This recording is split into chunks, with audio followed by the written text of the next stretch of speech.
again. There we go. Man, putting a chair here was a great idea.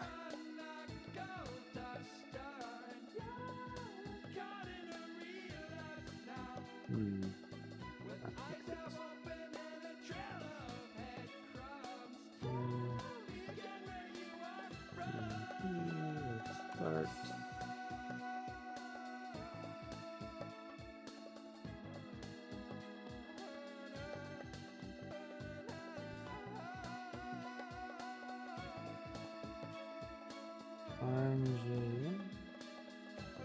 Oh, that one's gonna sneeze.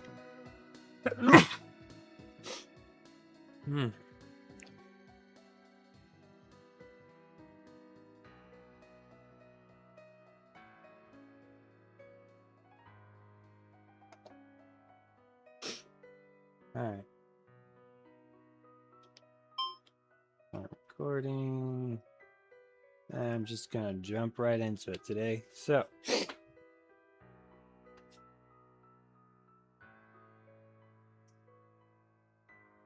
oh, I was gonna tweet first, actually. Give me a second while I do that.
Live now, new tool.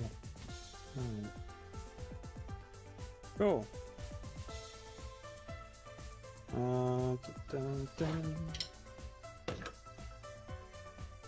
Actually, might as well leave this plugged in charging.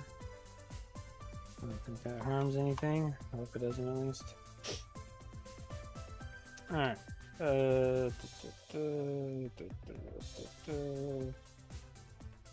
Camera's recording, so that should be fine. Oh, maybe one day I can do that. Yeah, probably not today.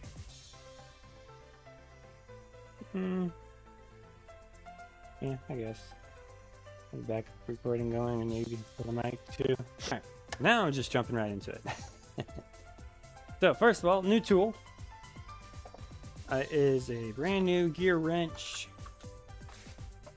something or another. It goes up to 250 foot-pounds of torque, and it's a torque wrench, and it does torque stuff. So yeah, it's very oily already. So they definitely pre-lubed this. It's apparently calibrated within within 3%, plus minus 3% of calibration. So awesome, cool. That was something that actually sold me on it. Or one of the things I did. Another thing is I think it has a smaller head than other torque wrenches. Yeah, like a smaller profile in general. So that's great. I'm going to actually use this pretty much right away. Maybe not right away, but close to it. So today, now that I have that, and the book that I totally meant to read ahead of time, but never actually did read ahead of time. So there's that. Do that later. So now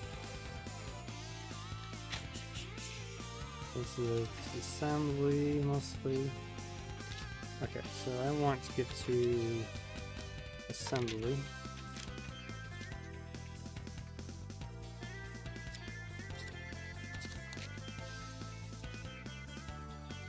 And it's pretty hot still, but it's not like too hot, you know?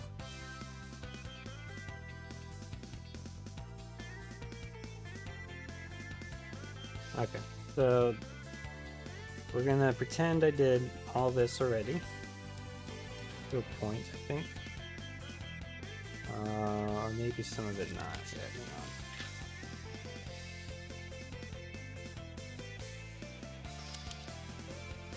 on. I'm not sure actually.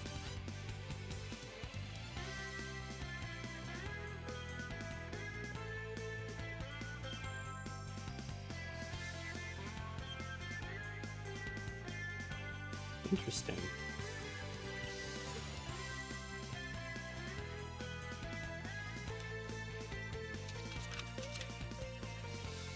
Setting pinion depth. Differential space. So if I set the pinion depth, what does that look like?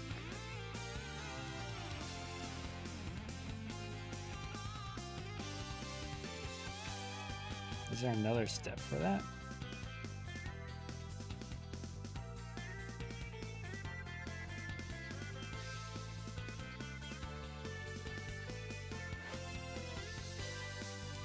Wow, there's a whole procedure for that too, eh? And tool.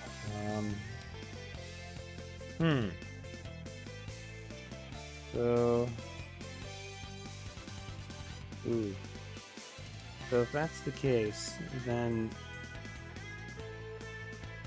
if I rebuild something, I might just leave this pinion in this one.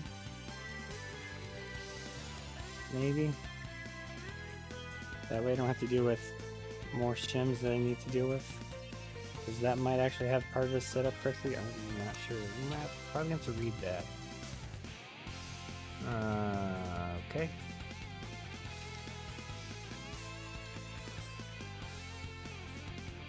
So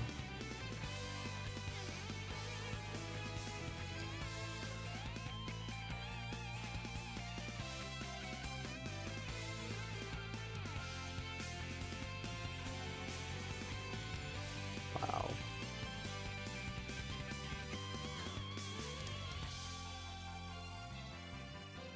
This was more in depth than I thought it was. I remember it being. Depending on position is within an acceptable tolerance.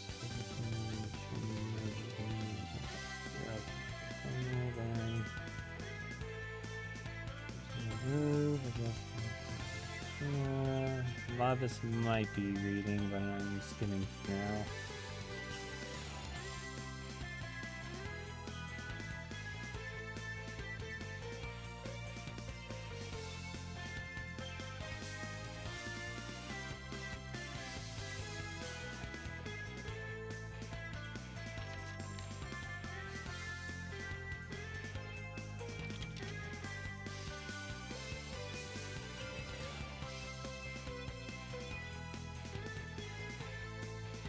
Assemble washer and new pinion nut, torque pinion nut to 200 to 122 foot-pounds using an inch-pound torque wrench as shown. The pinion rotating torque must read 15 to 35 foot-pounds. New bearings. These are old bearings. Increase the preload, remove shims to decrease preload, add shims. Figure 4B53. V53. Okay. That was the part I wanted to do. Wow. Differential stuff is scary. With how much there is involved in it.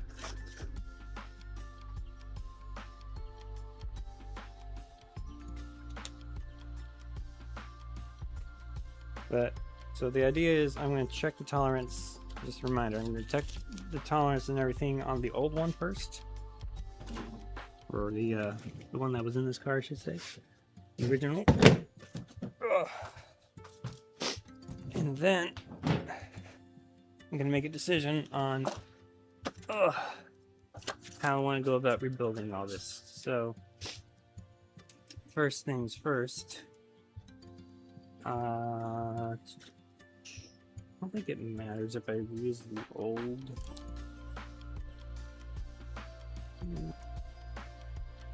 guy on this thing, because then I don't have to take off the other one.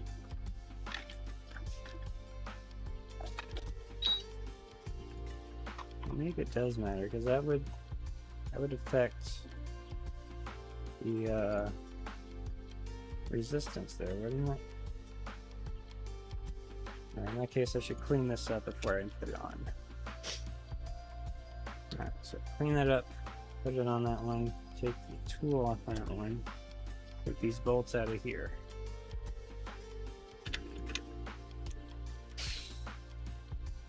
Alright.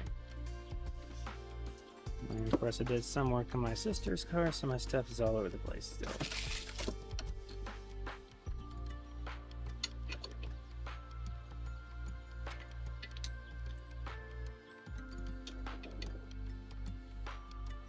Alright, 3/4. Those. Then the big nut, I'll use the old one here, is this size. Yep. 1 1/8 apparently.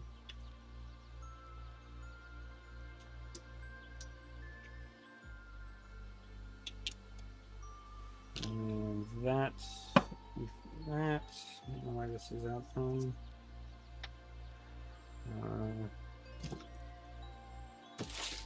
Right, is this 7/8.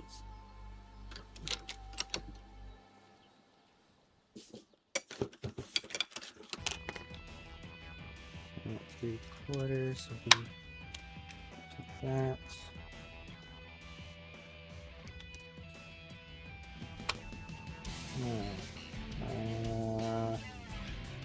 Clean that up first.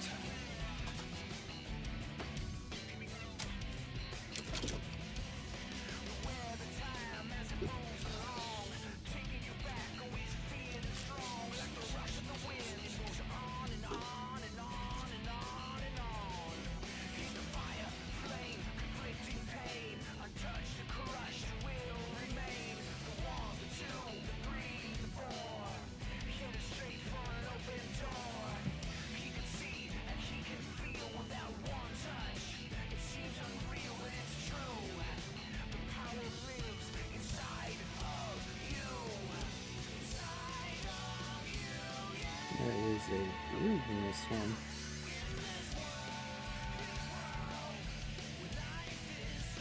Should I take the other one off the other one? And the other one is one I'm going to be using.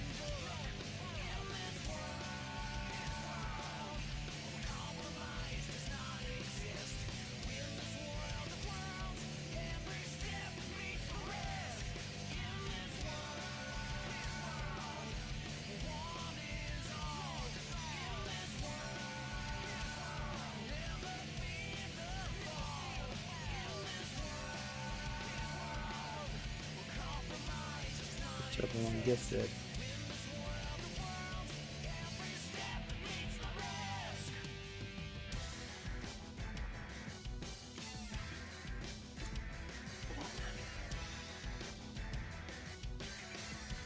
I want the lip, or is that like where? You know what? For this part of the process, hope it doesn't matter.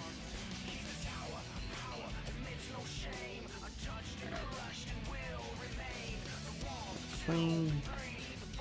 There's already grease and stuff on that, so that should be fine. Threads are not super clean, but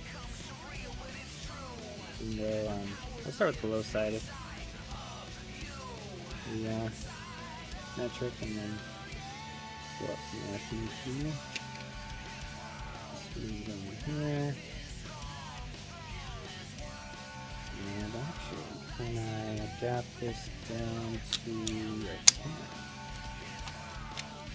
Huh.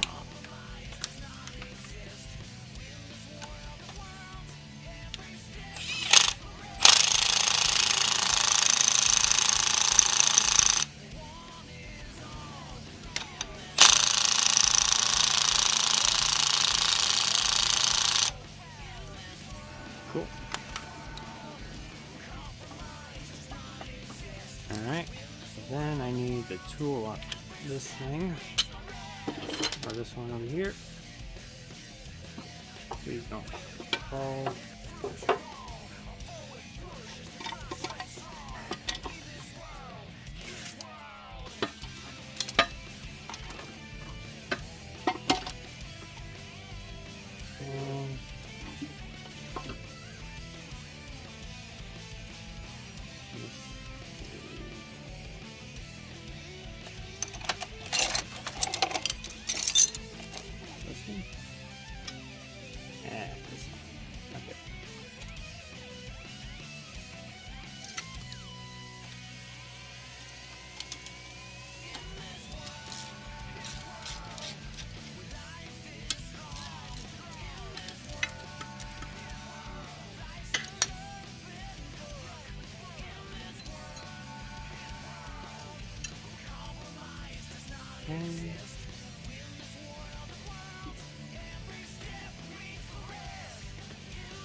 Shoot up this one already.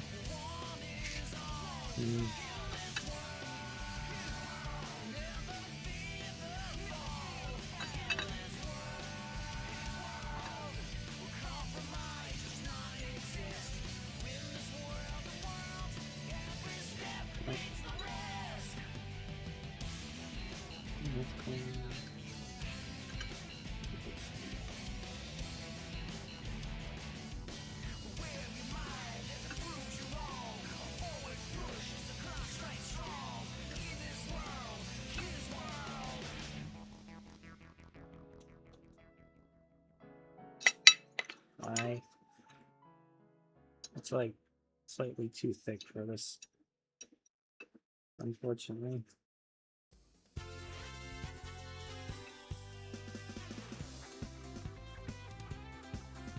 Regular washers might do, as long as they clear. It's thinner. Try that.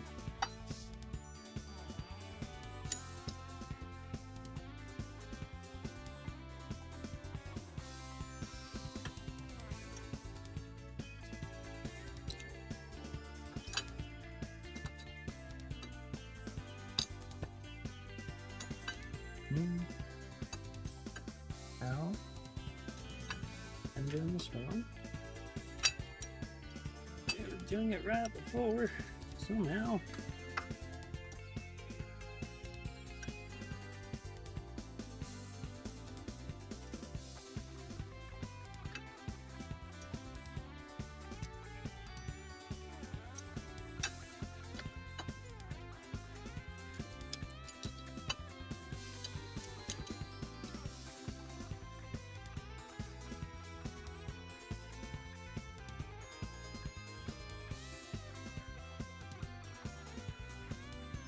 Bolt might be too far gone.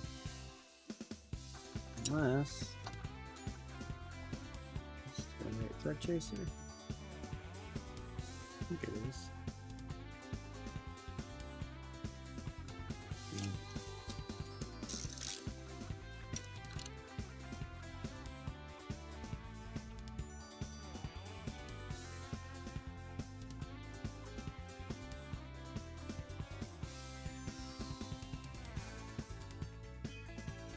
Sorry, your eyes are way too far up. I'm just gonna push that down for you. You can see more.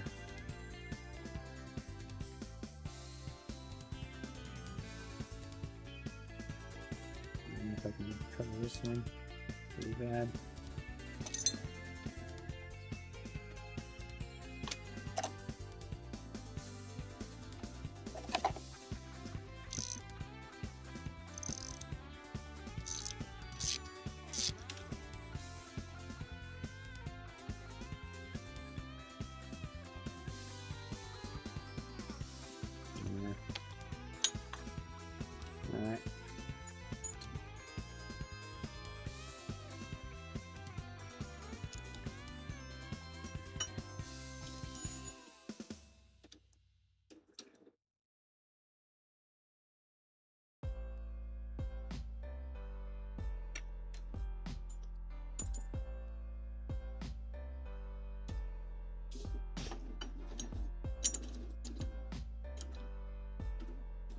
3 should be good enough. Oh.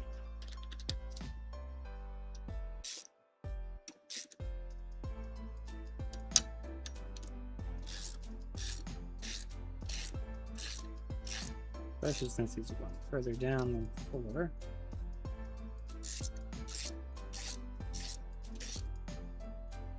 Surprising these tiny bolts are what are supposed to hold the drive shaft in, but there's my neck. Wow.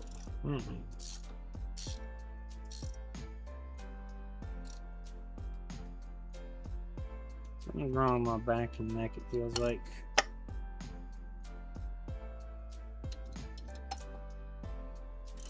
Also kind of hoping that's not. Yeah, that's fine. That's just still there. Okay, cool. No collision. Good. Alright. Okay, now torque this down to the right spec without knocking it over somehow.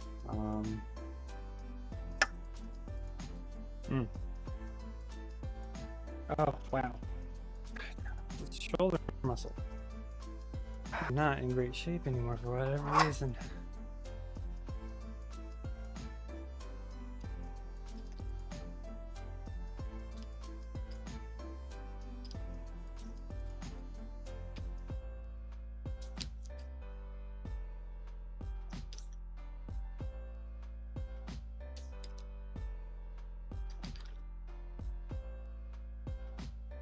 Let's see here.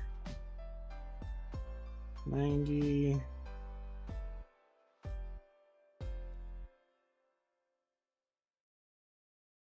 And that would be 200 right there. We'll do 201. All right.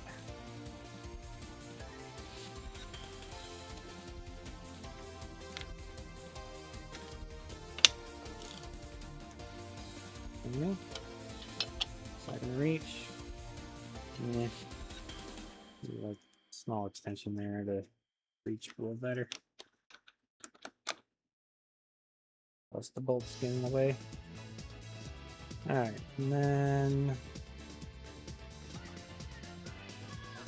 1/4 inch. And then put the other 1/4 inch on this thing to help hold things. I'm gonna be going this way. I want this way, I think. I can turn it if I need to. Alright.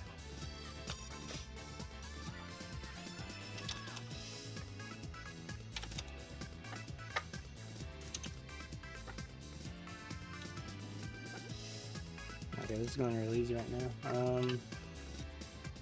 Let me get this tighter first.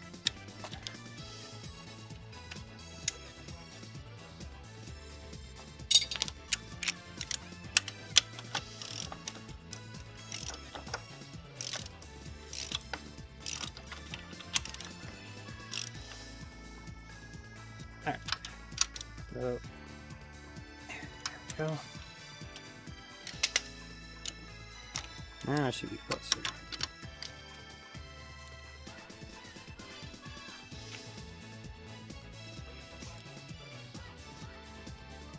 I don't quite weigh 200 pounds, so this won't be interesting. I have to use my muscles.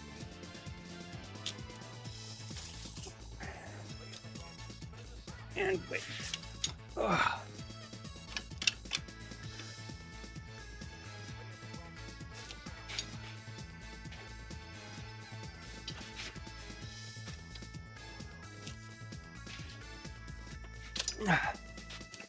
Trying to do this without slipping. Not easy. Okay. Now do this like this.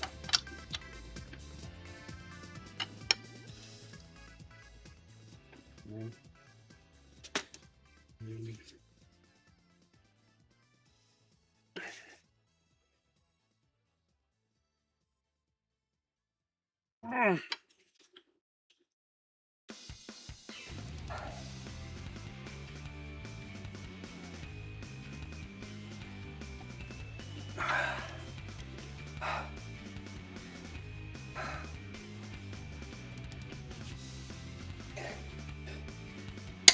There it is. Just about. Like a smidge over. That should be it. Okay. Now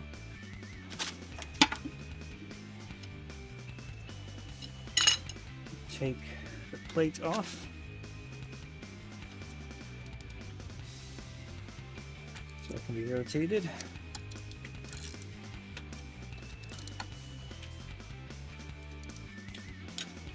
I would so pay a shop to do this if it wasn't so expensive to have mechanics do stuff for you.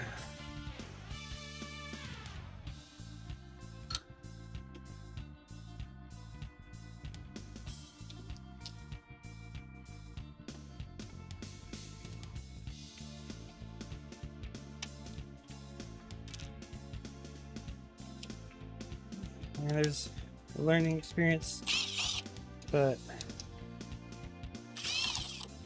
differentials are one of those things where I'm like, is it really worth the learning experience? I don't know. I don't think it is. But maybe I'm wrong. Hopefully I'm wrong. Alright, that's really far in there. Still spins. Now, I'm going to go back. Actually, for the first time, actually, take these out.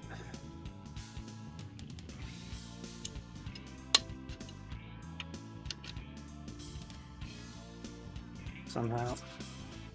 Maybe I should have left that on.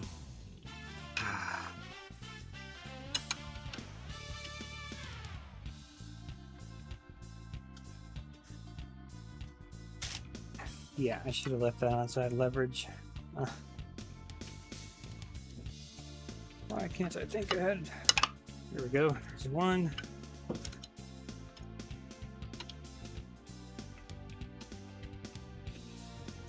Ow. That was my wrist.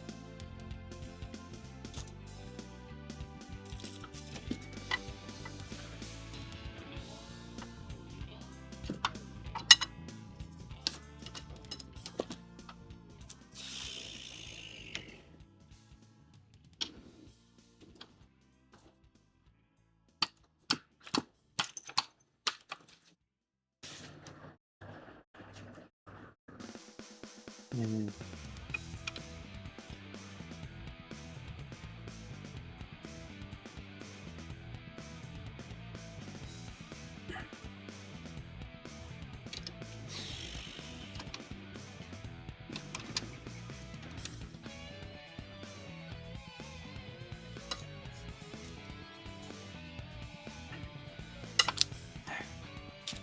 It's two.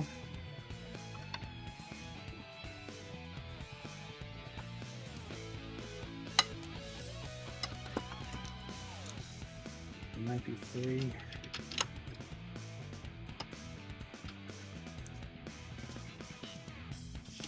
There we go.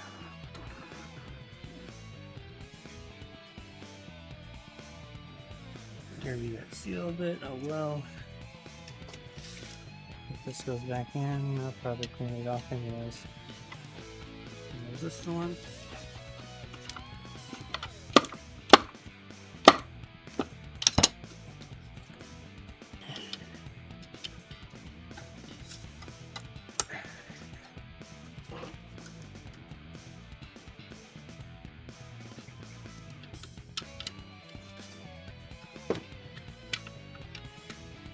Okay, there's four.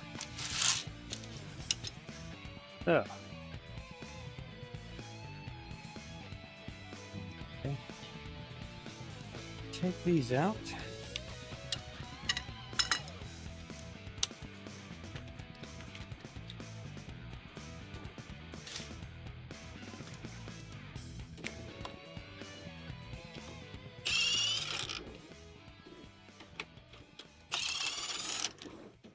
Keep orientation.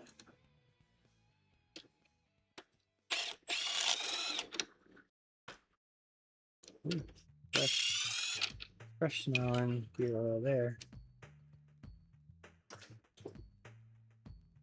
And caps. Keep orientation on these for sure.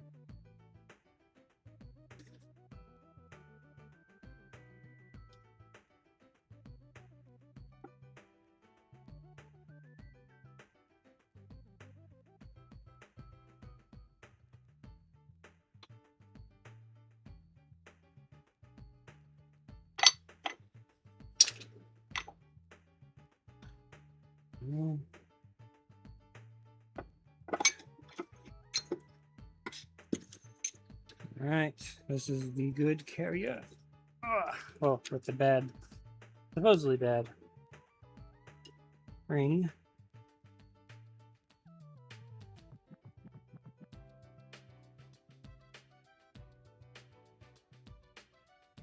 Interesting. Now it all be pressed on and pulled off by the outer bearing, looks like. Yikes. Good. Alright. I'll inspect this real fast.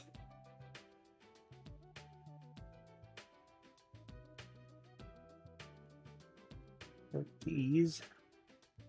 I'll go all the way in. If I replace them, I'm not quite sure how I would know how far in they go. Huh. Alright.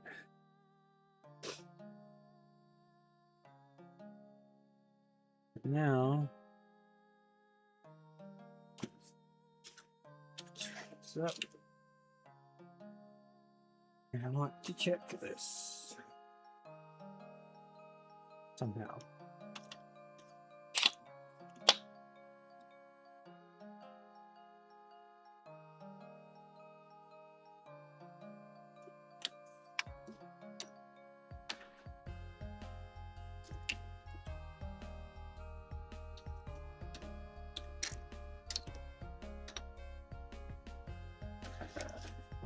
This,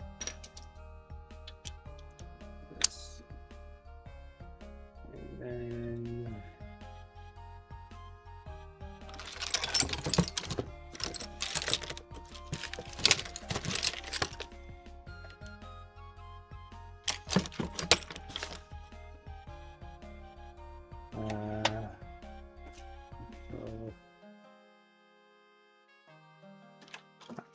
something's.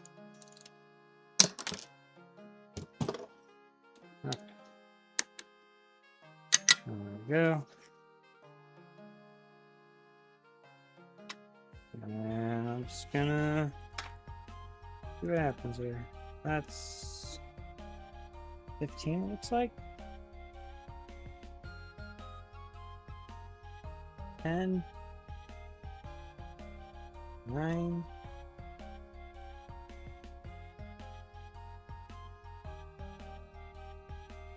8, by lowering.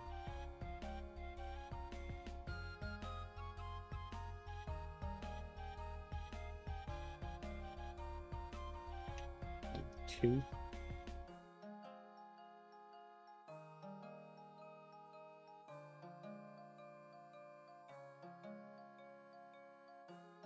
5.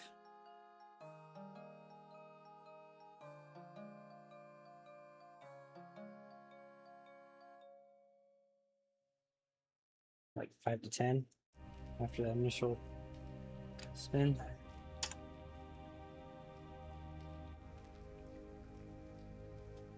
So I think I wrote that down in my notes.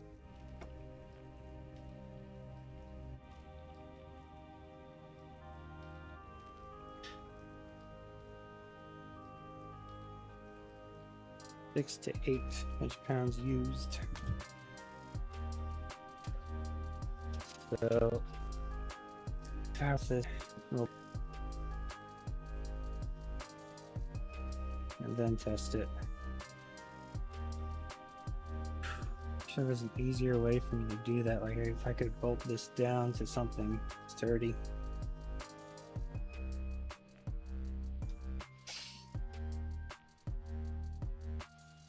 So if I go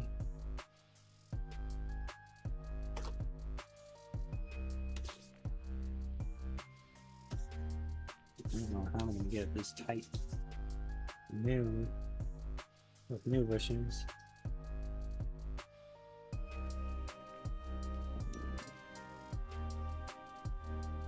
This back. Torque wrench. And actually, this way I might be able to just pull on it. Maybe. Because it's now flat-ish. So, plate.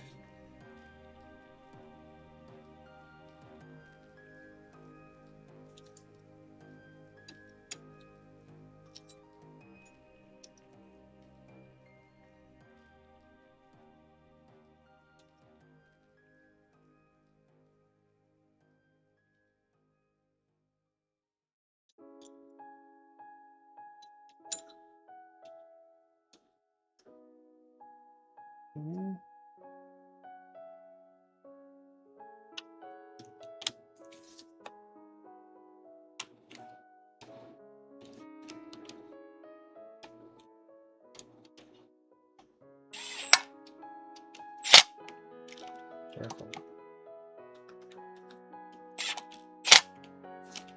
I don't want to over tighten these. That'd be really bad.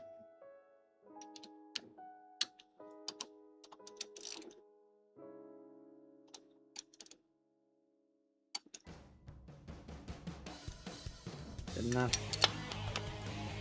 Alright, then so we're gonna go this way. I'm pulling this way. I'm going to be pushing outward. Maybe if I pull towards myself like this, that'll cancel itself out a little bit, maybe? I don't know. Pulling that way. We'll increase this to like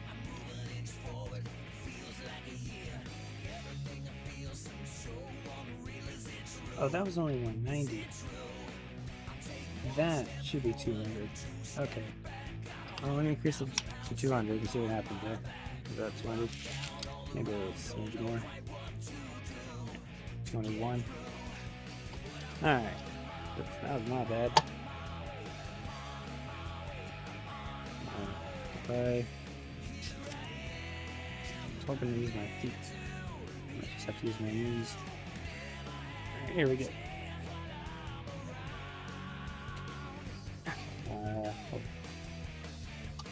Let's see the bottom.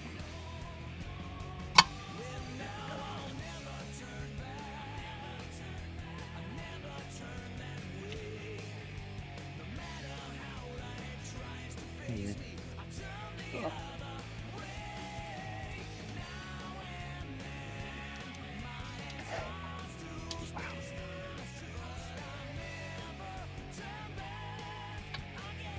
You'd think I'd be able to pull, but it's really hard to balance all this.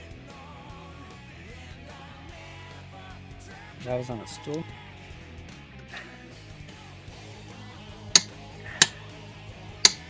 I don't know if I turned it all.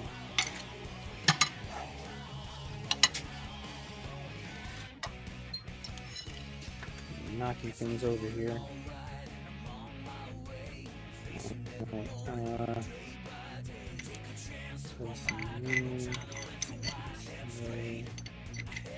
think of it upright. Yeah.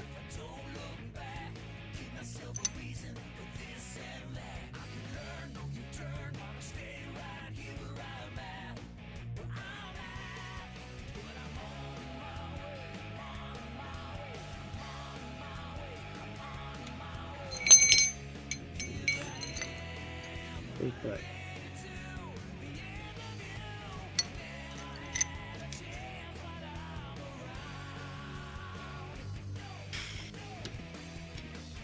This and with this here.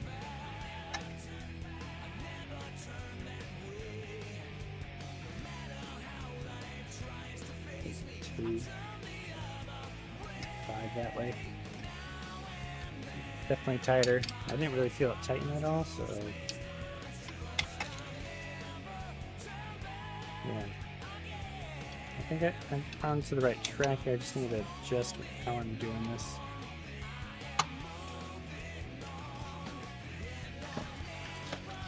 By putting against my waist instead of my foot, that'd be okay.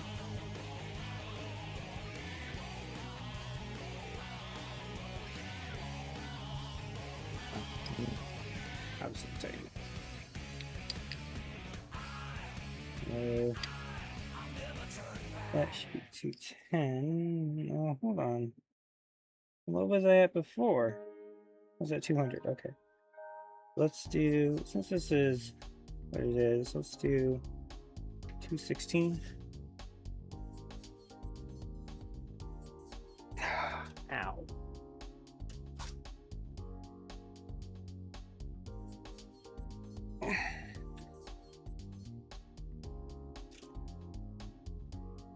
No, I can't do that.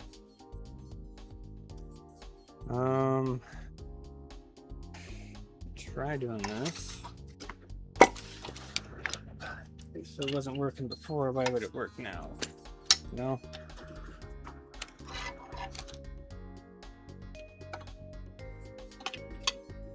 Okay.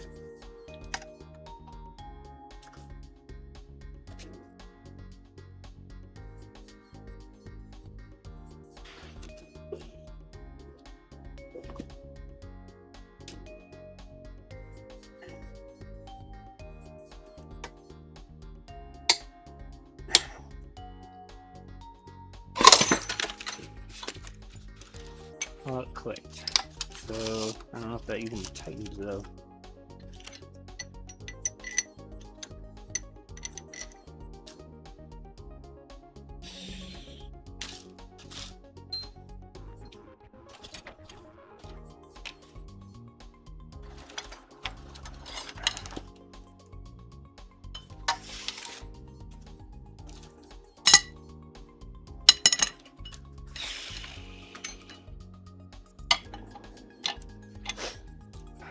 I wish it was a lot cooler than this. Alright, so I'm gonna do that.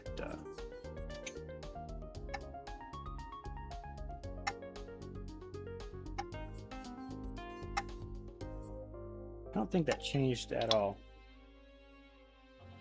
I think to overcome how tight it is, it has to be rotating for it to get any tighter.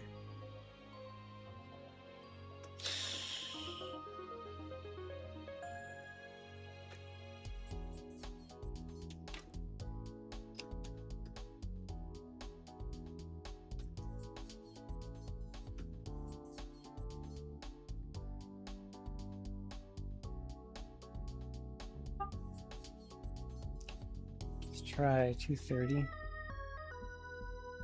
and go for a click,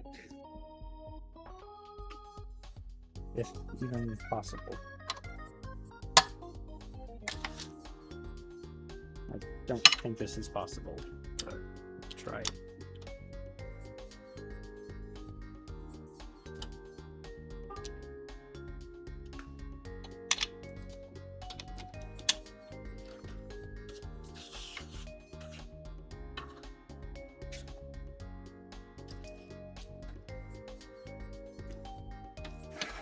I don't think I can pull too much with one arm either. I can't pull it without the whole thing moving.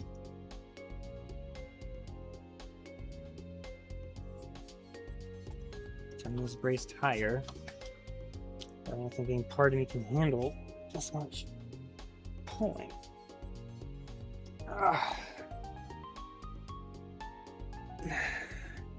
No.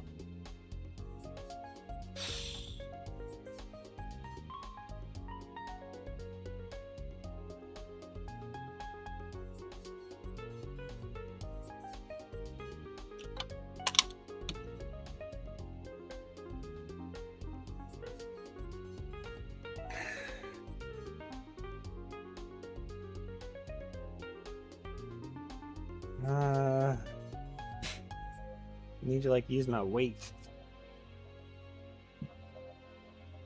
There's no way to brace it. without the bat wing on it.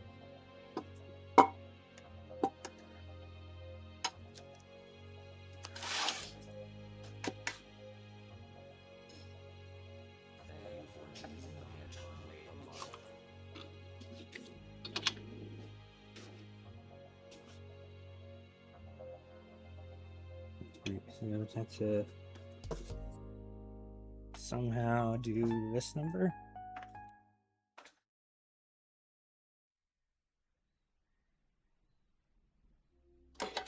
Yeah, it's just gonna want to travel.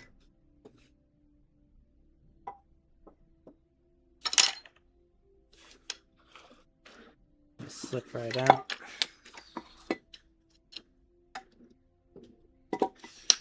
This thing wasn't cheap, I remember, so I don't want to damage it.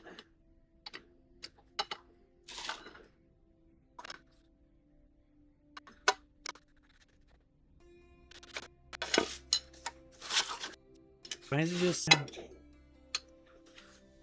Can't you just stay... There's a sphere there to help hold it in, and it's not. Just pries itself right out.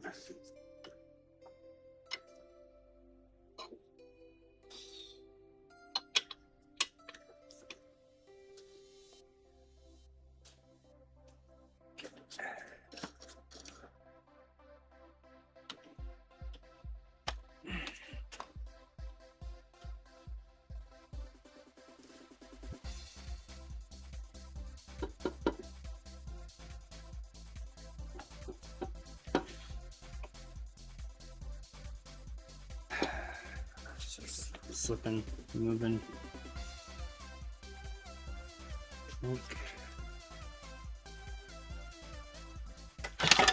Yeah.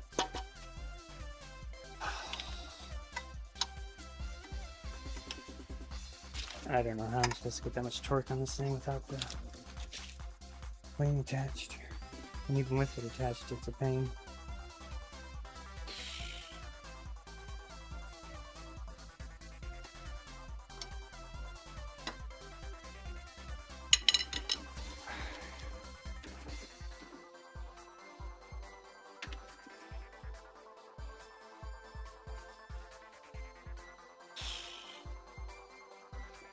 It's not have much of a choice, though.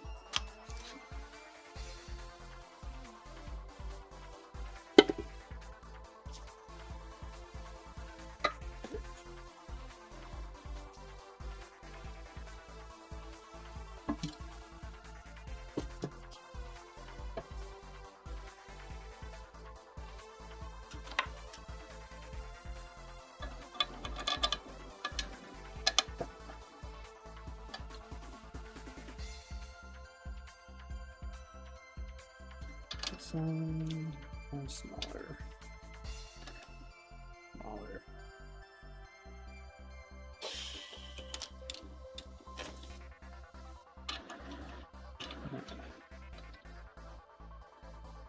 No? Oh, smaller. 11/16? Smaller. Huh?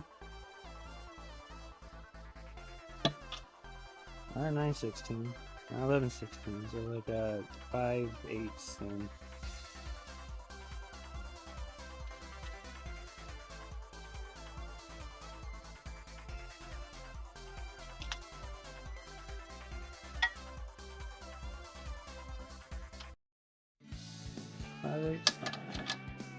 Nope.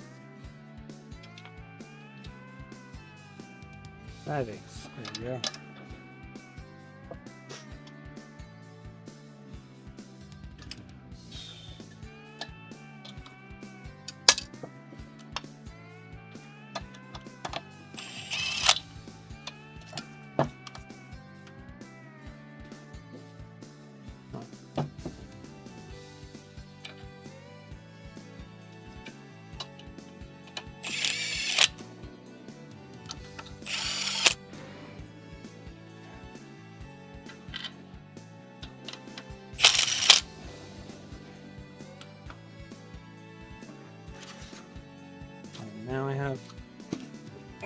reach down here to hold it.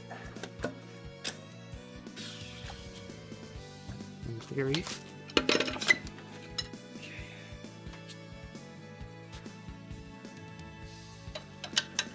Now, we're pulling this to move this entire thing over. And then I have to reach all the way out here, so now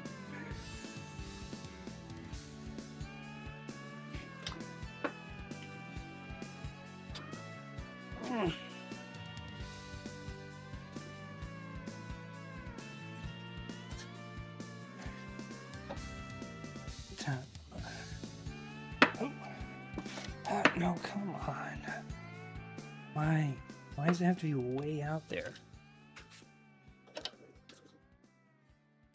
Can't do anything with it way out there.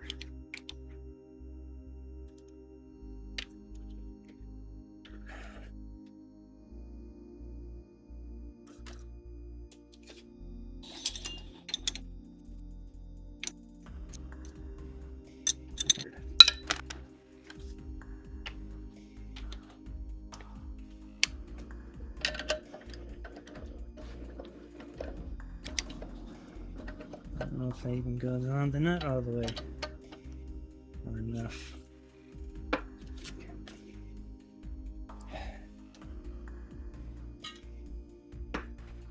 Yeah, it's just gonna be pushing it wonky.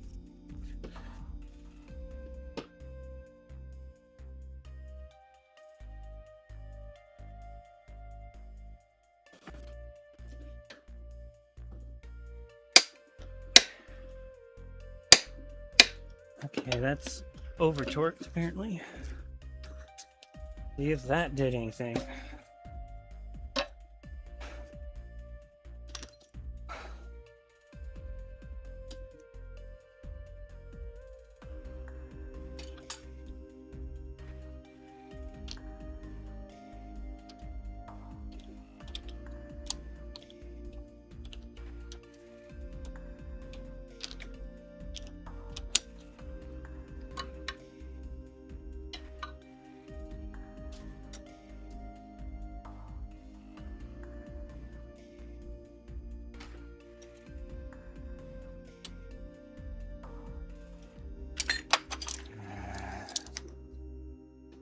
There's no release button on this tool.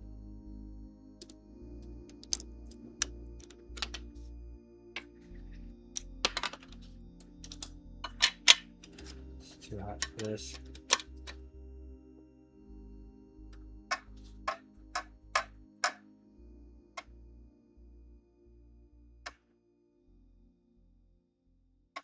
I don't think that even tightened. Doing the exact same thing. Unbelievable.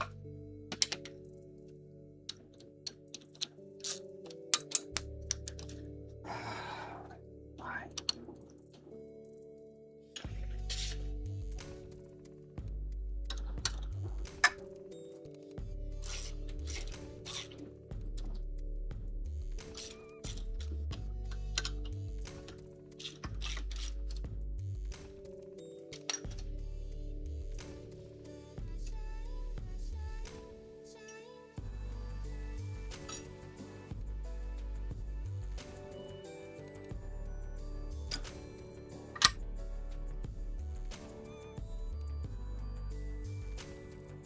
It's like 2.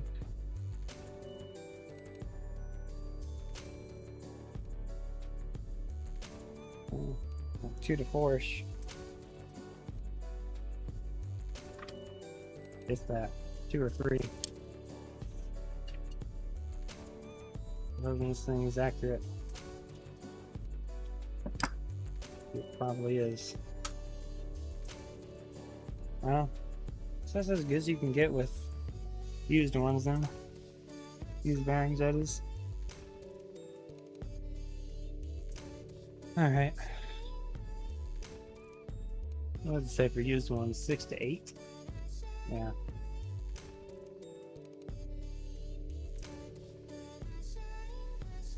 I'm already above torque spec apparently. and yet that. So, okay. And we're just doing a practice run at this point. Nothing's official yet, so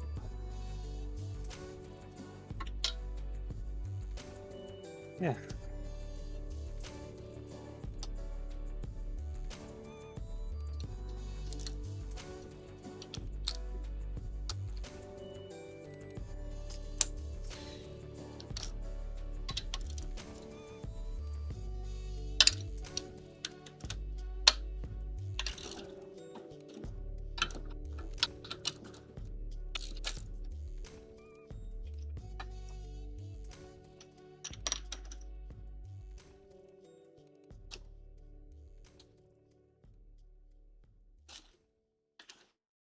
What would make this thing way easier is if you could do this in the car. Because if it was attached to the car, and as long as the car is sturdy,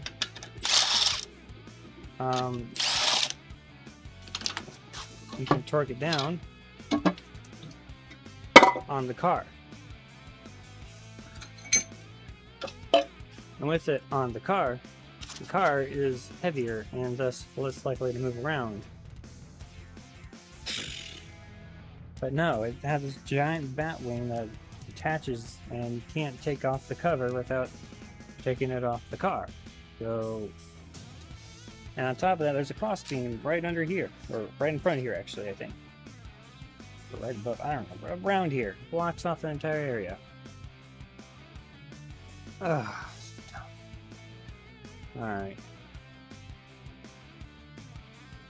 I guess I can double check. Yep. That's marked with the V. That's marked with the V.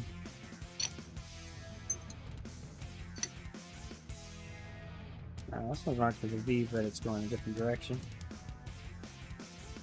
I don't know if that is on here somewhere. So this also has some of that gasket on it still, so obviously from the side. Alright, so what I can do, I want to practice calibrating stuff and also check the old stuff to see how good or bad it is. Why do I have that? I don't know. It ain't hopeless. There's not much hope, but there's a little bit.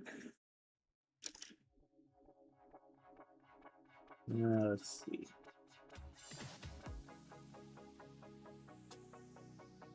Checking the wear.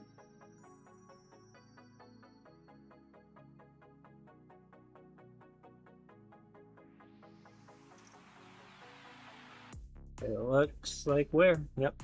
I don't know. I don't know how to read that stuff. Okay, so I should check the manual, see what the instructions say here.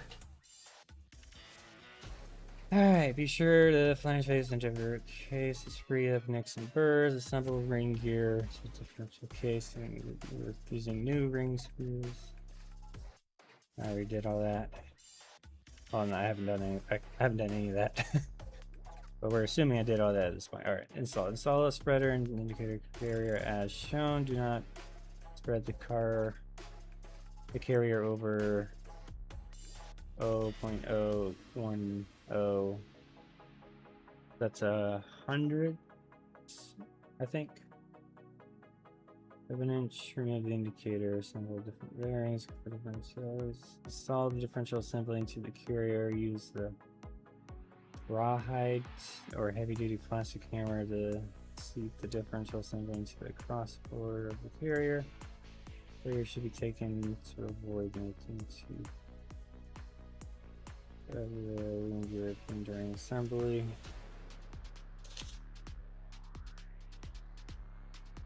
It's too hot for gloves. Yeah, this is too dirty to not go have gloves. I don't I don't know anymore. Install bearing caps and screws. Make sure the letter is stamped on the caps correspond with both positions and directions. If the letter is stamped on the carrier, torque the bearing cap screws to 60 to 70 foot-pounds. Ring carrier backlash. Okay. 10 minutes. Exterior single snap into shafts. Okay. That's the last thing. So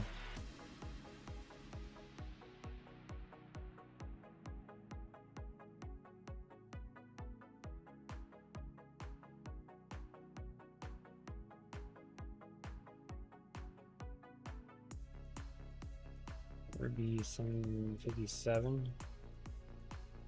57. Spreader and indicator to carrier. Fascinating. That's some kind of magic tool I don't have. Must be. Okay. So basically just install it. Need some water. Maybe that'll cool me down a bit.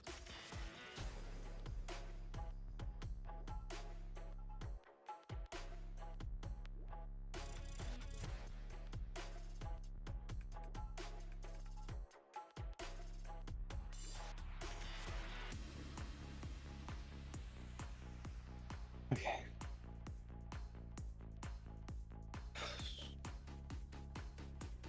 Hard to put on new gloves when your hands are sweaty, so. Okay.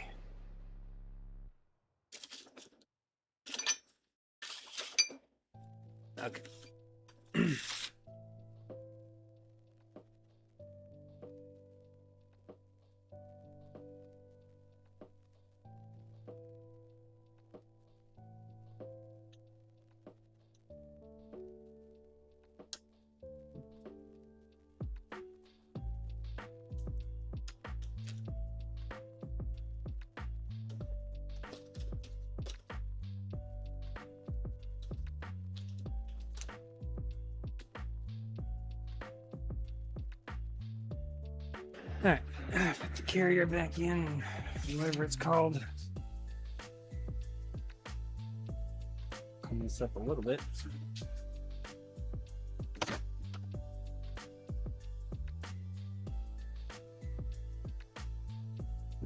Oh, this is a little greasy, but moving the breath. Alright. Mess with that. Is this a snap ring? Is that a snap ring? No, I don't think so. Huh. I'm really not sure how those go in. They come out.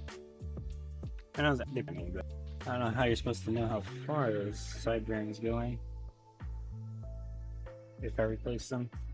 Which, I mean, if I have it this far apart, or as far apart as I plan to have it, then I might as well, I guess. Some build up here and there of old stuff. Alright. So this assembly would then go back in here.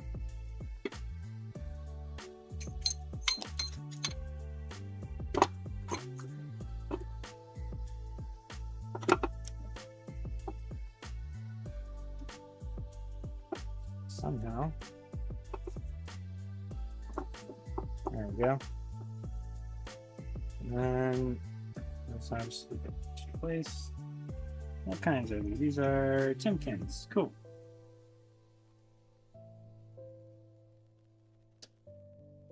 Good brand, I guess. One everyone recommends pretty much. At least everyone for Corvette stuff.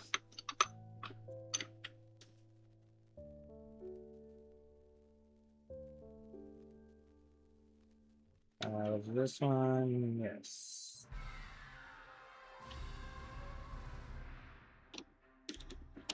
Again, this is not permanent install. This is just testing things out. That's why it's all dirty. Don't worry about it being dirty. Right, done. Wrong direction.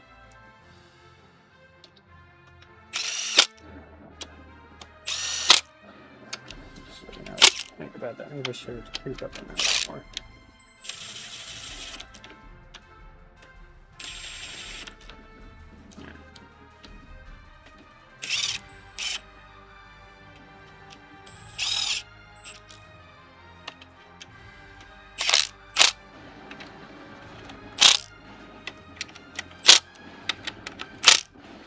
Okay, and these were 60 to 70, I believe it said.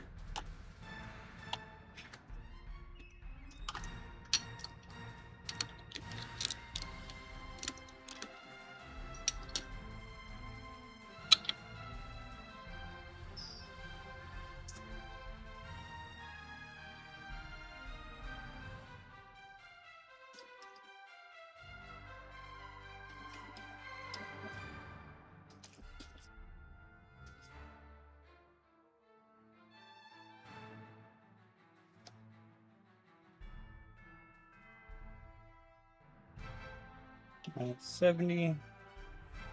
I'll go like 69.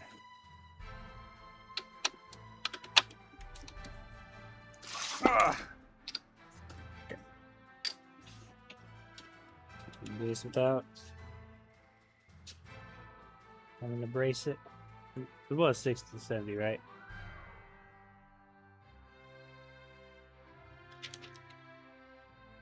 Yes. Okay.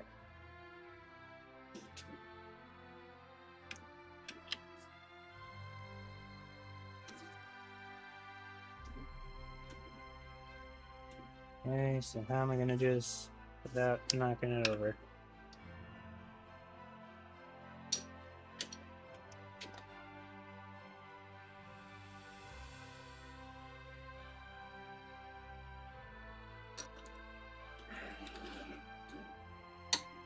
Okay.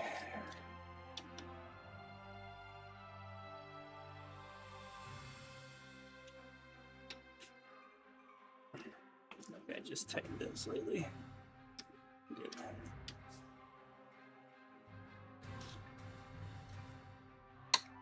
Oh. All right. Definitely would. If I were really doing this, I would redo that one, but should be good enough for what I'm doing here.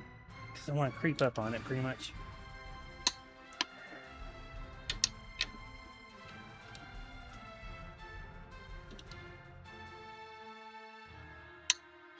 Okay. Just double check that.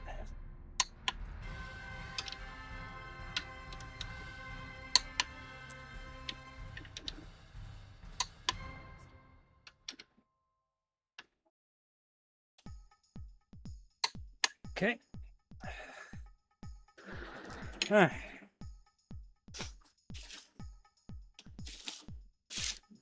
Then I need to check tolerance and movements and stuff like that, I think. So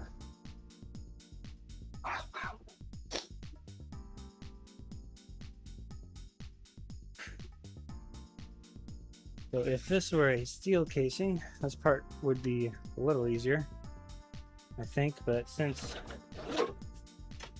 it is aluminum, this part's going to be interesting.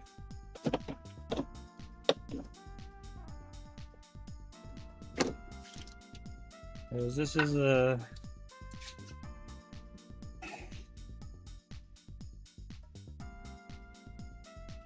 magnet type, and I don't have a clamp type. So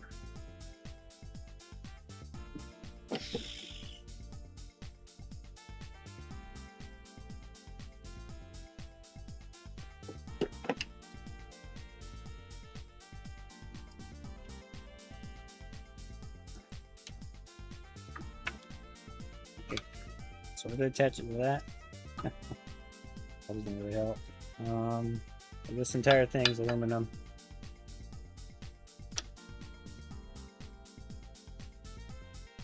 I could use the crossbeam of the press, I guess. And this About as heavy as I can get without doing stuff.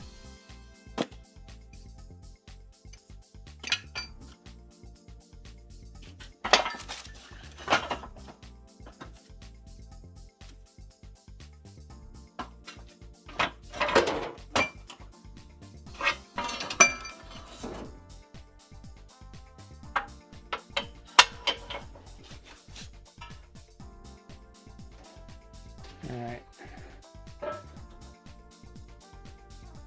Fine. Leave this on the ground.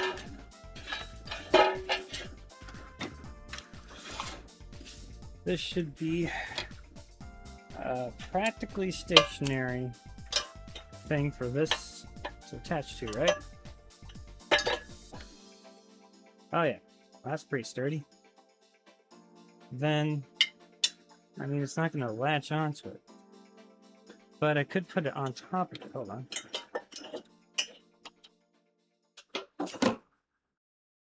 So I could put this on here. That way they're in the same plane of existence here.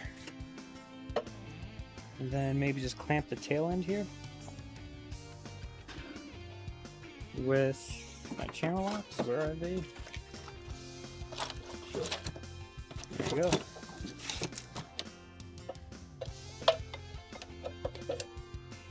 Yeah, like that.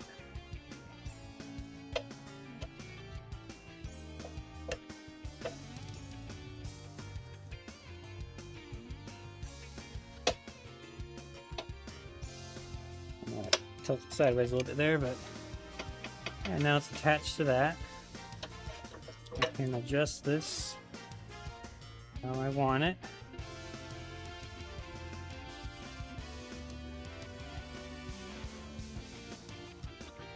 And the magnet, nice and sturdy.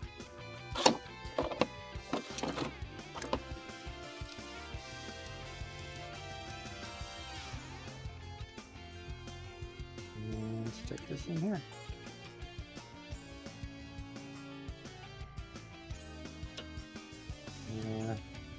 Rose rich. Hold it in. Should be pretty socket. This way. I think. Not that much. Up there. No? More.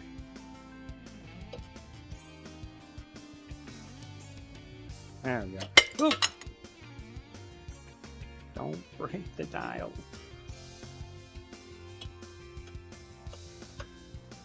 Alright. Ta-da! Sorry. Ta-da! In theory, I can check wibble wobble with this. Actually, get this over here. Oh, the middle is where it's okay. I guess that makes sense. And let's put it on the bolts, I guess.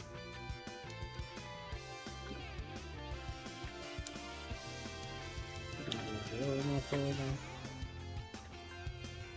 There we go.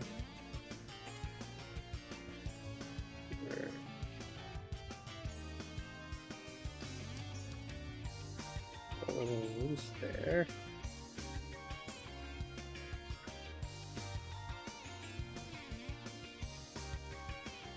Go. This. Like that. And then I don't know what this does, but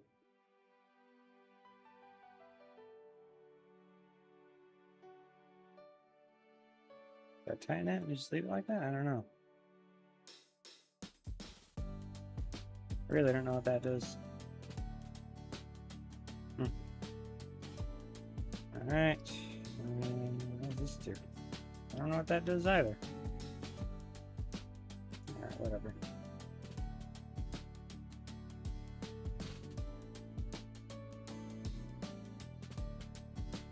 So go with it.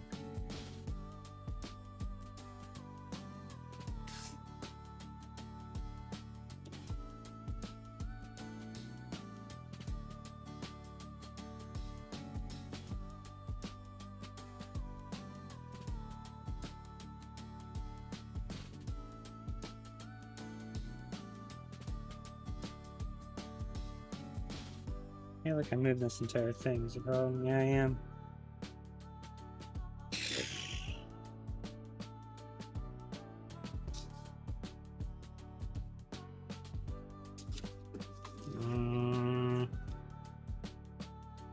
Yeah, I'm moving this entire thing. That's baloney.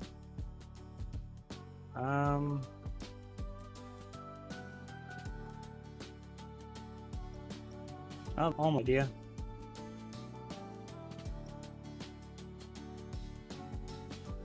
There's no back there, I can tell. That's good.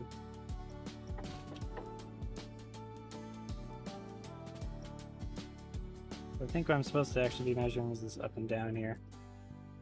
Let's see if I can do that.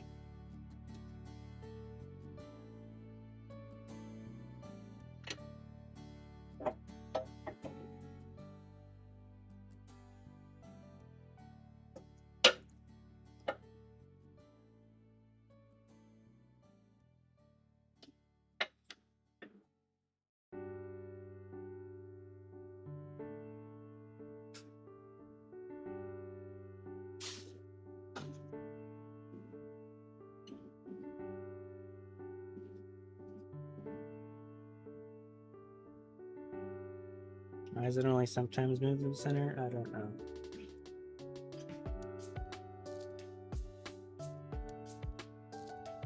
Okay, so in theory, put this right there. Move this all the way down, hold down. Okay.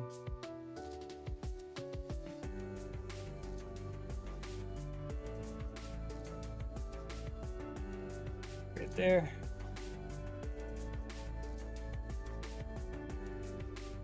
It moves 9 to 10. Is that thou? I think it's thou.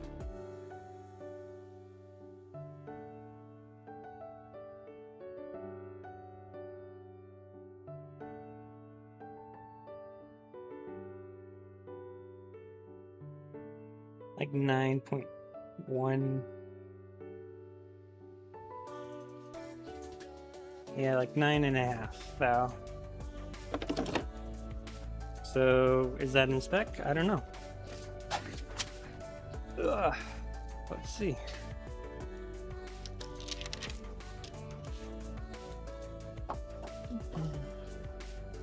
Tech Ranger opinion backlash and 3 equally spaced points at the diameter as shown. Figure 60 deepest one. I don't know how their dial is set up. And these pictures don't really help a lot.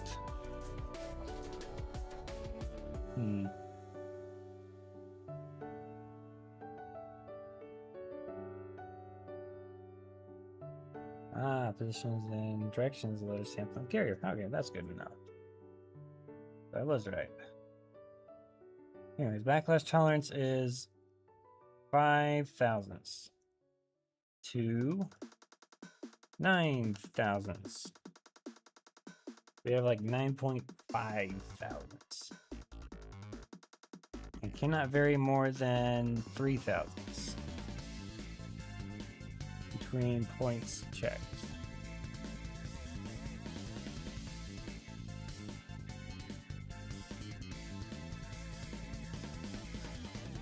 Okay, let me check a different point, I guess, of interest. So how else would I check this?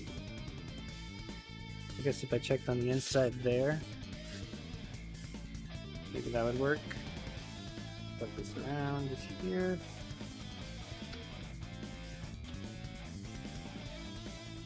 Actually do it this way.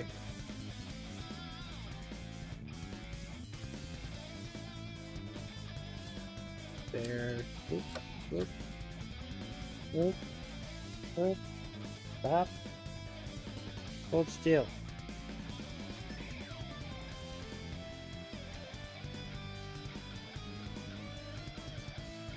Okay. I know it looks like I can't see it. Kind of can't, but kind of can. Alright. Ready for this? Ta-da! Other side. Needle's way down there.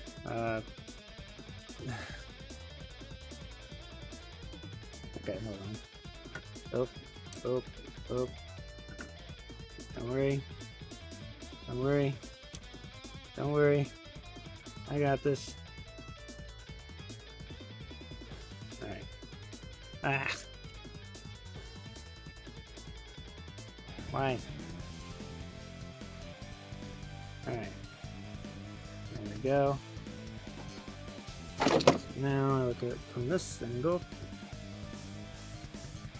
But this is not anywhere nearly as tight as I like it to be.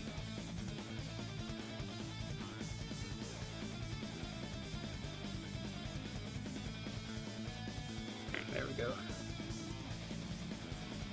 And from this. Whoop. This.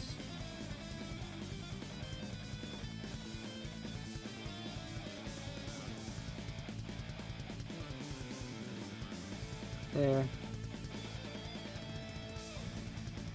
That's reading all within spec, really.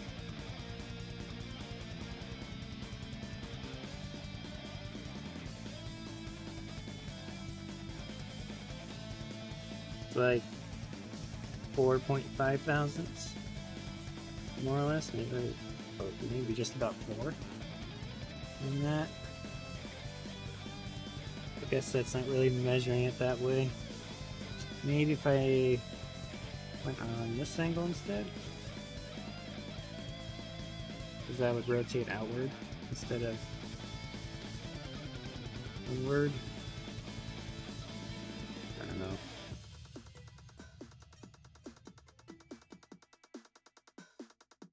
Yeah, that's not doing much. Okay. So it would have to be on the teeth then, or at least this part of it.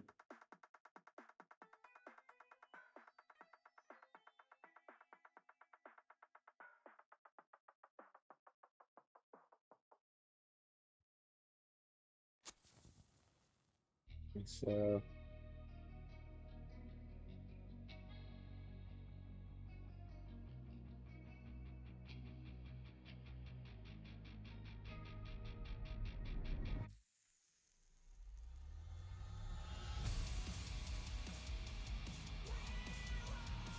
that's about 8 thousandths.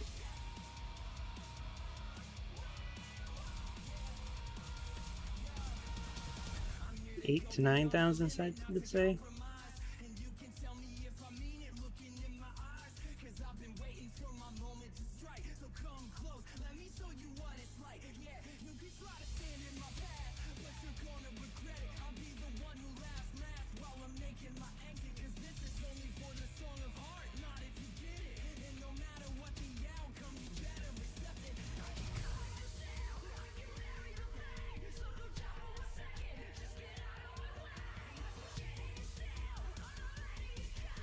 Maybe even less.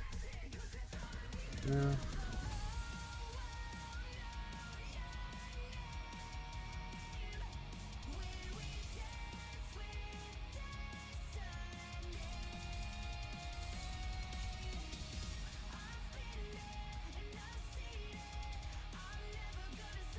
Really hard to say.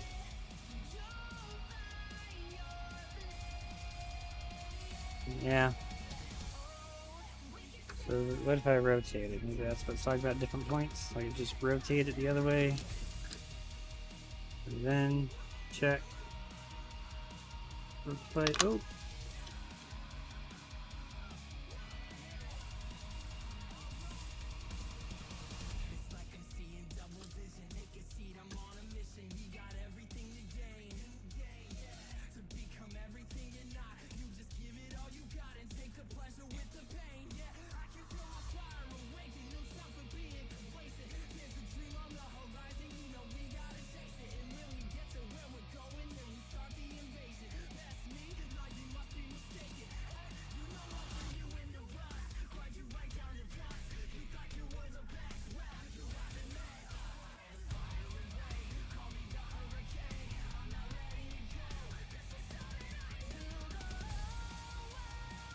That's about 10 or 9, I think. I'm not really sure.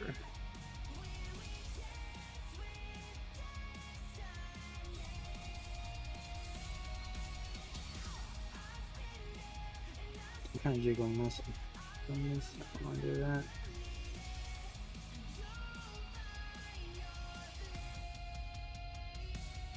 One, two, three.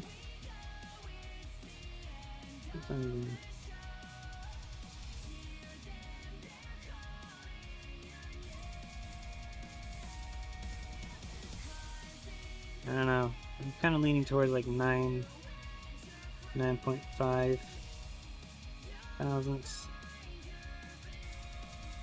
She's like just barely out of spic.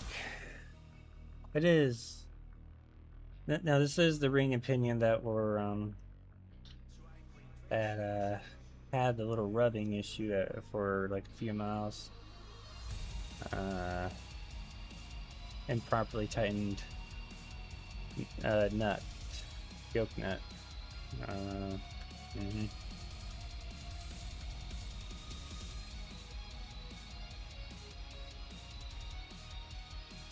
High backlash is corrected by moving some shims from the opposite side of the differential case to the ring gear side.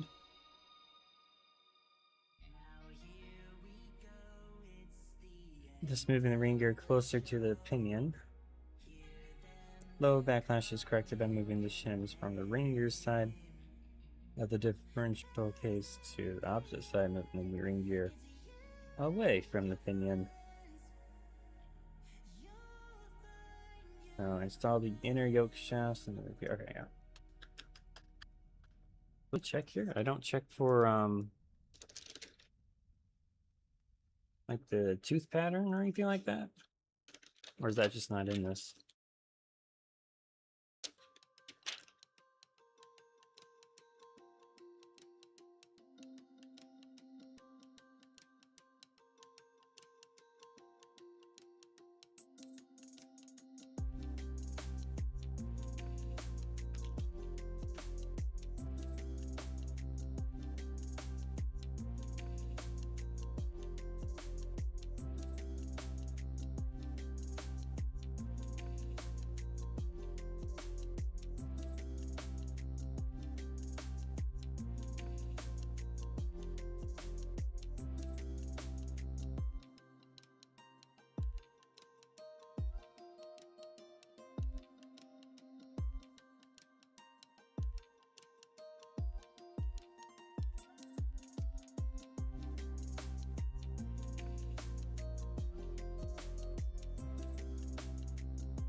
Exposed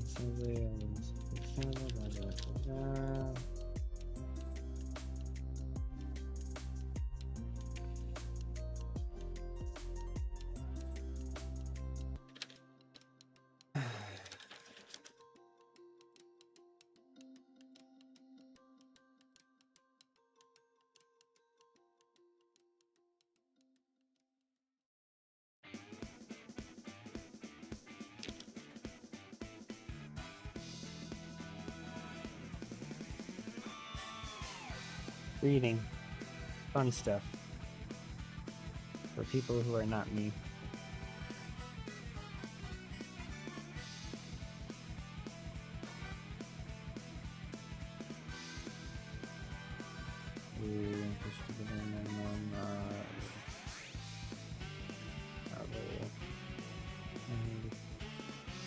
Let's come in. Down here. I'm looking at the chip point here on the service force differential assembly as far as possible.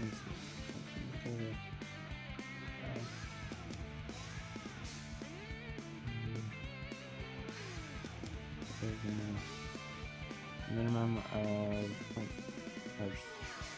20,000.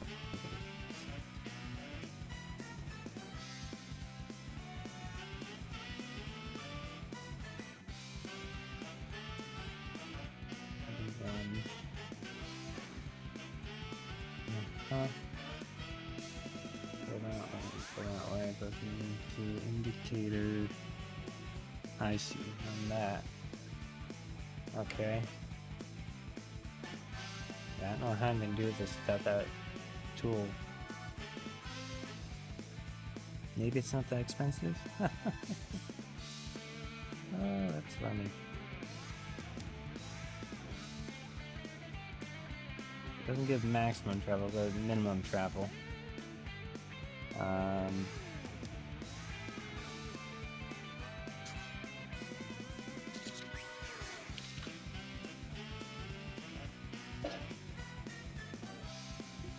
Okay.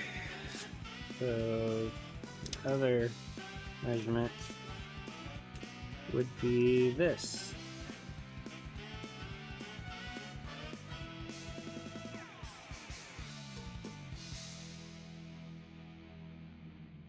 Okay.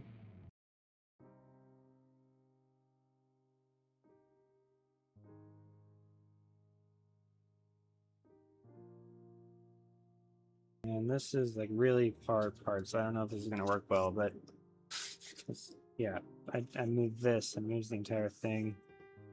So maybe this is inspect with that. And I just can't tell because this is not stationary enough. I don't like how this is working back here. That keeps it from moving that way on that side. On this side, hopes and prayers. I don't know. Lord made this work. Jesus' name, amen.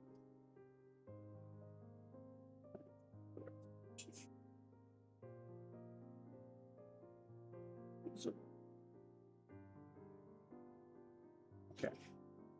Please. I don't know if this can read that small.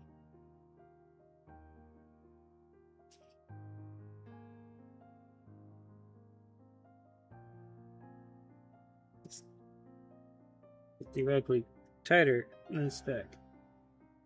I'm gonna pull on this, but it's moving the entire thing.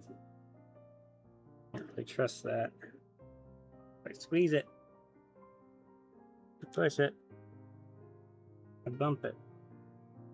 Squeeze it, push it, pull it, bump it. I don't know how you would measure that without their special tool. 20? 2010s? No, 2000s? No, it's 20. 20ths. I don't know how you would even measure it. This only goes to in increments of a thousandths. I don't even know how you would measure that without trimmings, like shims. You know, that would measure it. I don't know. People didn't say that in the YouTube videos I looked at, so I'm guessing now they did say it needs to go in there so that's tight enough where you have to use like a pry bar to get it out,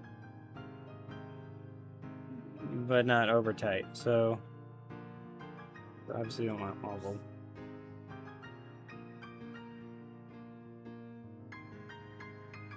Yeah. All right. I'm gonna guess that's proper. All right. Moving on.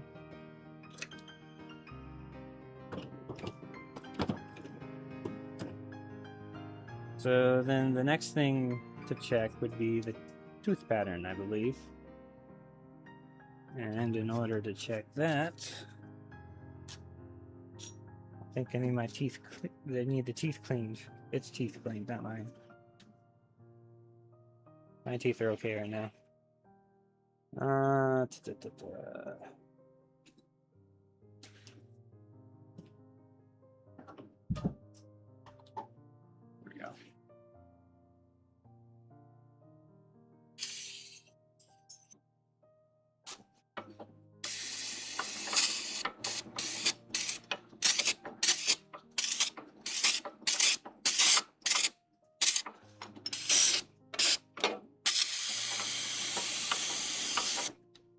Stuff comes out fast.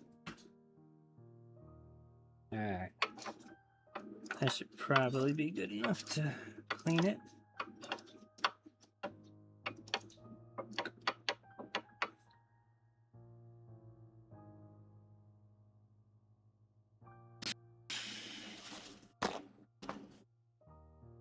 I don't know, will this help or just make things worse? Nah, I think that would just make things worse.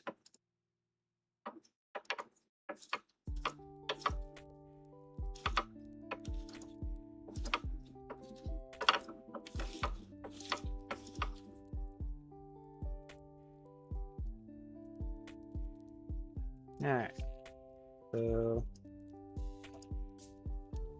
very hesitant to do what I want to do, which is completely rebuild it with the ring and pinion from this one.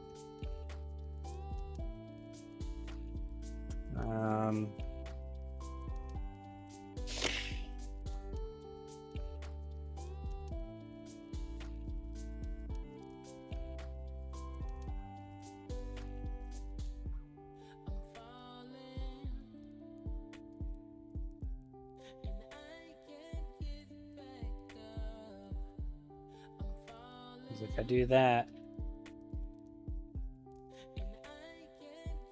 do a lot of measurements and a lot of hoping, and yeah, I don't know.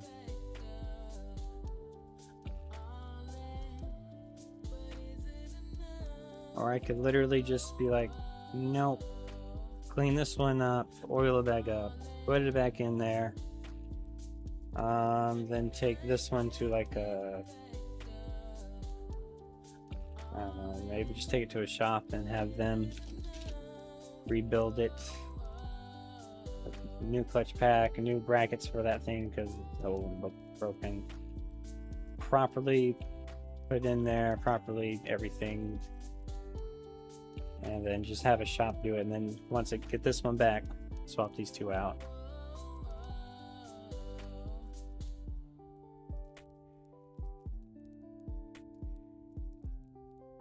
That's tempting, but it costs so much money. Other thing I could do is just not this one. So I have one that I know will work and is set up, and then rebuild this one, which if I rebuild this one, I would have to rebuild the clutch pack because the bracket's broken on it. Pieces of the bracket here.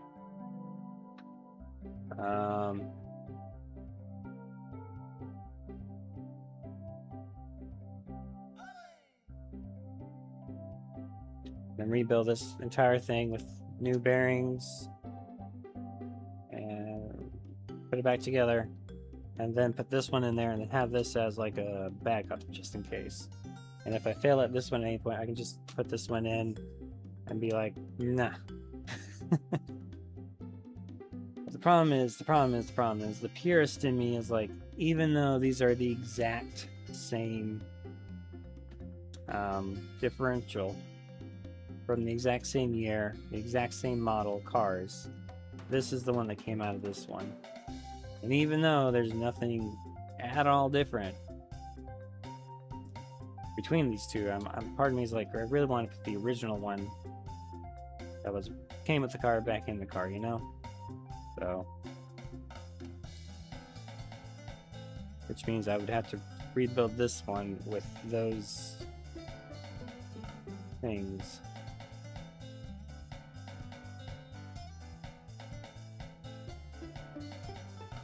You see my dilemma. How much risk do I want to put into rebuilding this myself? How much money do I want to put into doing this? Or do I just not do it and put this one back in and hope for the best? I don't know. This is a gear marking compound. I've never done this before.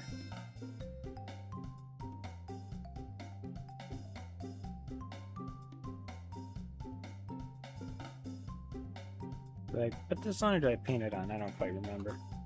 I think I put big globs of this on. I should probably look up a video.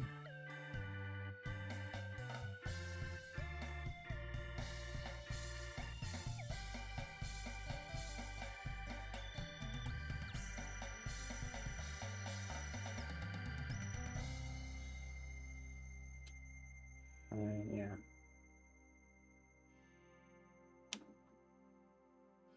Alright. I run this. Does it matter which way through? I don't know. I'll run it forward.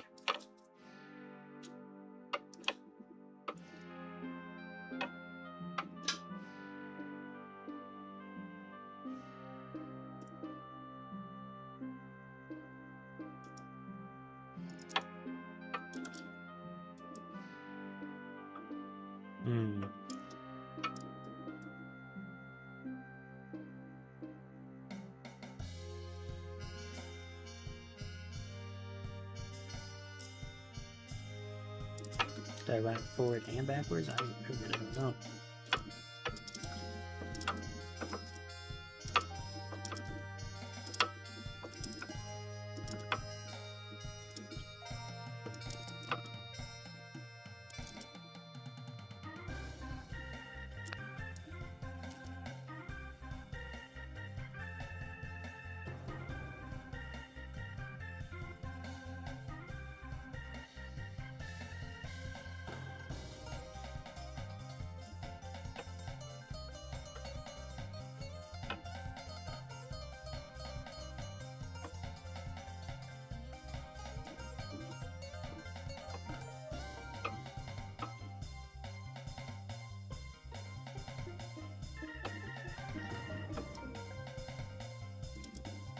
So if I'm reading this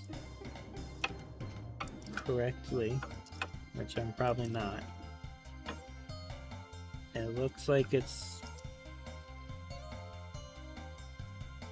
more on the inside of the ring than the outside, which would mean this could get pushed that way a little bit and be more centered, I guess. I don't really know.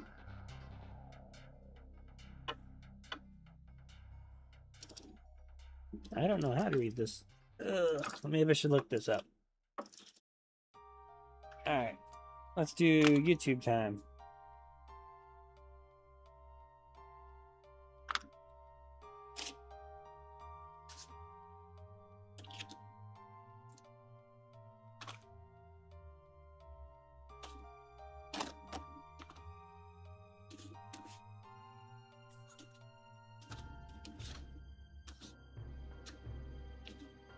Mustardy stuff.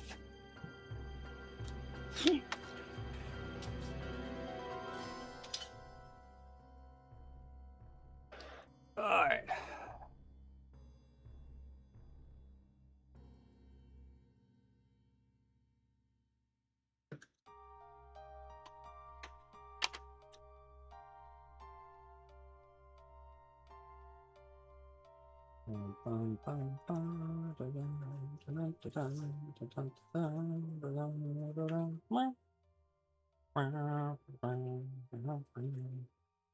How to read differential ear patterns. I guess you could look at images.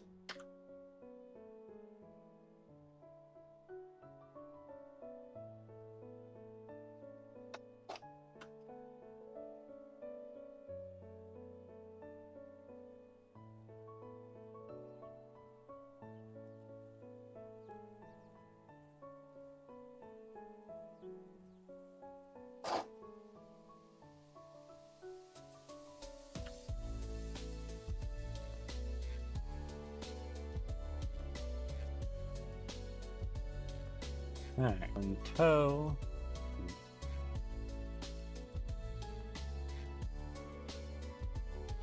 centered on the drive shaft of the tooth. Pattern should be centered on the coast side of the tooth, and maybe slightly towards the toe. Should be the inside. Okay. And it should be on the coast side. Okay. There should always be some clearance between contact pattern and top of the tooth. Okay. Ring gear backlash correct. Thinner pinion gear depth 10 required.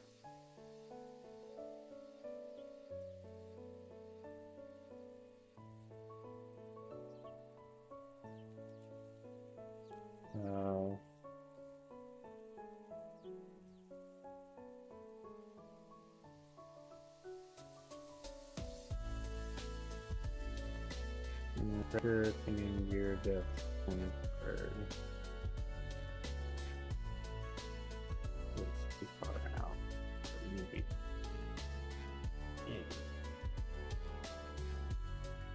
Too far in, we need to be out. Pinion depth correct. Decrease ring gear backlash.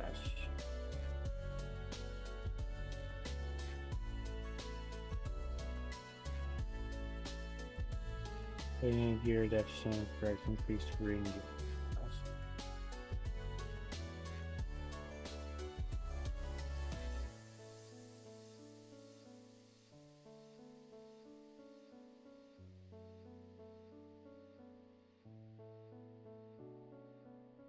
Whatever that means.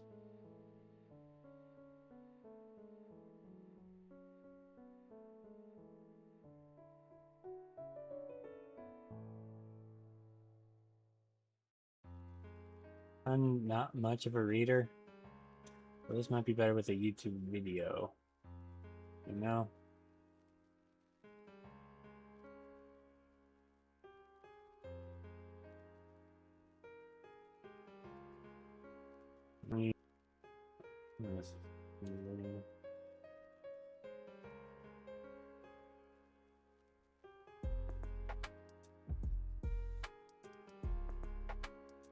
Read patterns like a pro. Alright. So let's switch you guys over to the desktop. Alright.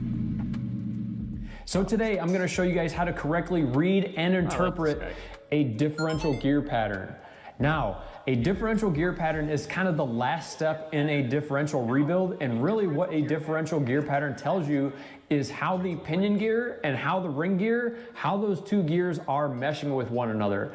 And based on what you're seeing with the differential gear pattern, that is going to dictate what sort of shimming changes you need to do to your differential setup in order to have a quiet set of gears. So you may have to take this differential apart 3 or 5 times based on what you're seeing with this gear pattern. Now, with that in mind, if you are using a used set of gears, like a set of gears that has already been ran in another vehicle, or let's say you're just doing a rebuild and freshening of the axle with new bearings and nothing else, you really want to have your gear pattern be the exact same as what it was before you took it apart. And the reason for that, after a set of ring and pinion gears has been ran for an extended period of time, let's say more than about 300-500 miles, that ring and pinion set is now matched, right?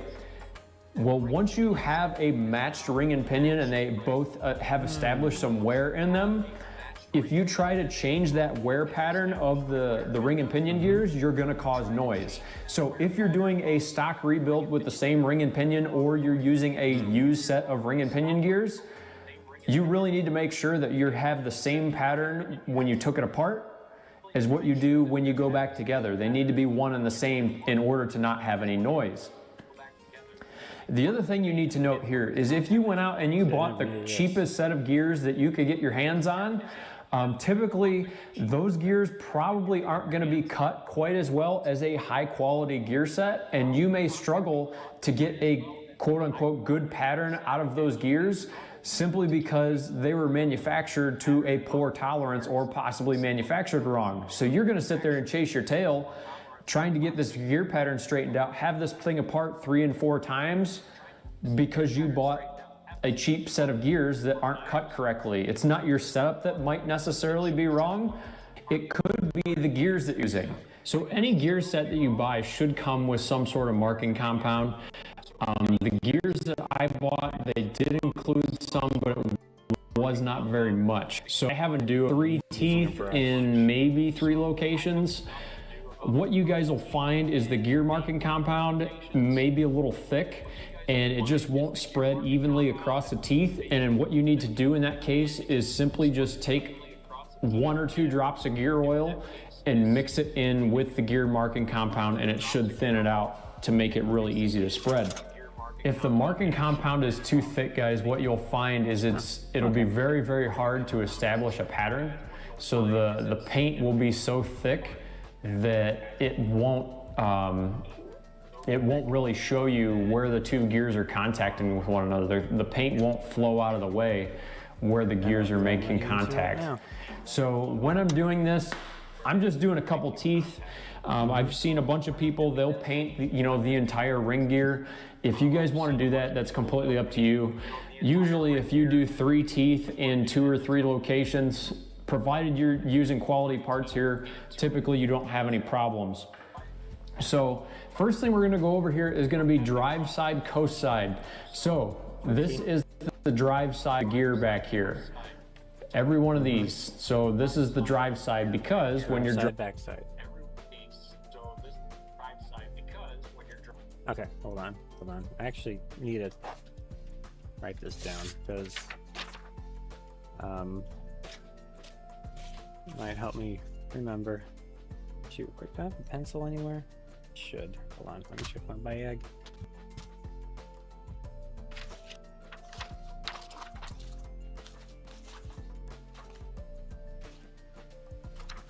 Uh-oh, maybe I don't.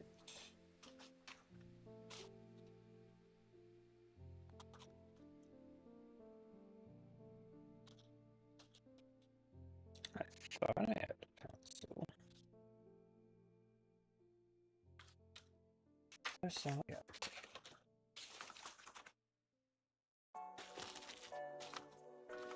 There's the button. I wondered where that went. It's in the bag.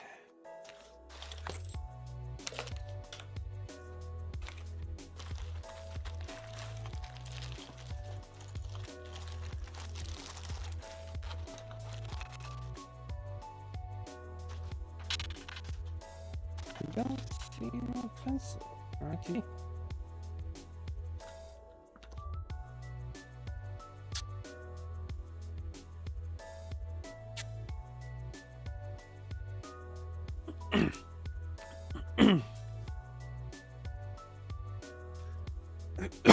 Excuse me.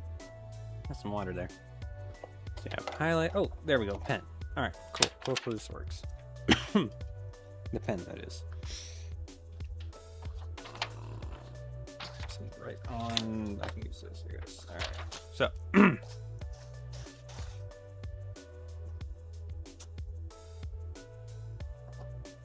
Drive. And then the other side is coast. Coast. Pattern must match 3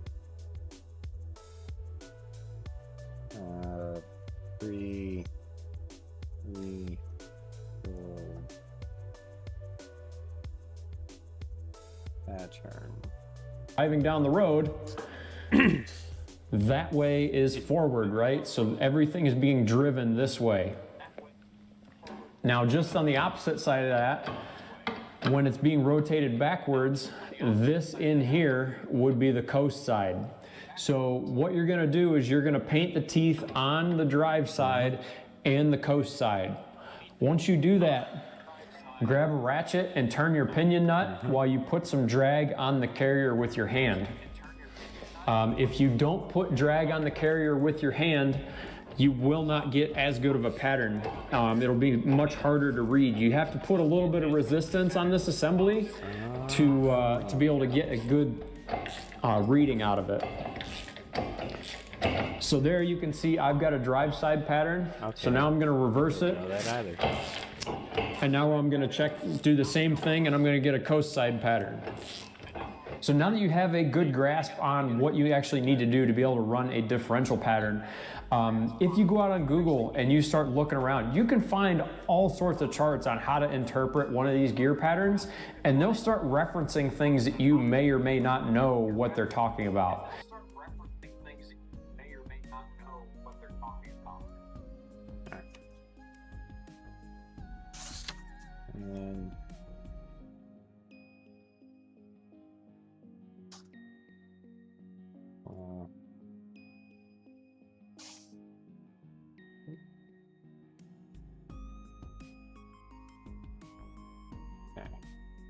And let me switch back. Okay, let me do what he showed first. And got my notes. Alright. Alright, so don't lose the pen. That's the only one I have over here right now that I'm aware of. Actually, I'm gonna switch batteries right now. I feel like, yeah, it's about 2 hours in. Okay, yeah, definitely getting close. And it doesn't hurt to charge it up.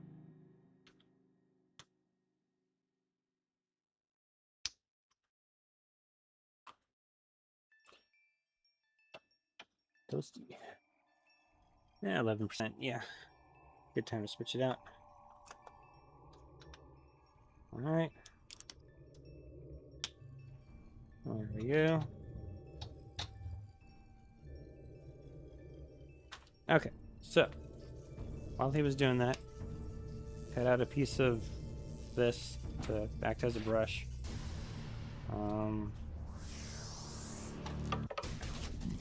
Yeah, so let me find where I left a lot of stuff. Okay.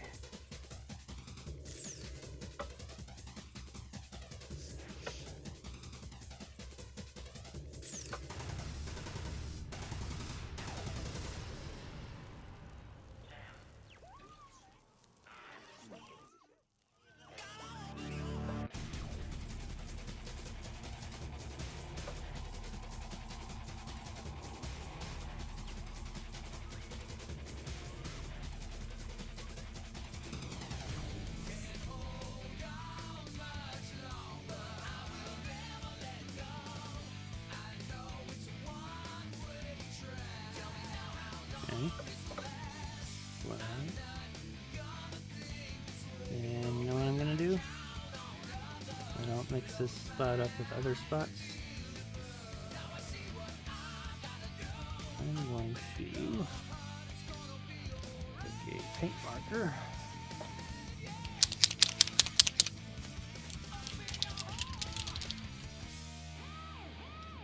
Apparently a very greasy, oily one. And put a couple of dots here, and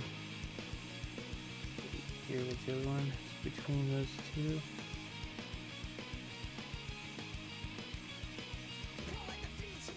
So he said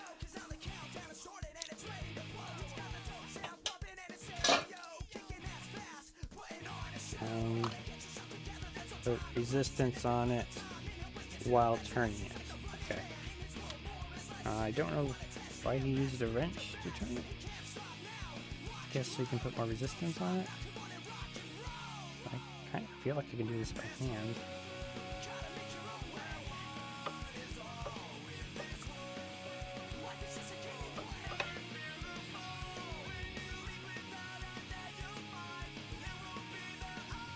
Mustardy stuff. Alright,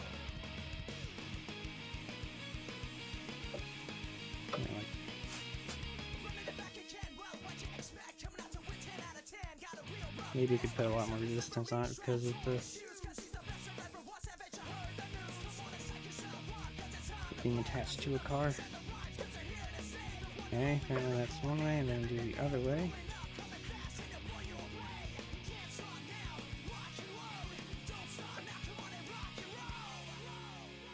Okay. So if I'm looking at this pattern correctly, if you guys can even see it. Sure, let me do it this way. Take you off my head. and do carry mode. Alright, so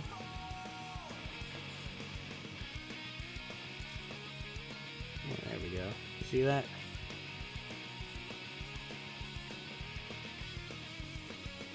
That's coast side. And drive side.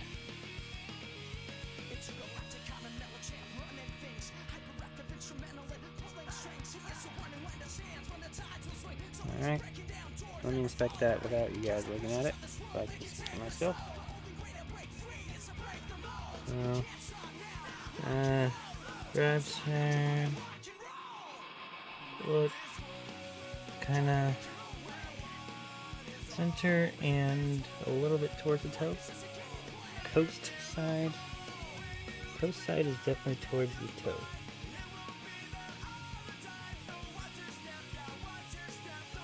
So I'm getting the lip on the top of the paint so it's not like going at the very edge of the tooth. Oh, alright. Okay, maybe I should take some pictures of that too, in case I missed with this one. Alright, what does he say? Whoop, what did I hit? So, what those positions are the different sections of the tooth. So the portion of the tooth that is closest to the differential cover, that is going to be the heel. The portion of the tooth that is closest to the differential carrier, that is going to be the toe. The portion of the tooth that is the high point on the gear closest to the outside edge of the ring gear tooth, that is going to be the crown. And then the portion of the tooth that is down in the valley between the two ring gear teeth, that is going to be the root.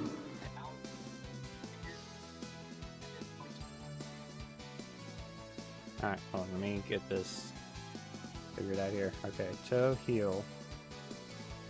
And then go this. Like this. And this. Like this. I'm just going to be right in here. Crown.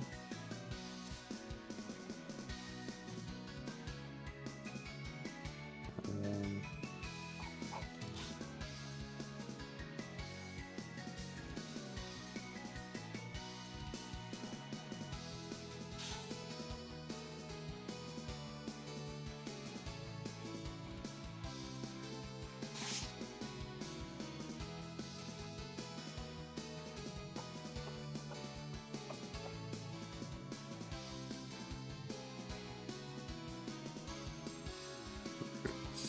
alright, so you guys can see real fast. There's my notes. Woo! Notes. Uh-oh. Maybe not as fast as I hoped. Come on, gamer, come on. Come on. 3, 2, oh, there we go, okay. Crown. Roots. Alright, got it. So then this would probably the same way up here. Until another right here.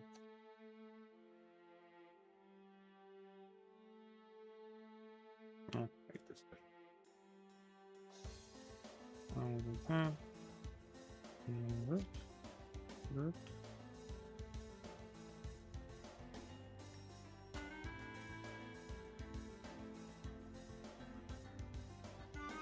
There we go, more or less. All right. Now, depending on this pattern that you have in front of you, you may want to move it from the root to the crown, or the crown to the root, or from the heel to the toe. And each one of those things requires a different input from you. So, when I judge a pattern, 95% of what I'm looking at, guys, is going to be the position from the crown to the root, left to right on the tooth. How is that pattern sitting on the tooth? Because what that is actually showing you is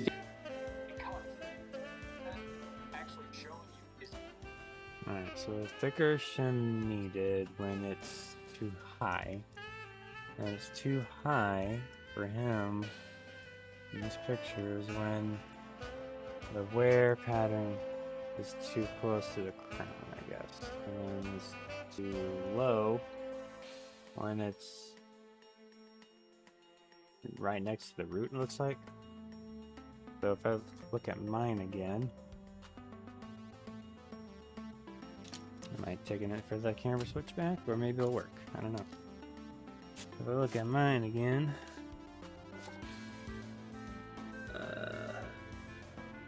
it is kind of close to the crown. So if this were a brand new set,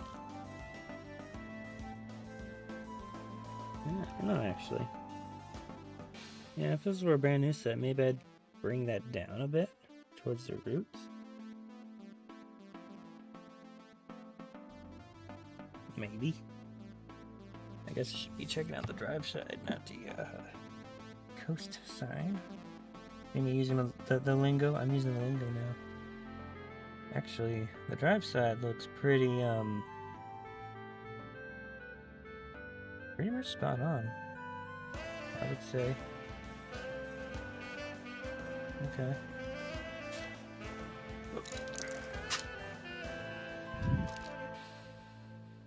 Alright, continue. Oh.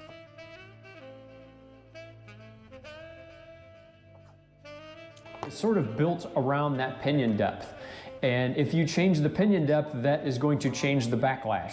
If you change the backlash, it's still not going to change your pinion depth. Everything in this differential is essentially built around the pinion depth. So when I look at a pattern, that is the first thing I'm paying attention to. Is that pattern centered left to right on the tooth? If it's not, what do I need to do to get it to where it needs to be? So that's what we're going to take a look at now, is when you start manipulating things as far as shimming changes, what does it actually do to the pattern? So taking a look at the pattern I have here on the screen, this is largely what is going to be considered an ideal pattern by most people. So let me go through and I'm going to label real quick: heel, toe, root, and crown, just to see, so you guys have a point of reference to see where we're at here. And if you actually take a look at this pattern, it sort of looks like a football. It has sort of like a nice oval shape to it. There's no hard edge at the crown or the root. It's very well centered on the tooth itself. No hard edge. And this... Okay, hold on. You're saying things I need to write down. Okay. So, no hard edge on crown or root, oval shape to it. There's no hard edge at the crown or the root. It's very well centered on the tooth itself.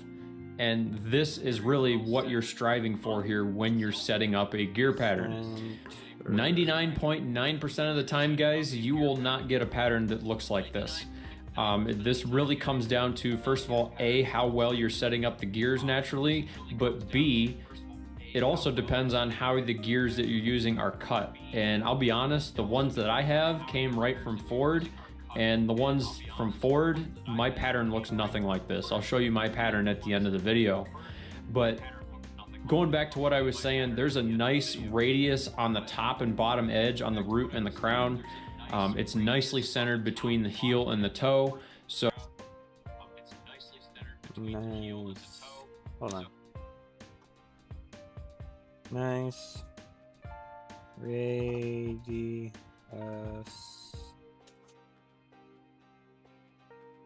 like here, kind of like an eye.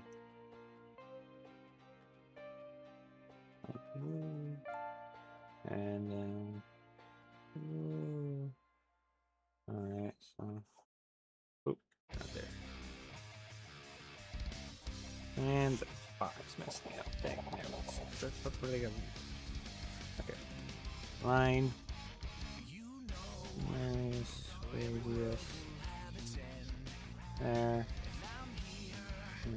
Okay, then I can match radius down here. Match radius.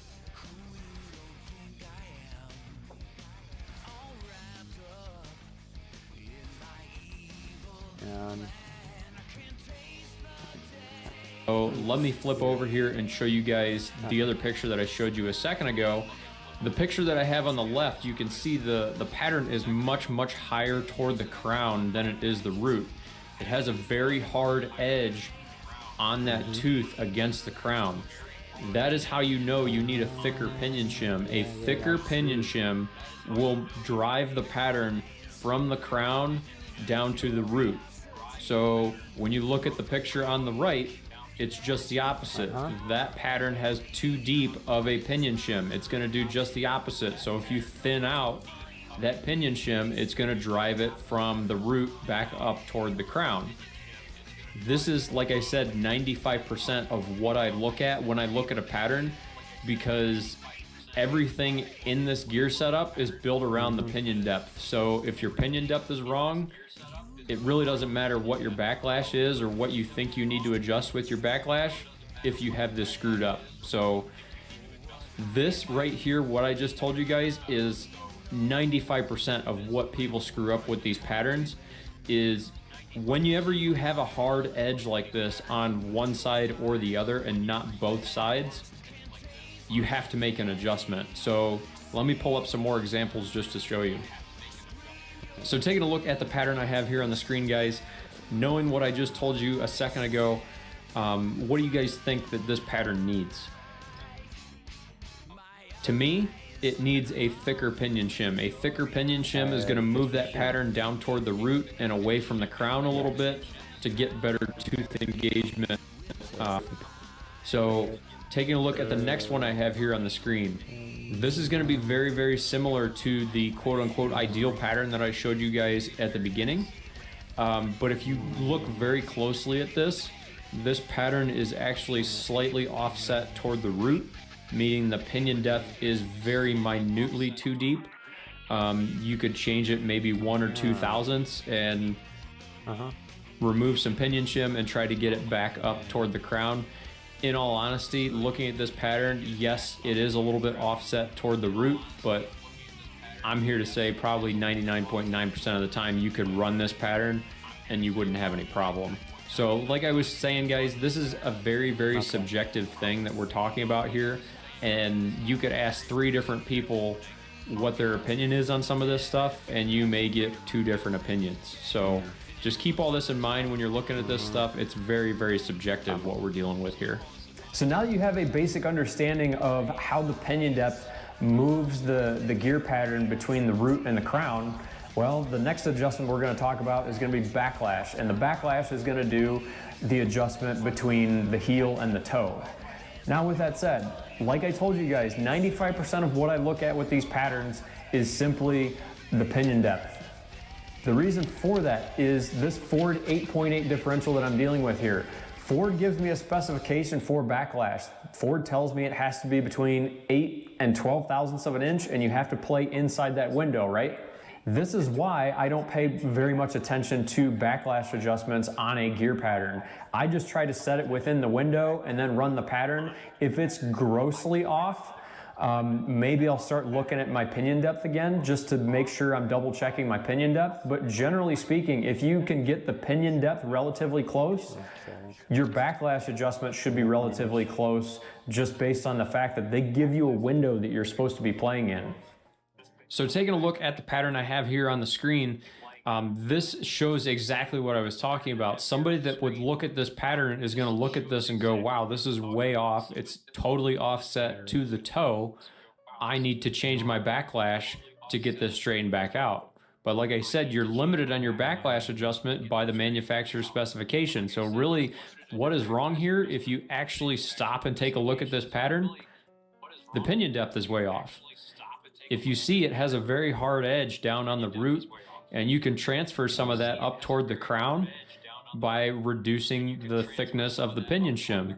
When you reduce the thickness of that pinion shim, I'd be willing to bet that some of this toe offset that you're seeing in this pattern is going to shift back up toward the heel when you get the pinion depth straightened back out.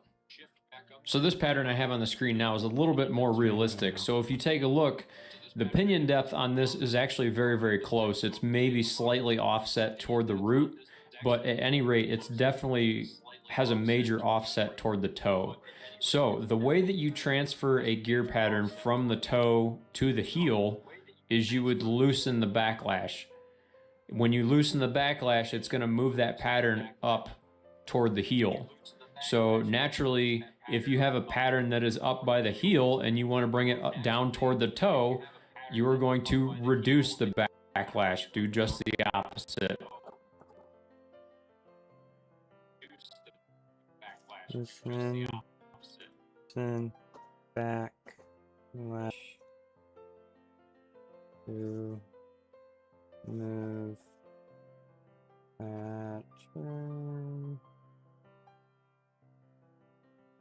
pattern towards. Wait, which way was it again? Oh, he has it written. Okay, move so. Wait. Oh. Loosen. Move from heel to toe. Toe to the heel is you would loosen the backlash. When you loosen the okay, so towards heel.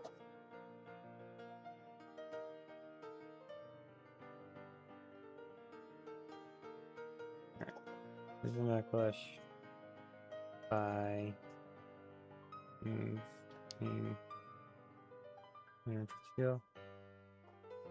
By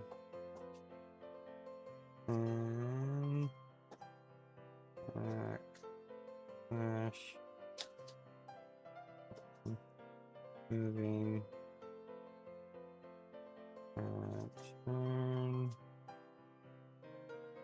turn towards backlash, it's going to move that pattern up toward the heel. So naturally, if you have a pattern that is up by the heel and you want to bring it up, down toward the toe, you are going to reduce the backlash, do just the opposite. But what you have to remember here is you have to play within the manufacturer's specifications for backlash. So there is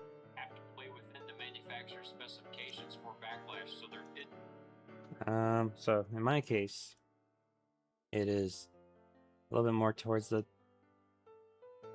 toe. Yeah, towards the toe. So kind of like this. But move it towards the heel, I would have to loosen the backlash, according to this guy. And I can't do that because it's already at maximum backlash tolerance, according to my measurements. Isn't nearly as much adjustment with backlash as what you have with pinion depth. So by all means, try to get the pinion depth right first before you start playing with this.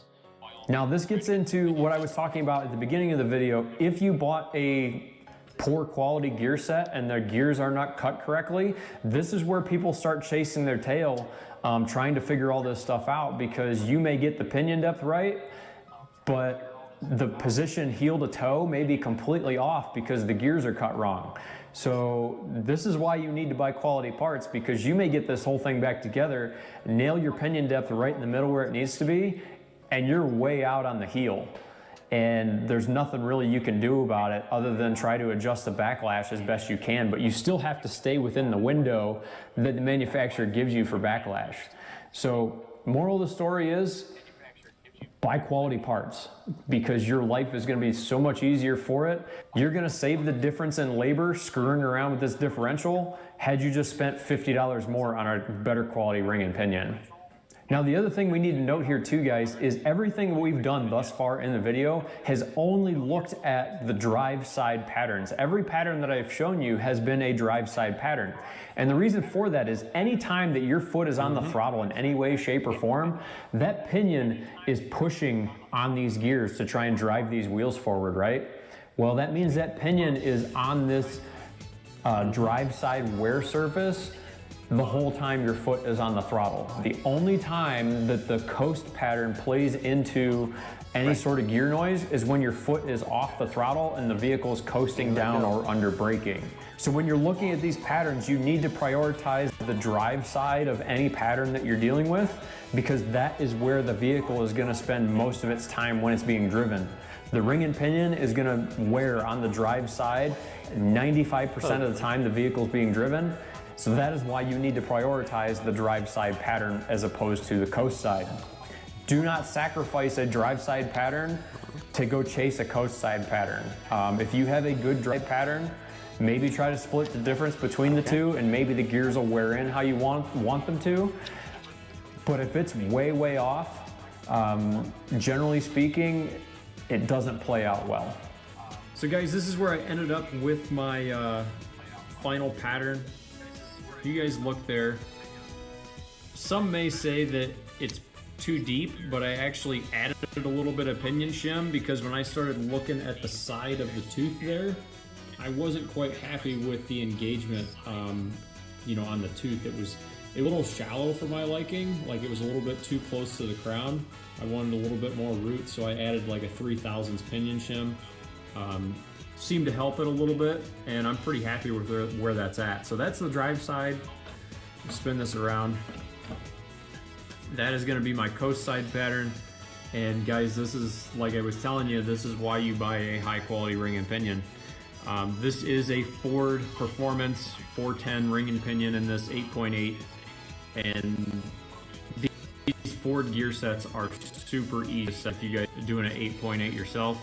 This is why you spend the extra money, because if you actually look at this, it looks very similar to like a used gear set, because the gears are cut so well with one another. You don't see that football pattern because the amount of engagement between the two gears is so high. So guys, that is what I have for this video. Guys, I will have links down in the description to any tools that you would need to rebuild a differential, as well as, you know, the gear marking compound, the acid brushes, things like that, if you guys need any of that stuff. But as always, guys, if you guys like the video, hit like. If you want to see more content, go down and hit subscribe. Thanks for watching, guys.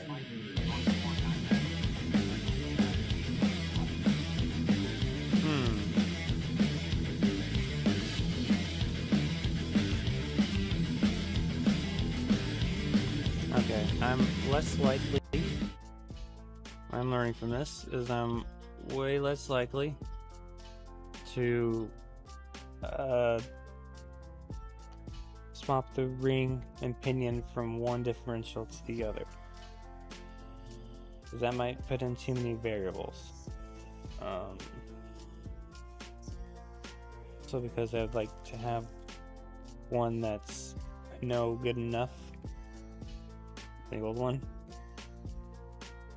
while I take apart one that I don't really know if I'm gonna end up doing it correctly or not. The camera misses it. Taking a minute to catch. The resync, it loses it when I lose the part of it for that. You know what I might do is I might actually add the camera to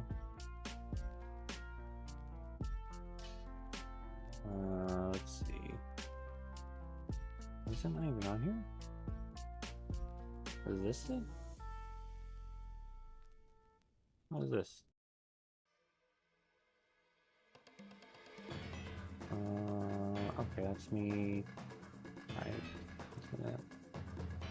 Alright. Where's the camera? Show the camera. Come on. Uh-oh. I think I killed it. I did. Oh.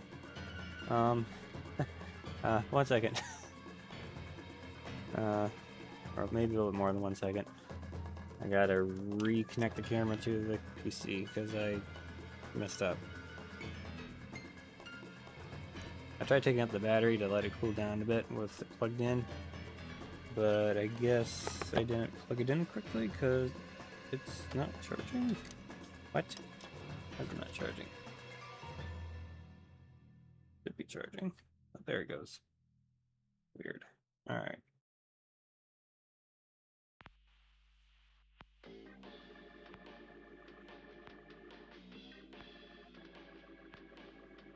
Connecting.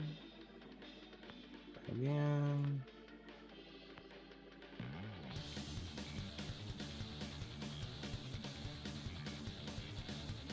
Oh, good. He has a button to go back to live view, so maybe it'll work. Or not. Well, it tried.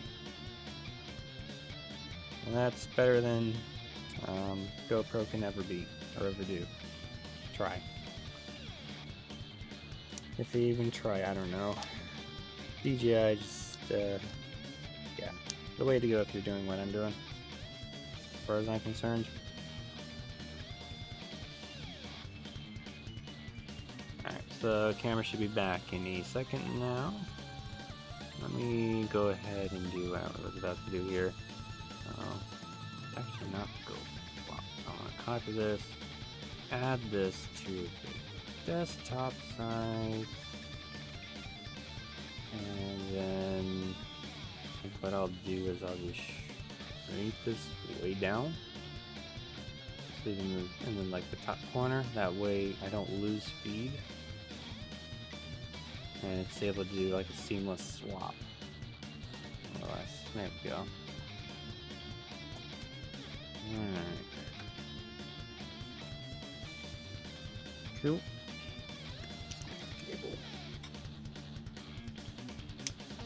Alright. Got my notes. I'm going to think a little bit here. Alright, so I am pretty sure what I'm going to do is assemble this one. I'll probably take it off again, clean it up real good, put it back in there.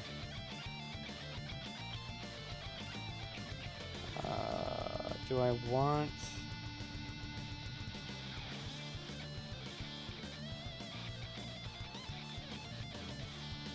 to mess with...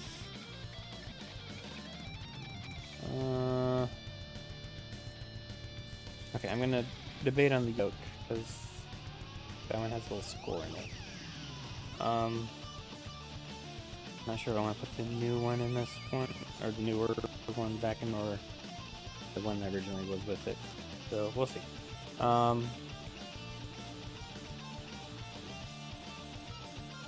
Reassemble this one. Probably put some oil or WD-40 or something in it to keep it from rusting. And just leave it as is for now, and then work on rebuilding this one. I think that's what I'm going to do. That way I can keep the ring, or sorry, the pinion with the same carrier and ring, even though I got to rebuild all that, and keep the pinion with the same casing, so I probably won't have to mess with the depth as much, or the reshimming as much.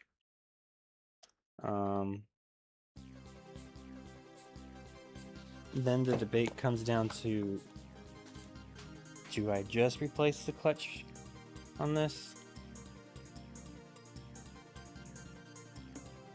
Which then I think would involve me replacing the carrier bearings. But then leave the rest of the bearings. Do I leave the bearings for the pinion and or the yoke, and the side yokes?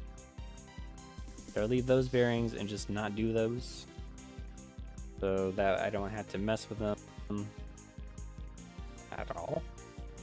I think side yokes would be, I think, easy-ish. Might be easy-ish, as long as my press works and I'm able to press them in and out exactly to where they are currently. But those do not require me to shim anything, as far as I'm aware.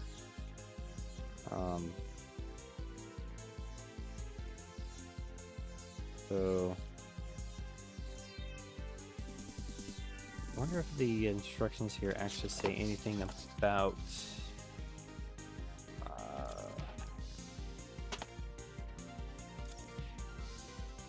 those bearings. I'm not even sure if they're even part of a regular rebuild. Unless they're bad.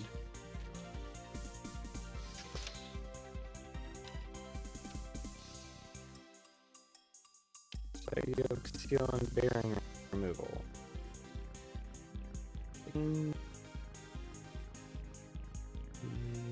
12.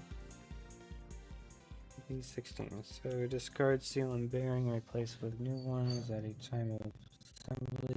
Use standard menu to clean bearing an oil seal board and carrier. New yoke bearing assembly using tool that and spacer that. Bearing must be installed. 0.340 inches from the face of the housing bore. Okay, bearings with toy lubricants, whatever that is. Highlight coat effectively lubricants on the lip of the yoke, shaft oil seal, and assemble it flush into carrier. Okay.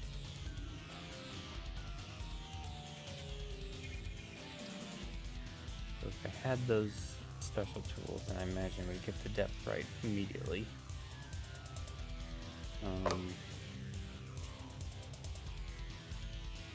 And I wouldn't have to use the press. Can this measure what I need it to measure?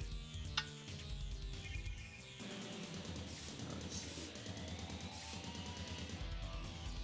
0.340. What would it be like? 23. Might with the new battery. I don't know how accurate is this thing. And it's hardened. Not sure. I'm about to get another one that's more accurate than this.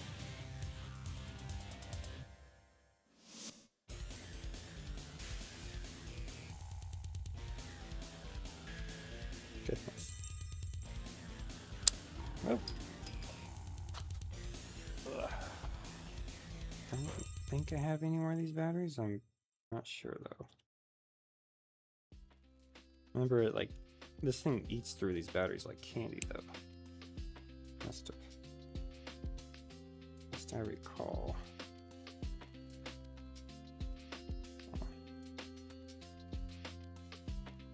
Oh, this is an off-brand. LR44. I'm going to assume this is capable of reading that with the digital gauge on it. I could be wrong, but I don't know. So 0.34. 0.3, maybe like 0.5, so like right about there would be the measurements. This one doesn't have the seals in it right now.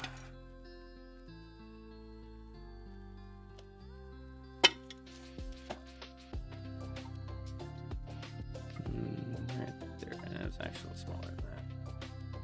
Where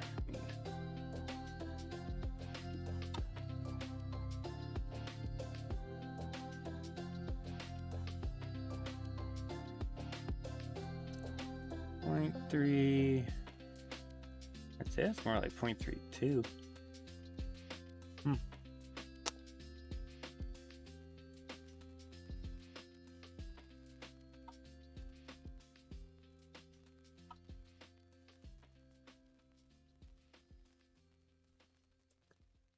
This side's a little bit more out. Is this not flush?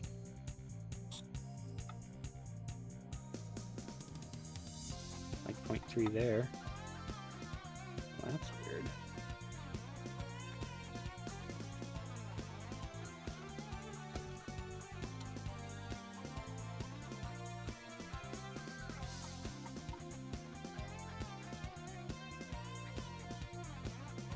Is it because I'm tilting it here? Do I do it? Oh, maybe I can do it like this. That.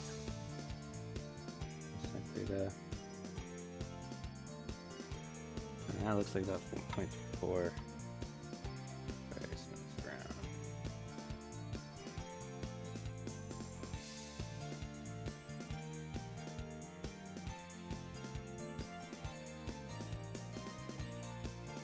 There we go. Okay, that'd be a way to measure it then.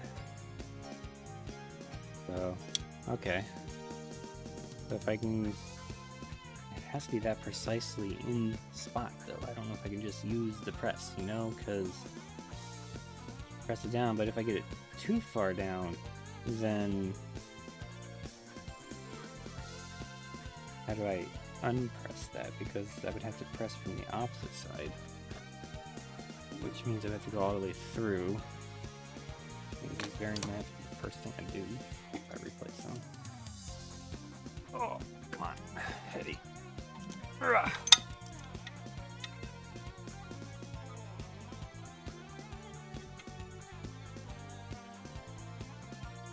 I mean, it's possible, it's just very unlikely to get it that precise without their special tool. So, maybe that'd be worth looking into, seeing how much those tools are. Maybe I should make notes of what kind of tools I need to be getting, or looking into getting. Honestly, if I had this tool, which is basically a metal bracket attached to the front, I'd be able to get my dial attached to it because it'd be metal and get a more precise reading. Although my dial I don't think goes that precise. Maybe I would have to get another more precise dial. Ugh.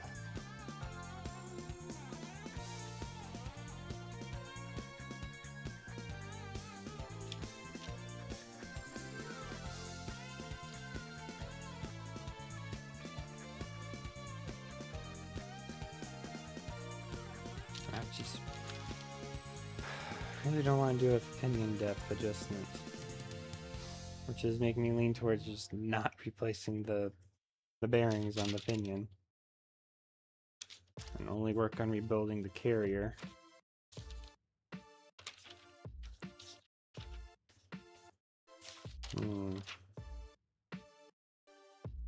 Or the case, I mean. No, not the case. What is it? What's it called here?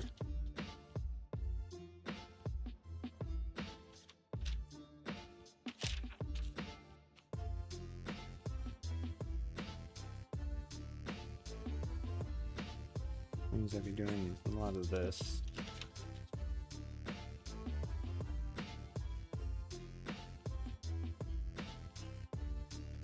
It's pinion preload shims,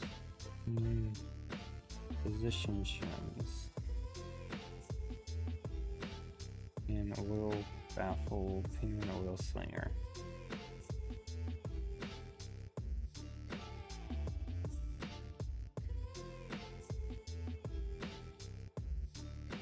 Preload and position.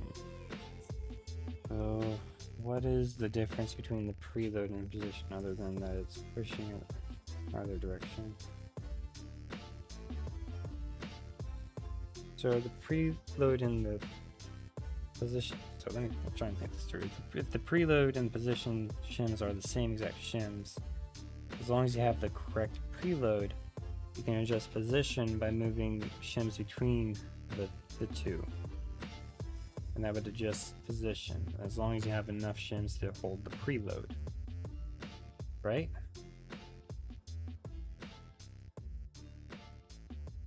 Okay, so how do you measure preload?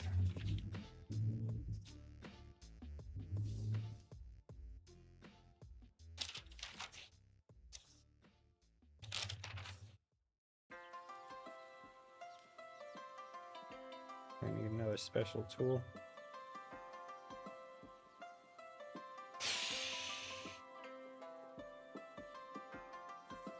Apparently I do.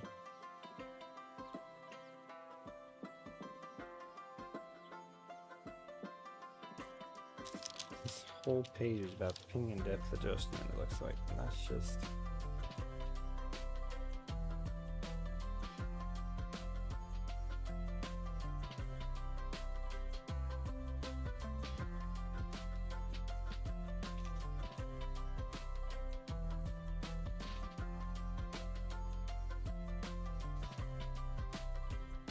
Maybe I just need to read this, and then I'd be like, oh, it's just this, and be fine with it. I don't know, it's just a lot of words.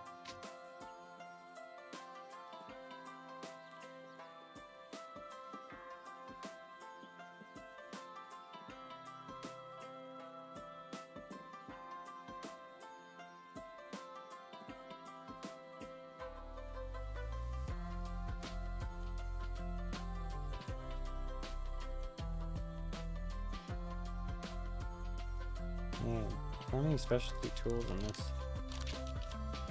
That would make this way easier. It looks like this doesn't involve a press as long as you have all the right tools.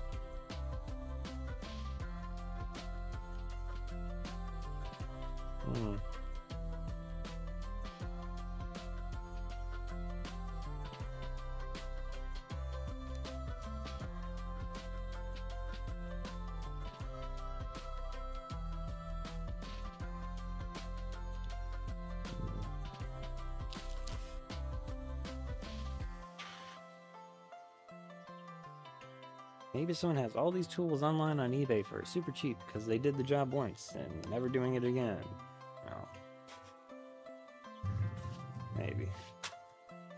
Alright, I want to look at this a little bit more here. Oh, that's definitely not gonna help. Turn this up. There we go. This direction I should be able to see a little bit better.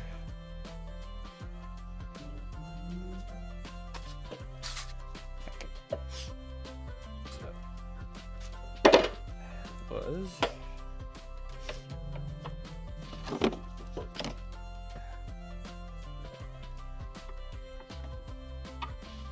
between these two teeth. I'm looking at this correctly. There's a nice bow. This is the drive shaft. Yes, okay. And the top end.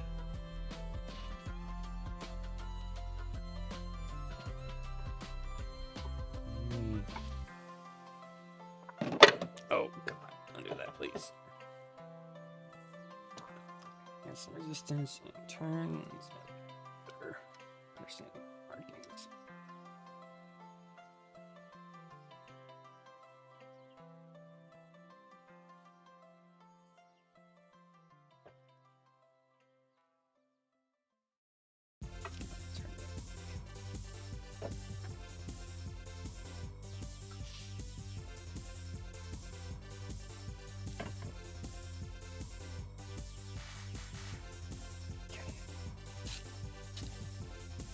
Yeah, so there's a nice little bow towards the tip side.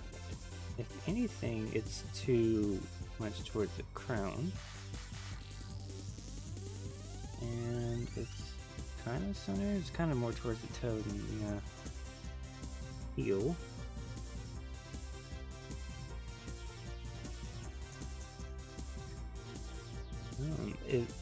If I were setting this up new, with the information I was just given, I would try to bring it more towards the root. And to bring it more towards the root, I would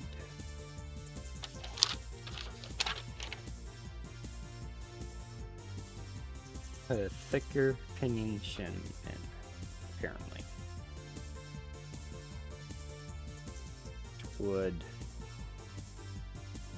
depending on which side that is on, so if it goes this way, I would... Wait, how does that geometry work? Pushing this way would go more towards this thing. I would think it would need just this to adjust that. Is my brain not smart enough to understand. Moving pattern toward. Huh. Okay. I didn't know. Huh.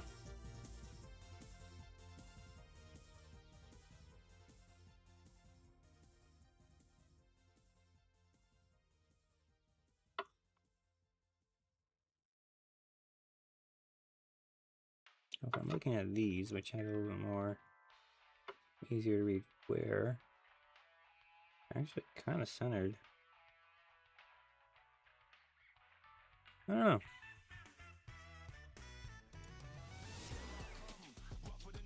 Because I'm seeing a curve there and a curve there. It's just a different type of curve.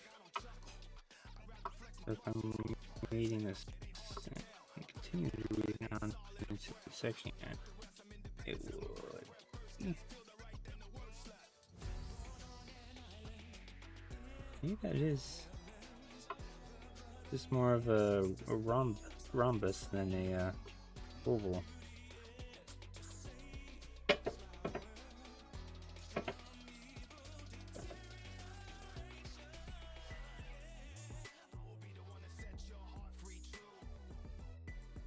Going the right direction, I don't know.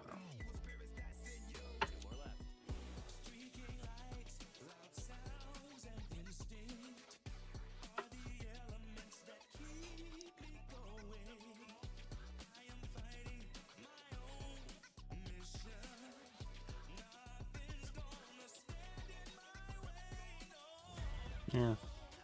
Alright, well.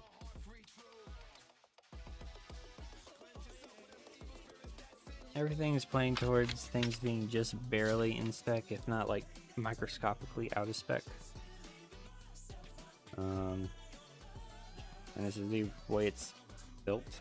So, if these parts, except for the seal, those are less used, and I guess, oh yeah, that's used, but from a different one. Alright. I kind of don't feel like putting this one back together right now, because I got other stuff I want to do. So what I might do, temporarily, let's crack my neck apparently. Let's grab some spray lubricant. This one's probably fine, because I'm going to clean this all out anyways. Spray this on this stuff so I don't get any rust, hopefully.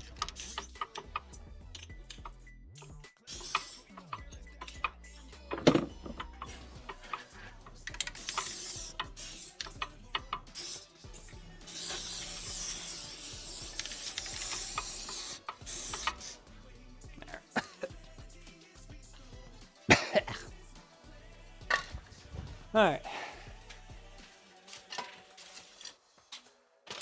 And there. Alright, it's definitely cooled down, which is nice. So now I can just set this aside and deal with it later. In theory. I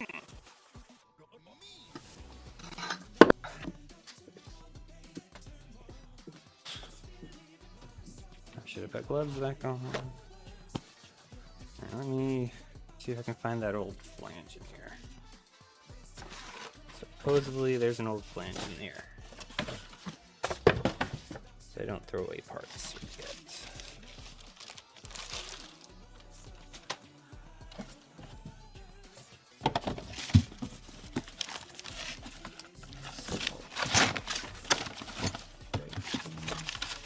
Unless I already pulled it out. I don't remember.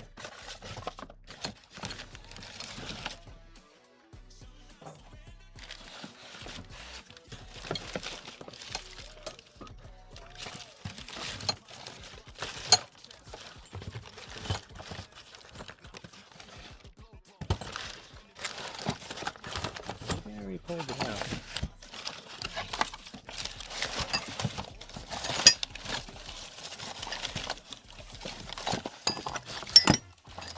Here it is. Alright, so this was the original rear flange. Well, that's way better condition than that other one. No score on that.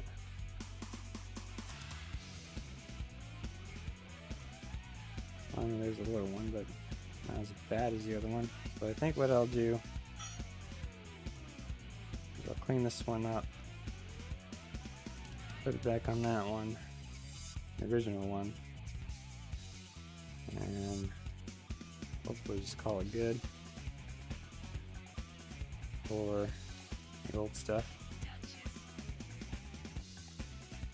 A little bit of rust address in there. So I go ahead and just toss it in here.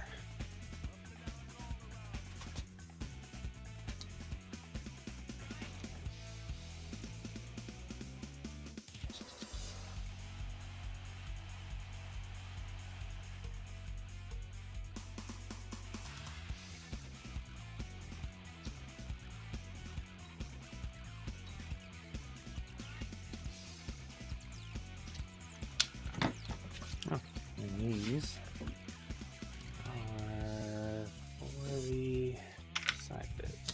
Alright. There we go. Oh, I forgot to lift those in there.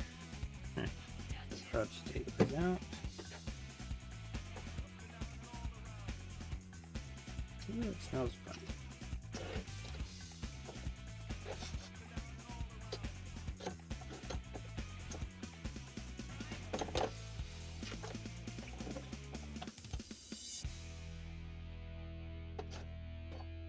This is the outer side.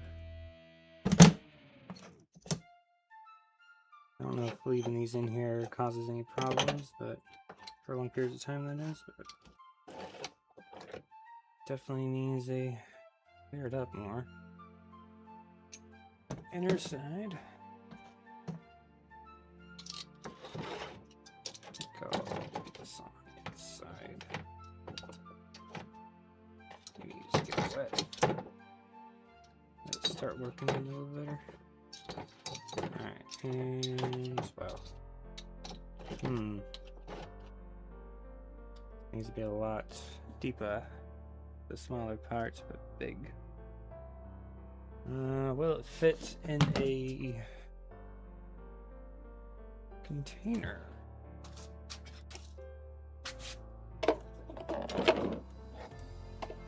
Not really.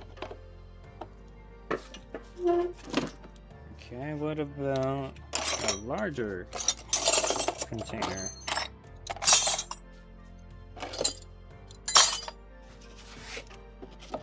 Oh yeah, that'll fit in that. Alright.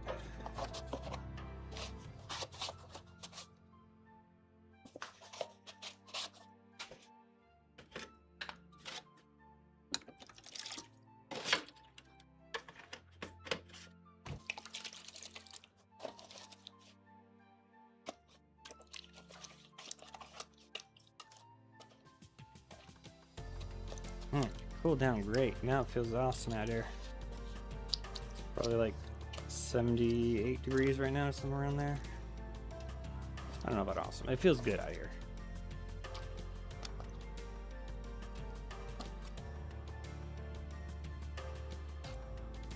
It's definitely kind of warm. I mean, I wouldn't want to be working out in this weather, but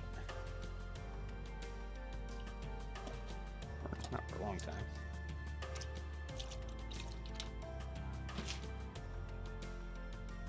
Yeah.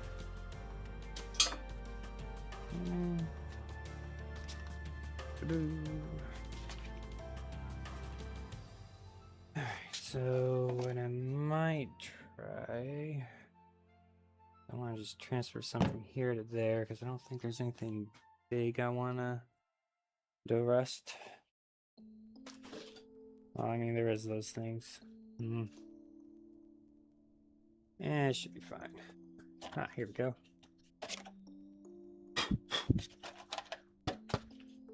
All right, scoop. And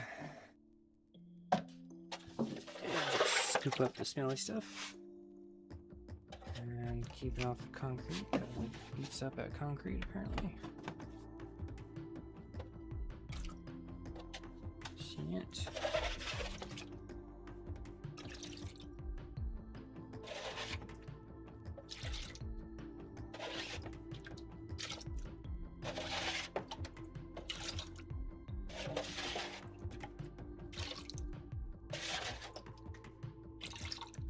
Try this out for size.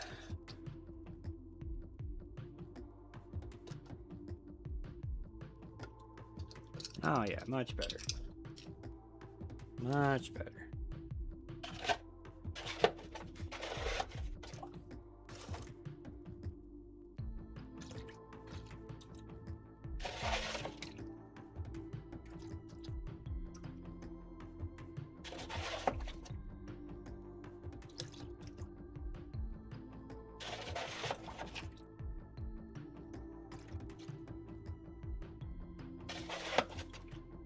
In case the spindles have some rust on them, which I'm not really sure about.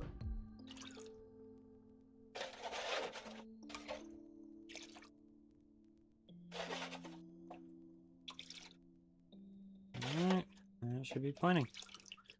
If not more than needed. Alright.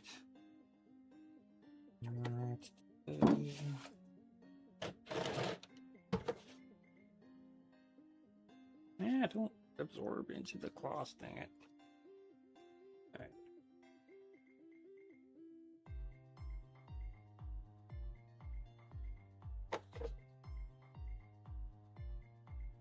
Move this out of the way. Looks like it'll bump it, hopefully. Okay. Let's put something on top of it so these critters somehow end up in the garage. They don't think of it as something tasty. But I don't know if they would, but you know, you just want to be careful. Don't want to poison any critters unless they're like rats or something, I guess.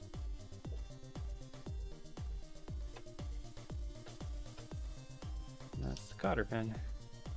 I'm definitely not reusing, but you know. Alright.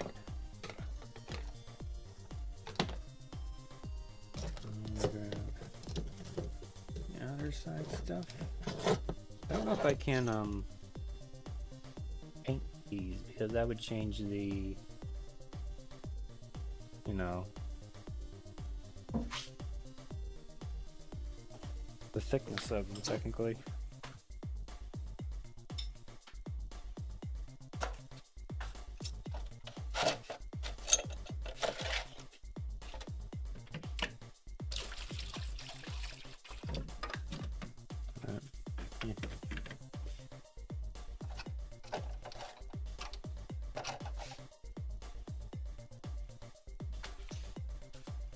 Alright, that's getting situated.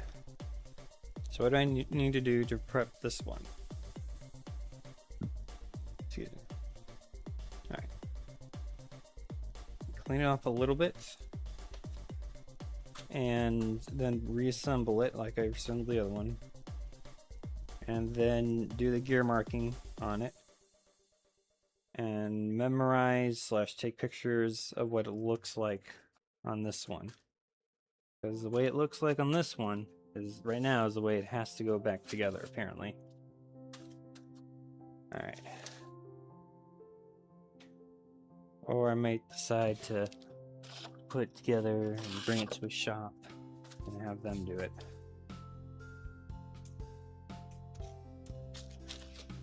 I just don't feel like spending $1,200 or whatever it would be for a shop to do it. You know, it's a lot of money. But I know they would probably do it right. That's the thing. If I let a shop do it, I can be more confident that what's done to it is done right. Especially like a shop that does this stuff all the time. But if I do it myself, I get to learn and spend less money as long as it works. If it doesn't work, then I'm spending just money anyways.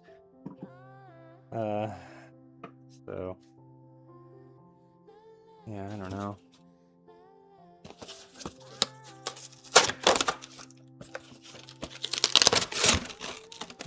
That was not paying attention.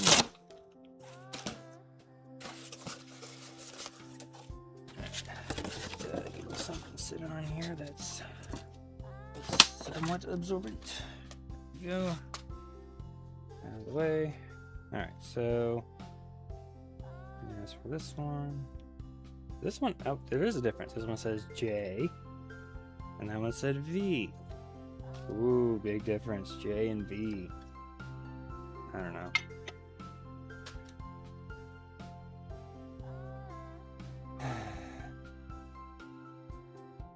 Alright.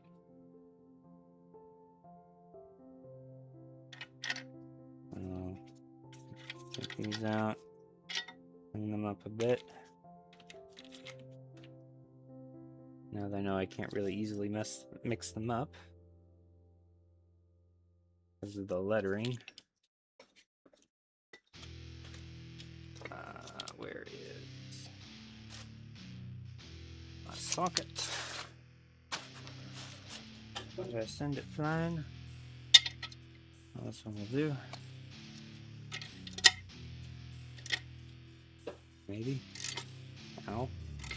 Ow. Did I tighten this?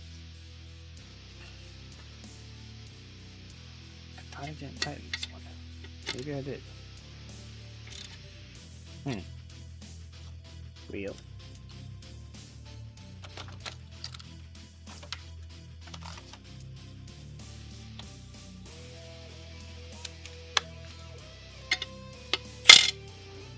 Ow, my ears. Never mind, that's a bad idea. It's like a giant bell. Okay. It's not even a bell housing. Although it kind of is in a way, I guess.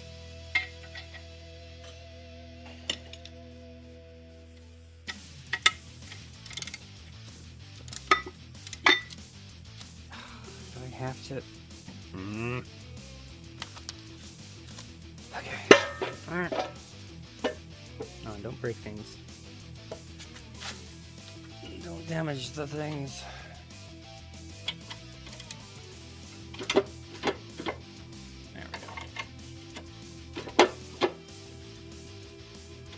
There we go. Well.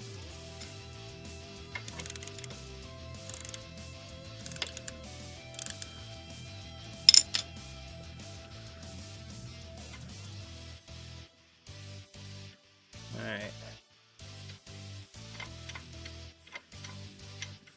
These things I want to clean up a little bit, but I think I'll leave a little bit of grease on there. Or oil or whatever.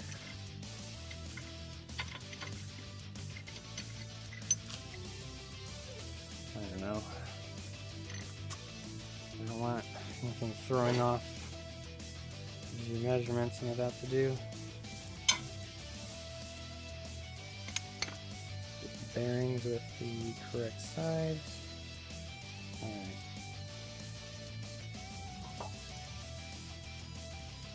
I can clean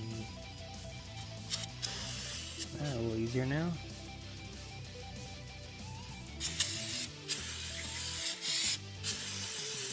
Basically, all this is going to get cleaned off anyways.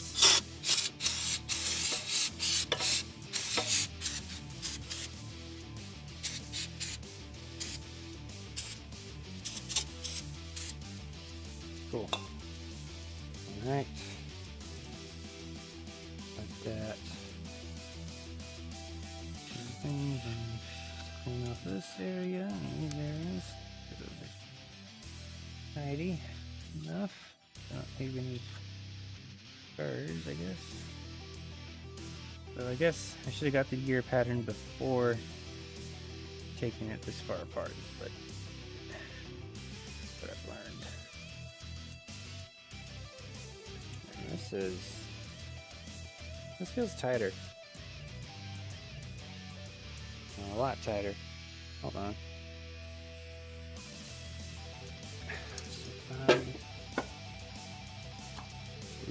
this.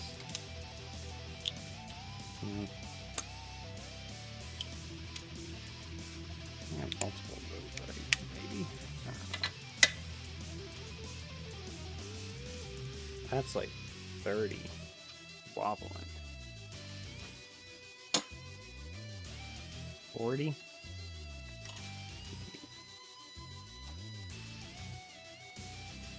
There's like 30 and 40. Yeah, something not right here. That's too tight, right? Even for new bearings. With new bearings,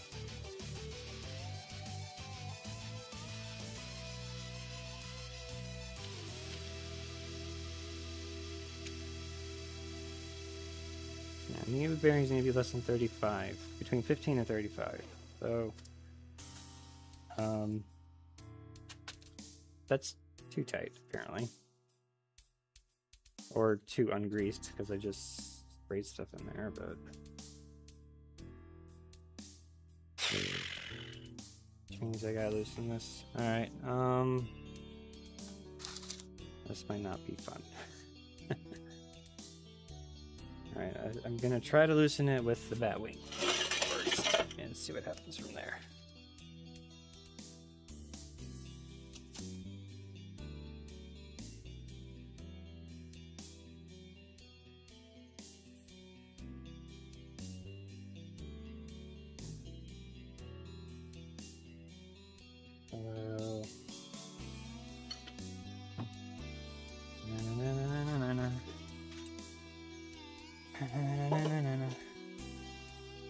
Batwing. I'm calling it Batwing because that's what I heard people online call it.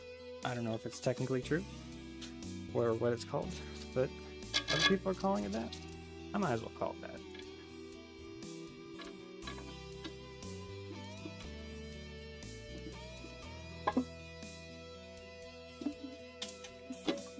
Besides, it's kind of fitting by the look of it.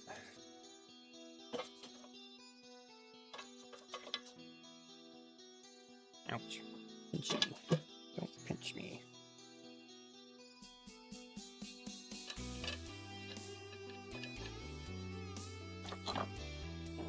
Figured probably enough.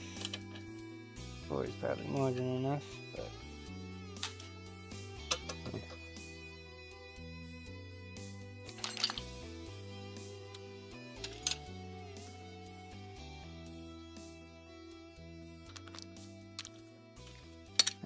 tight fit. I guess that means it's a good piece, but hard to move around here.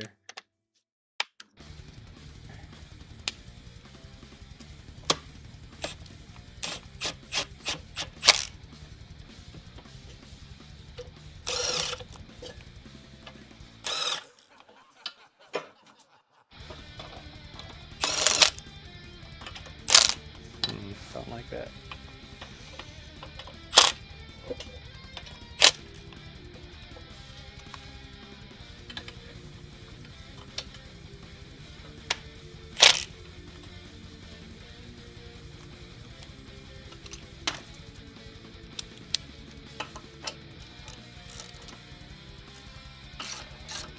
Just 30 threads.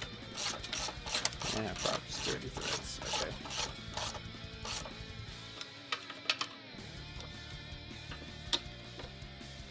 Okay. Okay. Batwing on.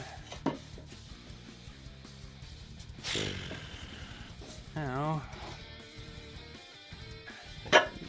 down. And figure out a way how to loosen this. I think I'll use breaker bars. And go. Hopefully, don't need an extension. Wait, how am I going to keep it from spinning? I didn't think this far. Okay, well, in that case, yes, I will need to put the bracket on.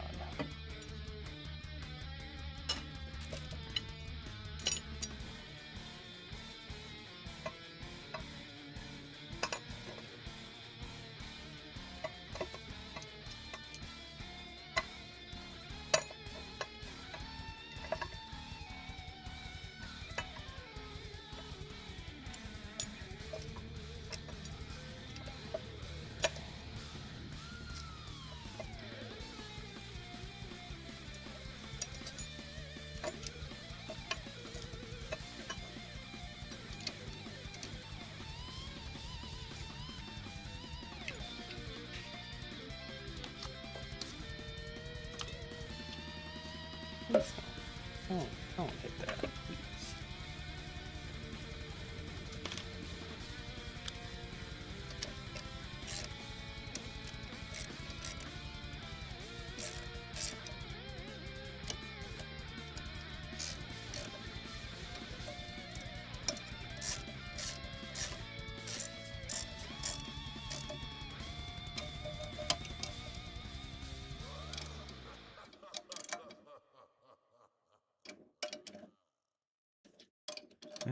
No over tighten. Okay. Shocking that can hold that much. But, oh well. Okay. Here's I probably need the extension anyways. Alright. So now, righty tighty, lefty loosey.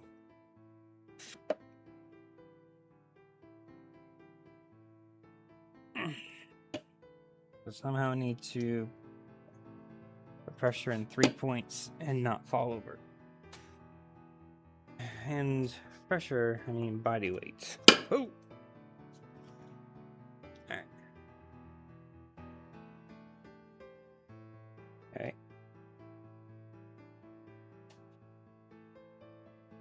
Okay. And push. Nope, not like that. Maybe the torque bar would do better than this breaker bar because it keeps going out instead of. I can't even do what I want to do.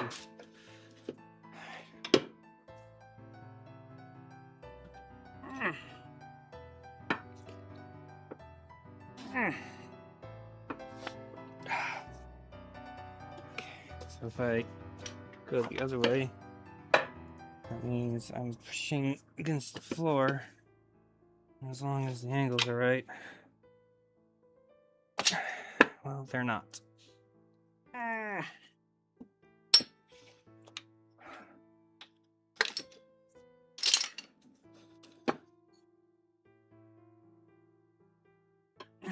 I'm turning something. I don't know if it's the bolts or what. Or not, I mean. Okay, now it's loosening. Alright, so now that's loose. Good. So now if I put this on the torque bar, torque it properly, whatever properly is, need the extension, unfortunately. Think about it, because that plate.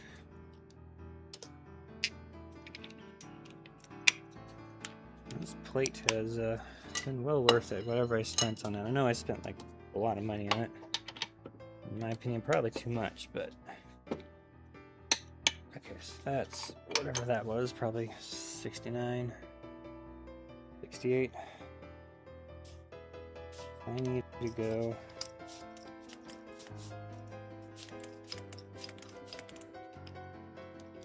Why does it get stiff right there? That does not feel good. So I'm gonna go way more than that. Alright, so 90, 190, 200.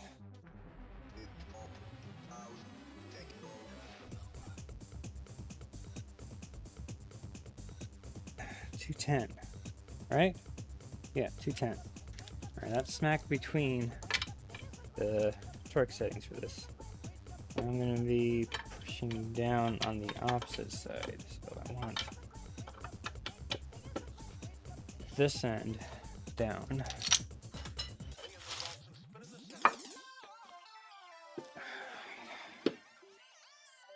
don't know if I can do that out of the way. I want this to be pretty smooth motion.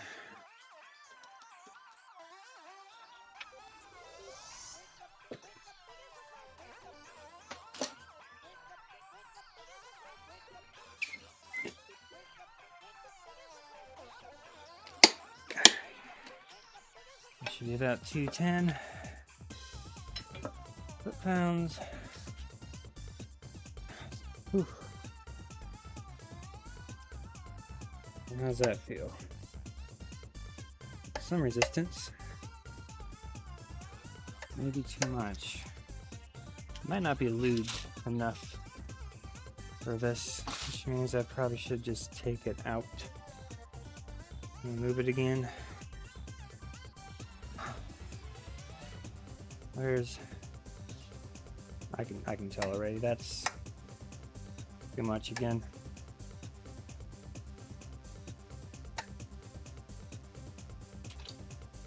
Oh.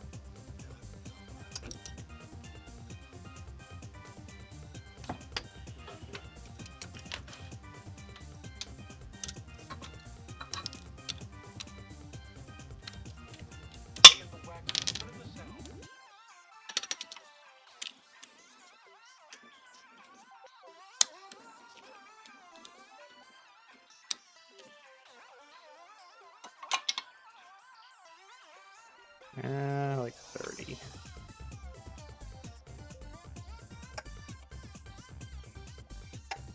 Maybe slightly less than 30. What was the max again? Like 35? It's stuck here and there. It's kind of weird.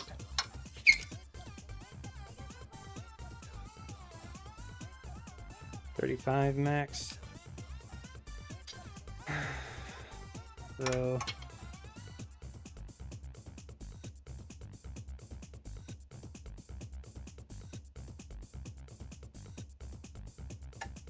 I mean,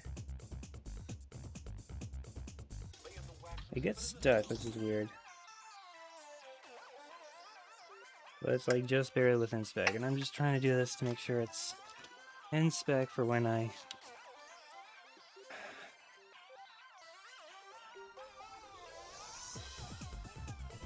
do the test. It just feels weirdly stiff and grippy. I don't know, maybe we should do this one more time. Only set it to 200 instead. They have the thing on there already, might as well. Alright. Redo. Set this to 200. I don't know if 10 foot-pounds is going to do that big of a difference, but maybe it will, maybe it won't. Where did I put the stuff and the things? Over here. I don't know why I put it on the chair. I don't put things on the chair usually. That's the little things. Alright, so actually, I should need that. Stay. Alright. So loosen this, which means I need to go down this way. Alright.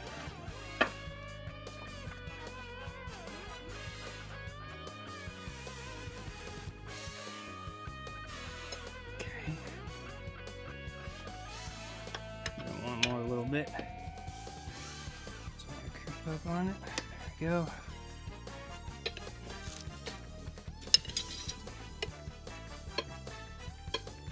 Okay. Now bring it to the minimum torque specking. Oh boy.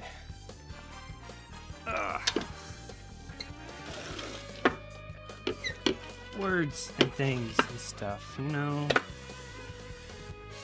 Might want to take a break and get some food. That's what we probably should do.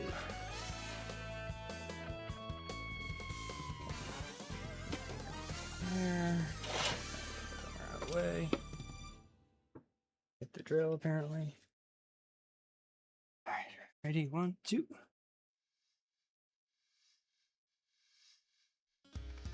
No, more.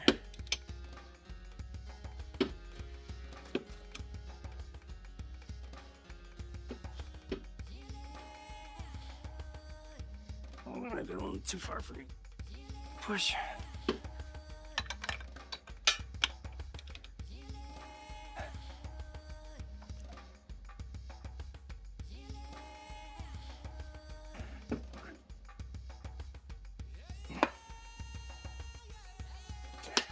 Why did it work so well last time, not this time? Maybe I went too far or something, I don't know.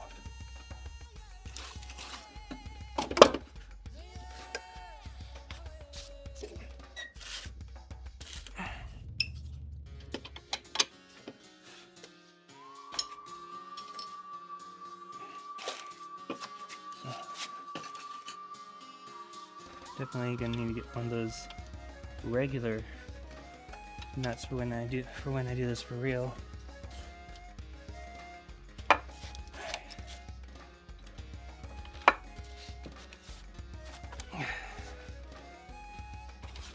Ow.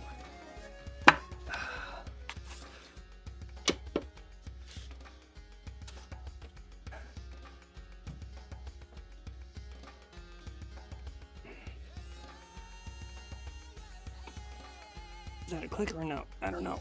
I don't think it was.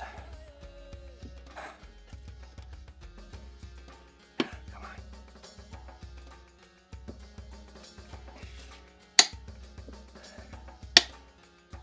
Didn't really creep up on it, but it's probably good enough.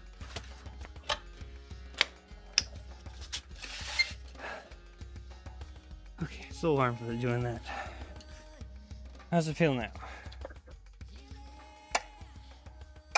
Not the same, but maybe a little bit more play. What I'm kind of going for, I guess.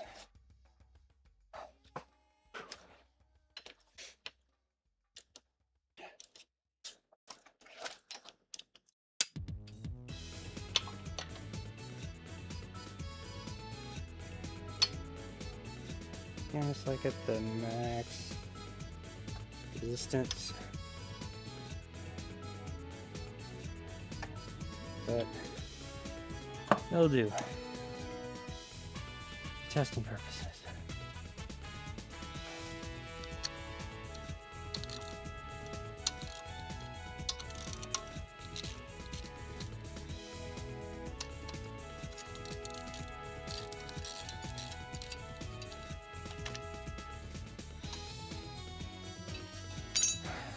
All right.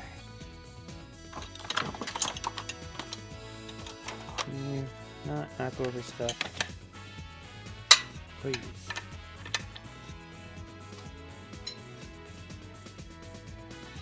Like wobble in between.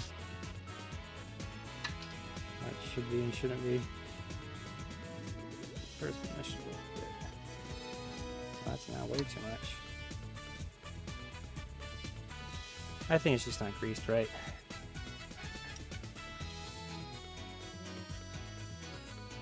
As soon as I break resistance, it stays barely within spec. So, alright.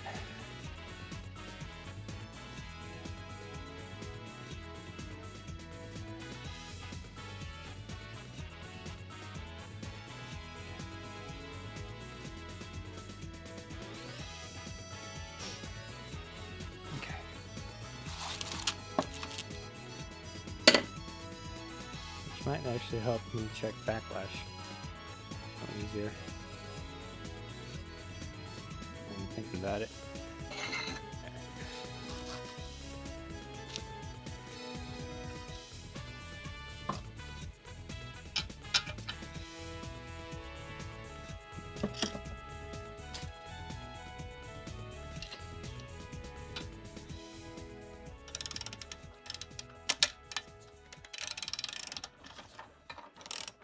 Sorry, loose.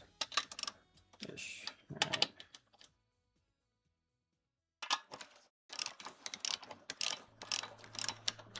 Oh. In that case.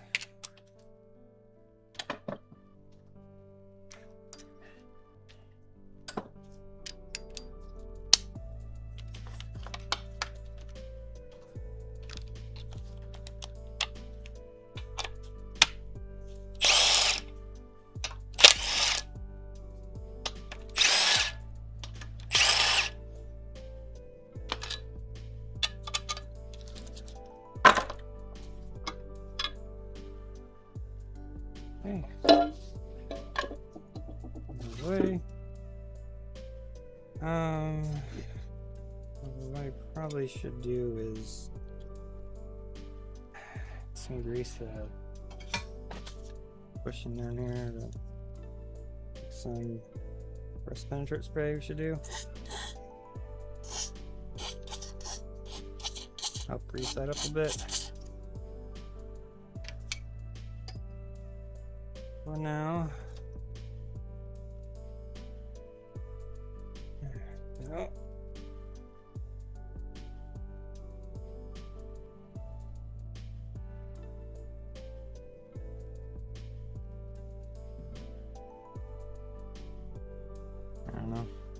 I don't know if that really helped much. If it helps a little, great. If not, oh well.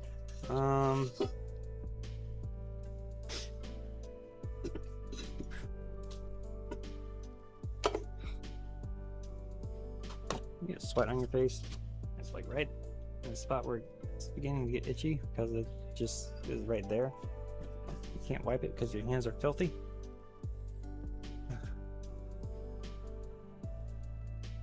Alright.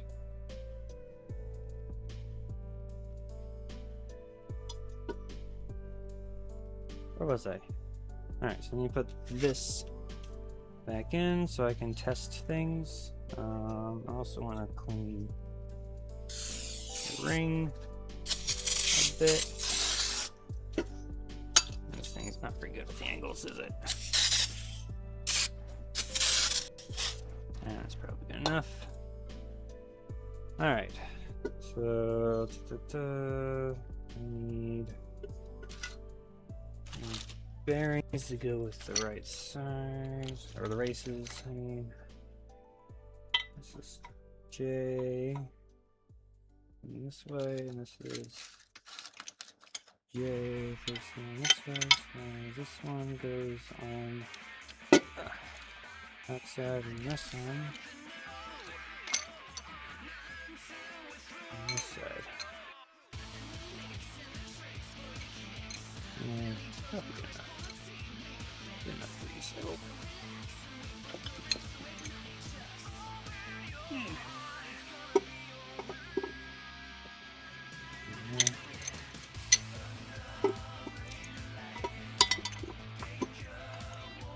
That's probably not the best way to hold it.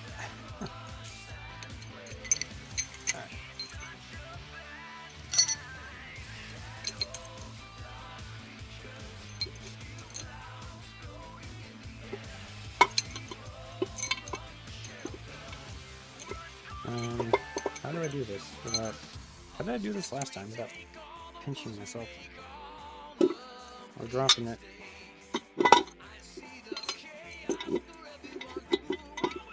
Oh, I have it backwards. Huh. A derp. Okay. Double check. Okay. Sideways. Okay, so... Give the bearings back. Okay, so... This... the bearing. Put it there. Okay. Ugh. Now it should go in. Very.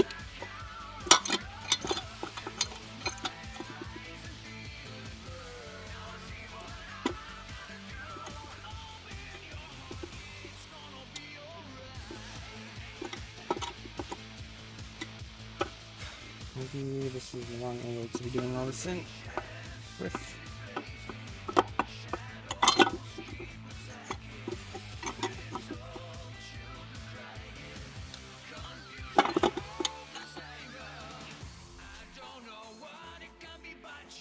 There we go.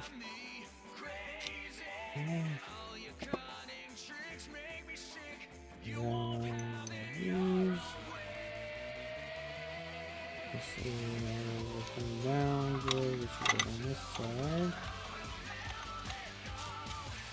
And this is sideways J, which goes on this side. Why is this one J and the other one is B? I don't know. That is the first difference I've seen between these two.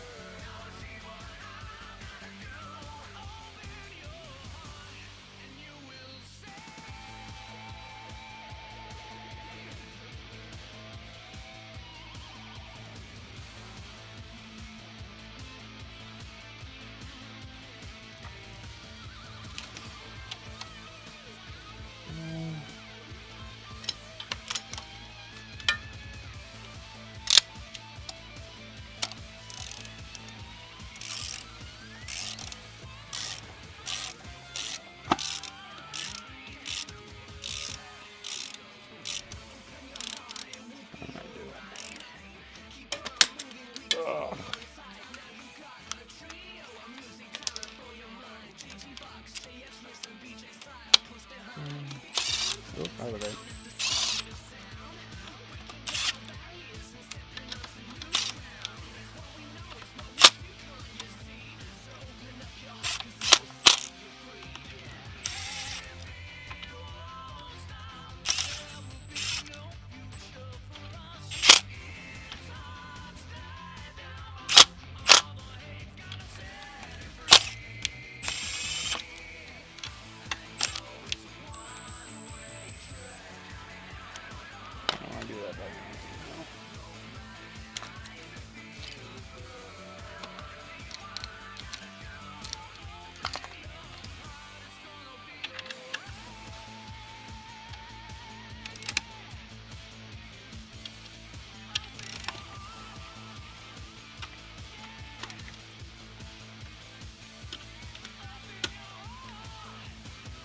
These are 60 to 70. Which means this needs to be adjusted way back.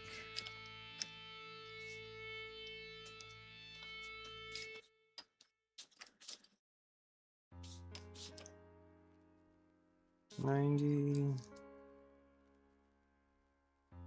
$70, $69, or $68, I guess.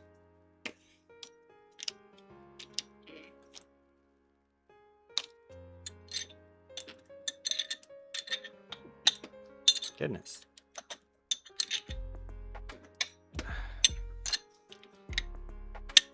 What? Give me back my... Why?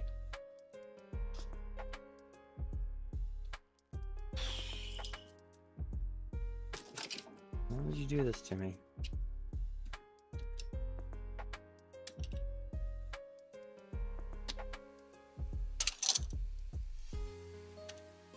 All right.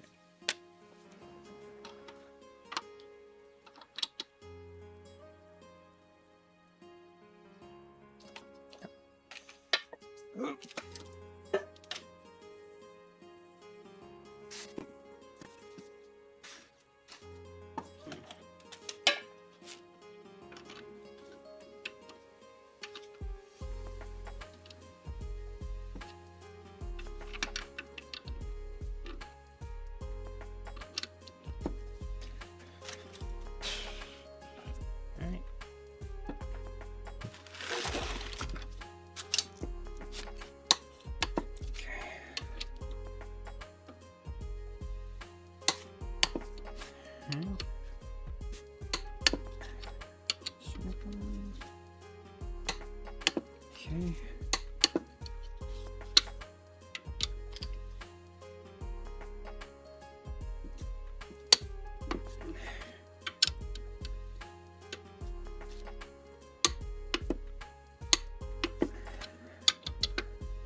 Nothing like having a torque wrench you know is calibrated correctly. Okay.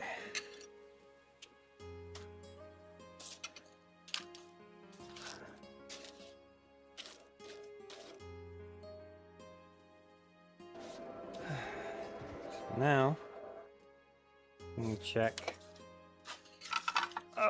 all the things I was checking before. It should be like no play this or that way. Okay.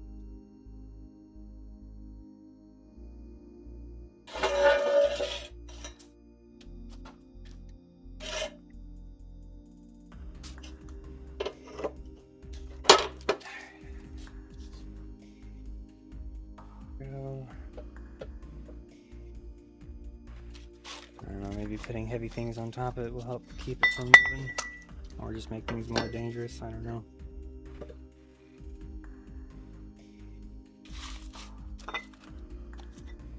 Alright. More friction there. There's the dial.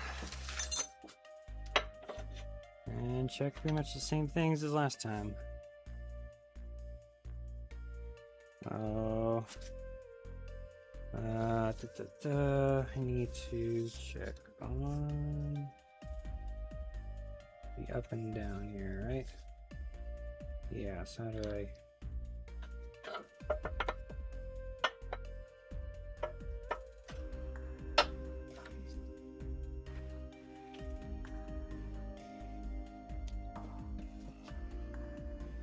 Put this stuff on afterwards, maybe. Give myself some room.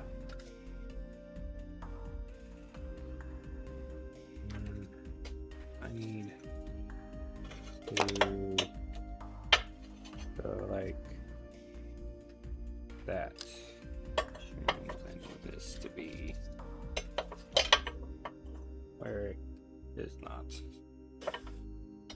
Can I do this? Where it is. Here. I mean, that's facing downward, but okay.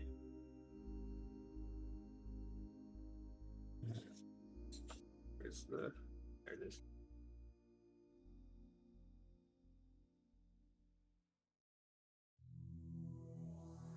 Too wobbly.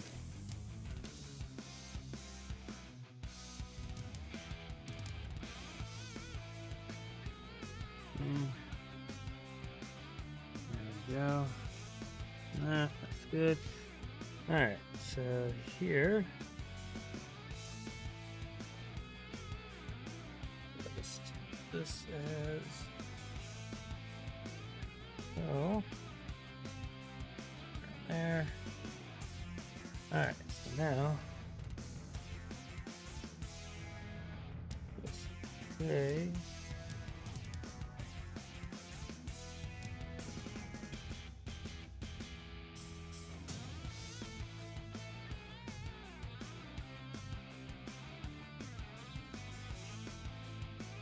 so that's like 7?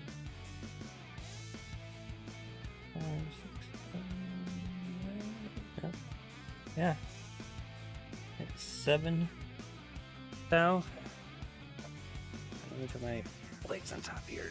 Keep from moving as easily. And move the tile out of the way and rotate. Another spot.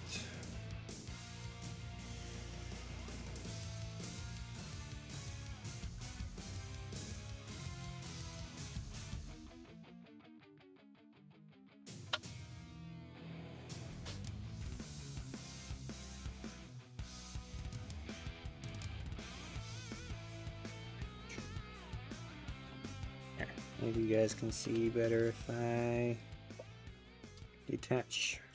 There we go. And tilt, maybe. Does that work? Need some light. And light.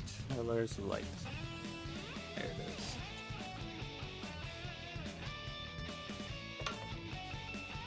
Like it when that shines in my face. So give me a second here to figure this out. Does that work? That kind of works. I don't know how precise y'all can see that, but let's see. That should be about... Let me lay down here a bit more. There we go. 0-ish. And I... Look.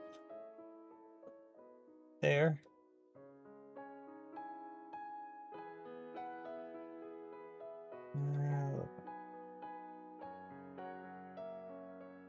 That's like 7.5 thou.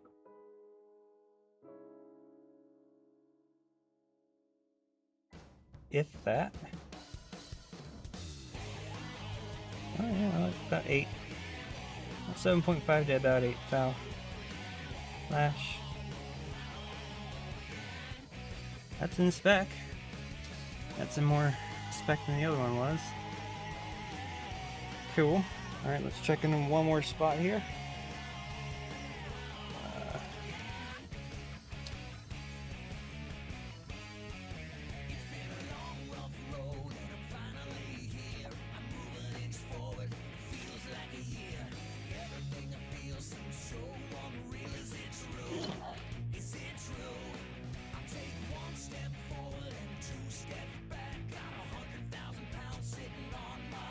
Okay, it's a little more further than I planned on moving, but it should be fine.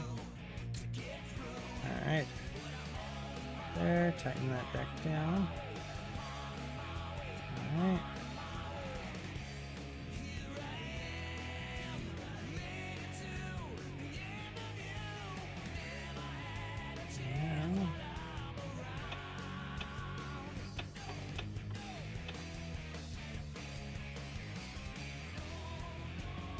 A little stiffer than I remember it being, so it aged a bit.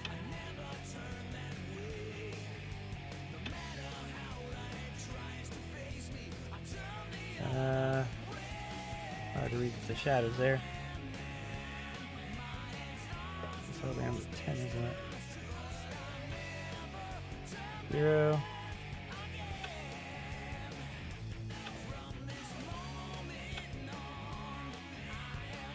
So that's about 10 thou right there.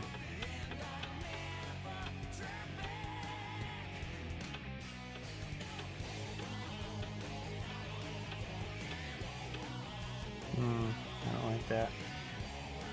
That's out of spec. Only one measurement out of spec. Make that make sense.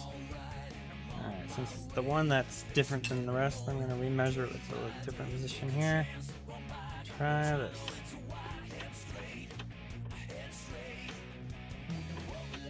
That's like 10 thou on the dot. I need to shift this. Okay.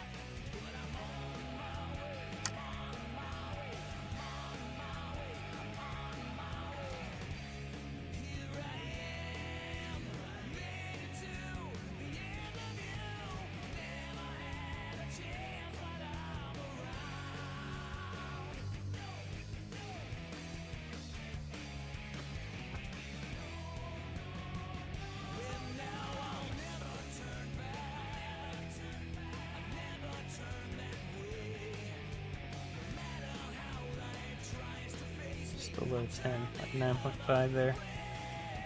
Interesting. Huh. So it was 7 before, now it's 10. Someone explain that to me, that'd be great.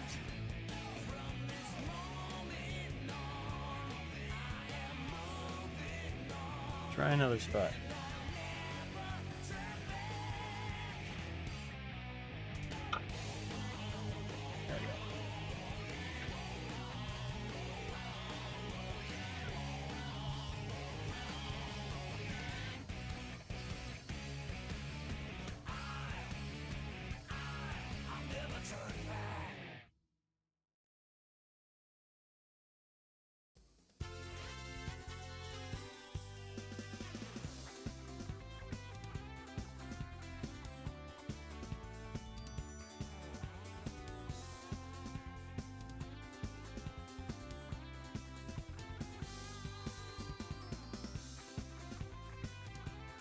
Now we're back to like 7.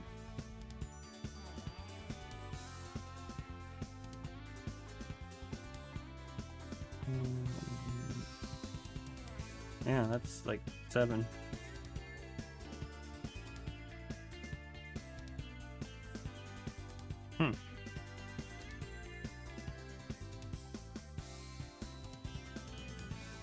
So I guess in one spot it's almost 10 thou and the rest it's 7.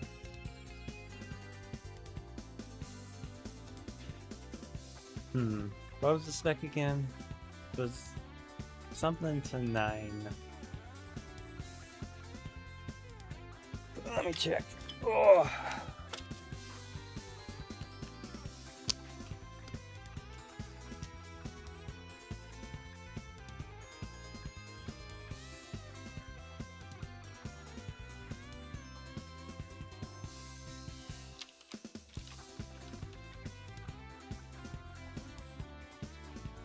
$5,000 to $9,000.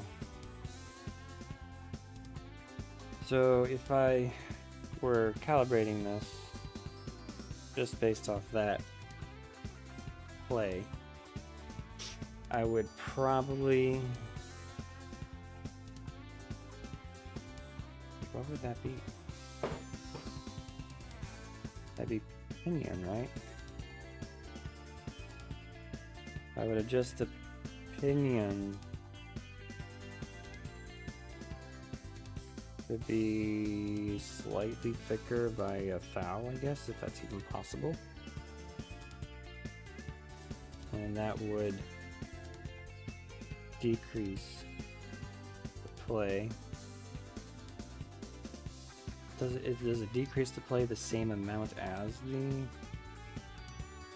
shim or no? So if I could put it just a barely thicker shim to get one more thou out of it, or into it, I guess, I don't know. That it would be 0.7. I'm sorry, so from 0.7 to 0.6 in those spots, and then from 0.10 to 0.9, that'd be within spec comfortably. Because I'm saying 5 thou.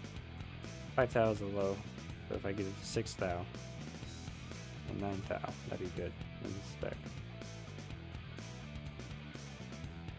Assuming my measuring is even accurate. Oh yeah, okay. Cool. Let's try the yellow stuff.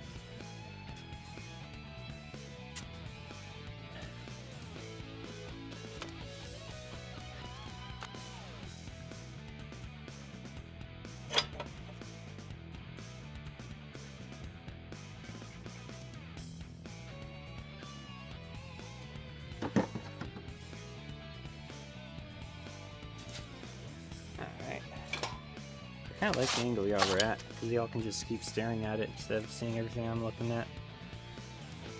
That might be a better angle anyways. Is this better recording? Is it not? Oh, I don't think it is. What's the battery at?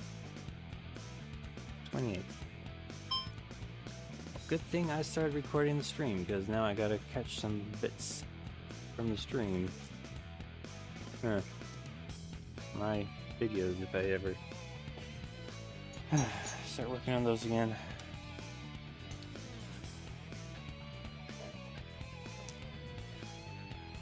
Where'd the little brush I made go? There it is.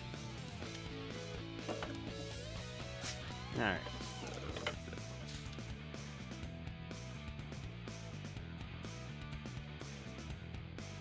Okay.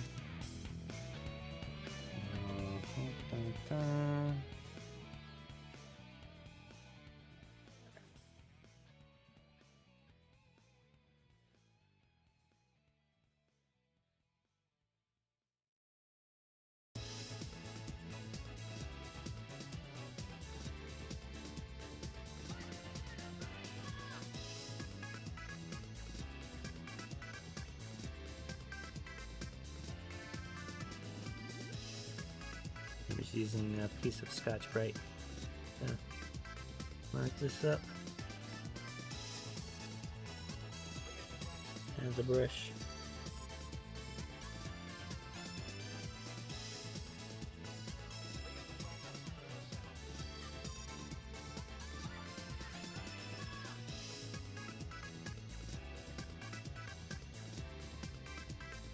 Yeah, we really don't need much of this stuff apparently.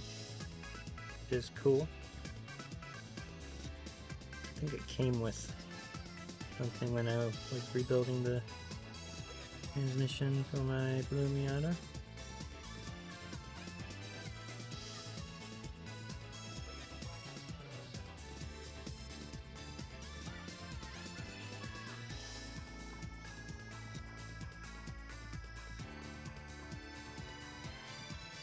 Okay.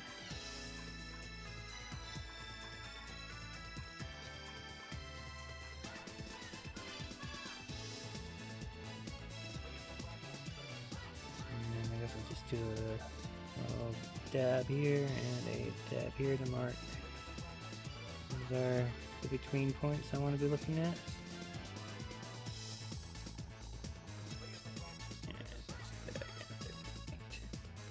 There. Cool.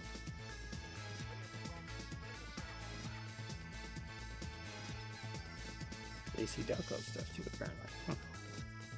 Interesting. Alright, so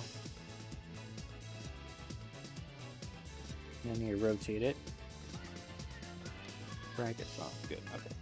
I think I'll just use a wrench because it is stiffer than the other one was. I'm gonna rotate it. Which way? The wheels are going forward, which should be clockwise. Okay. And I want to put resistance here. Okay.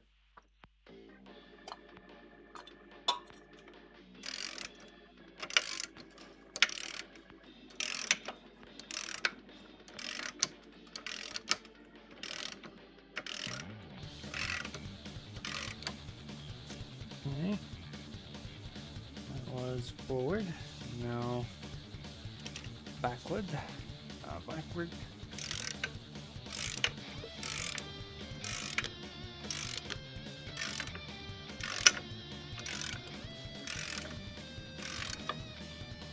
Okay.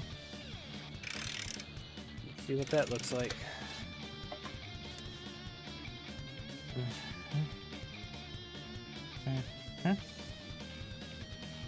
So on the forward,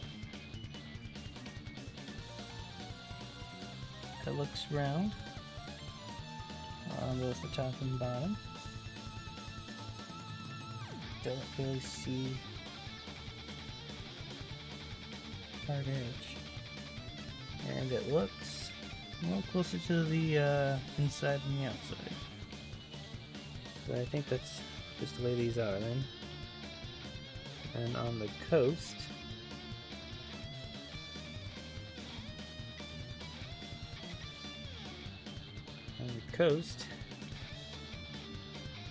it, you guys can actually see that, can you? Kind of. It's more, definitely more towards the toe, but I think it looks good. Yeah. I gotta mimic this when I rebuild the carrier. At the very least, I don't know if I'm going to be doing much bearing stuff, but I mean, I guess I will have to remove these bearings, which means I should probably replace them anyway, so alright, let me take pictures and stuff. Ugh.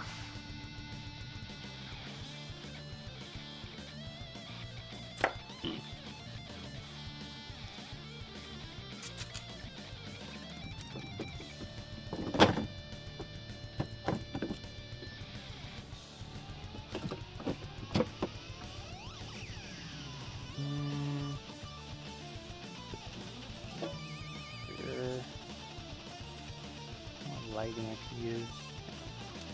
Let's try this out first.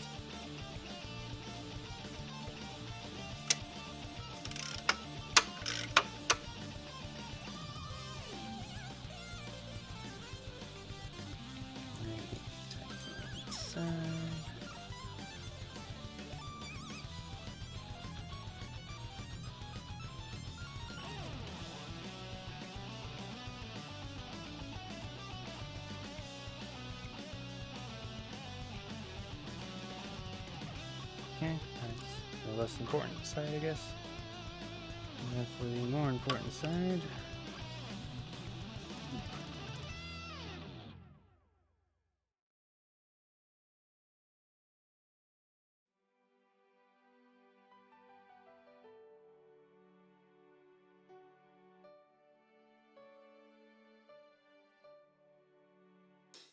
okay, I'm gonna run that through one more time at least.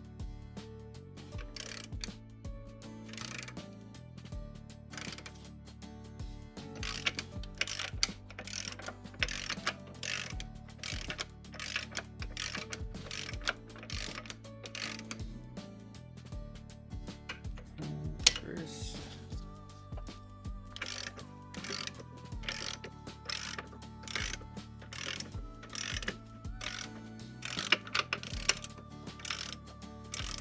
So now I'm thinking about it, the coast side that would be messed up on the other one due to the way things would be.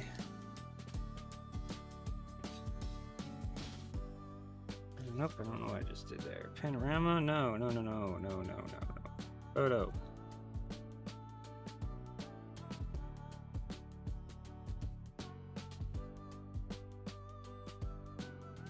Okay. And the other way is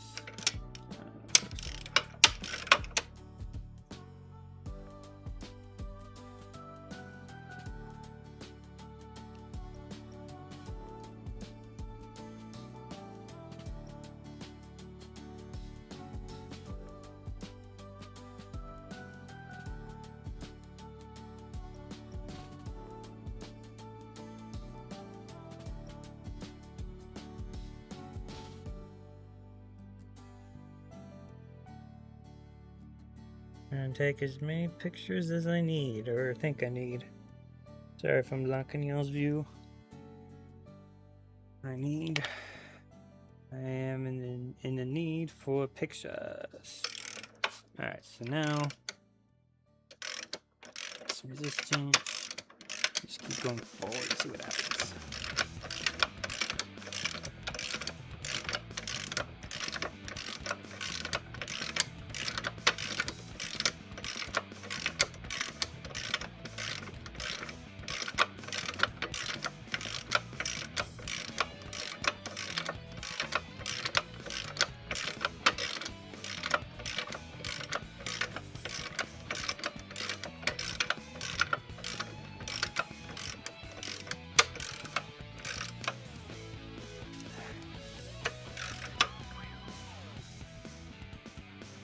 Alright, that's 3 passes. It does look like it's a little far up, but yeah, looks good enough according to information I've been given, I think.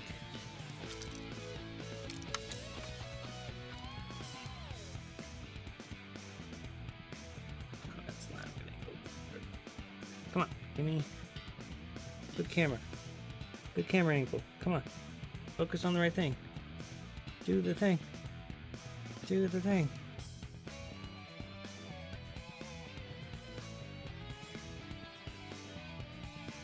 That's it. Work it. Work it. Come on, paint.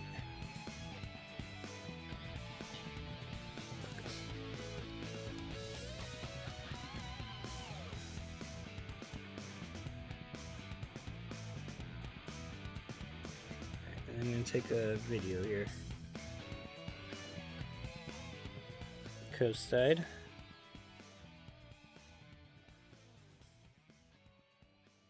This will focus. There we go.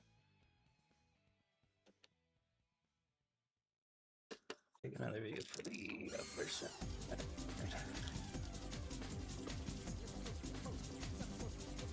This is the drive side. This is how it is and how it's been. I want to duplicate this as best I can.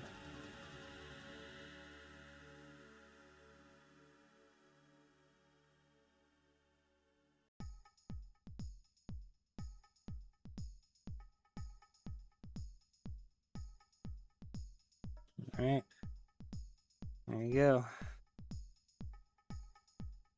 Good luck, old or new or future me. Okay.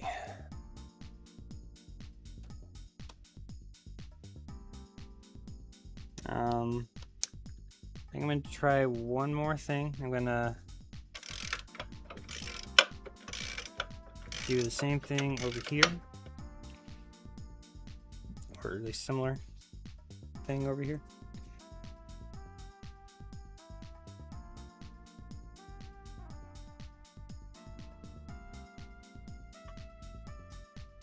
Try to get a couple spots here.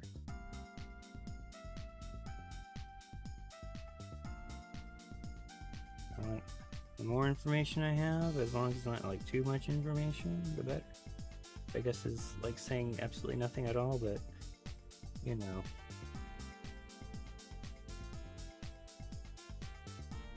To a point, the more information I have, the better.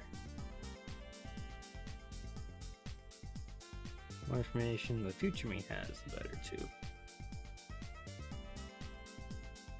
Okay.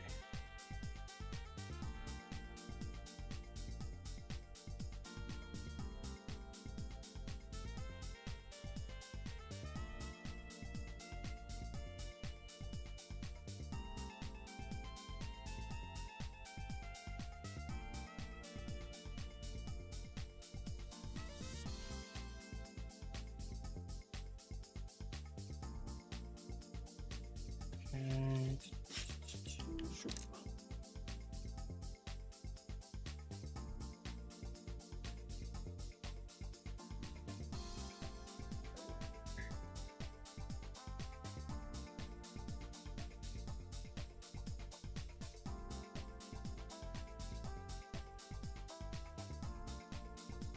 or another. No.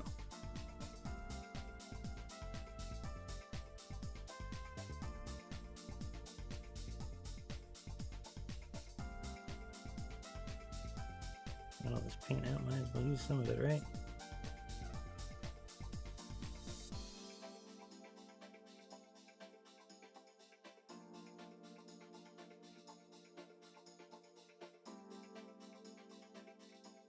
Okay. Now, should be last one. Start this one up. Clean this dot and let's. Oh, I just spilled paint everywhere. That dot. Oops. Okay,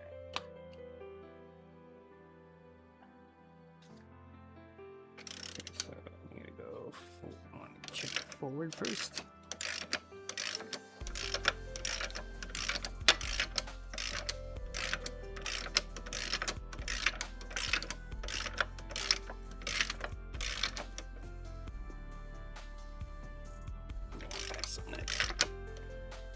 Actually, oh, I think that's good, actually. Okay.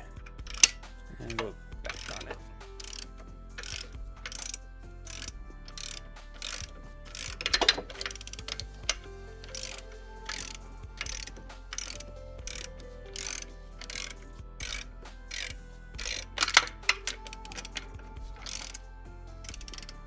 Bad at holding this angle now, I guess. Alright. Might be easier to see this sideways now.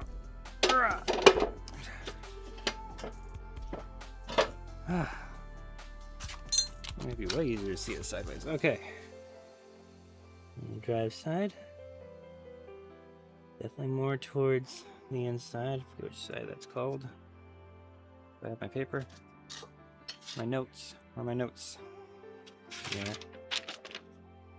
Yeah. Heel. More towards the heel. The inside. I can see on the heel side there's a curve, and on the toe side there's a curve. It's a little more rhombus looking than the other stuff. And it definitely stops pretty much smack in the middle, which is great. I'll take pictures of this maybe.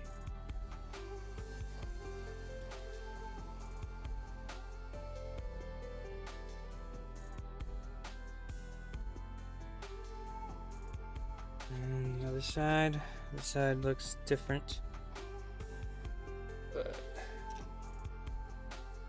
okay.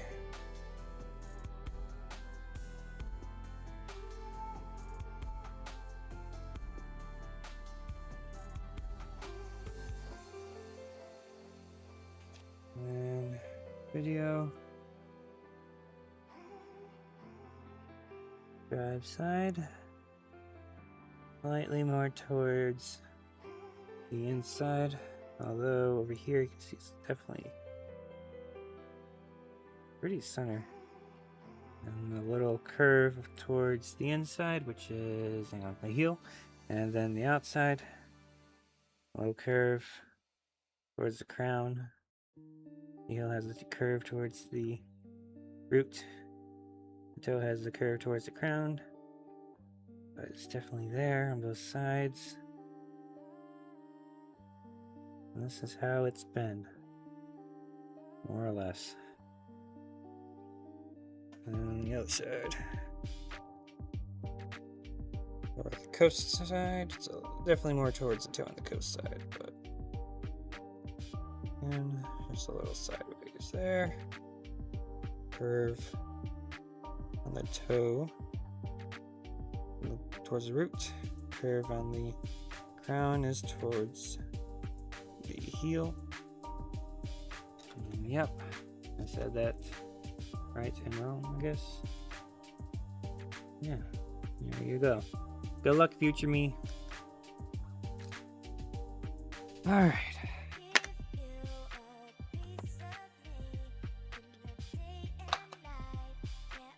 I don't know what future me is going to think of that good luck, because it really depends on how things are going at that moment. But we'll see. Okay. Alright. Then what's next?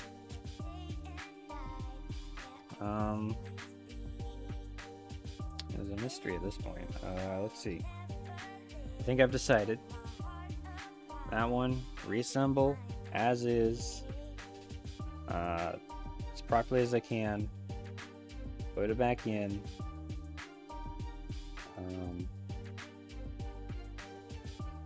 if I need to put it back in to drive and stuff.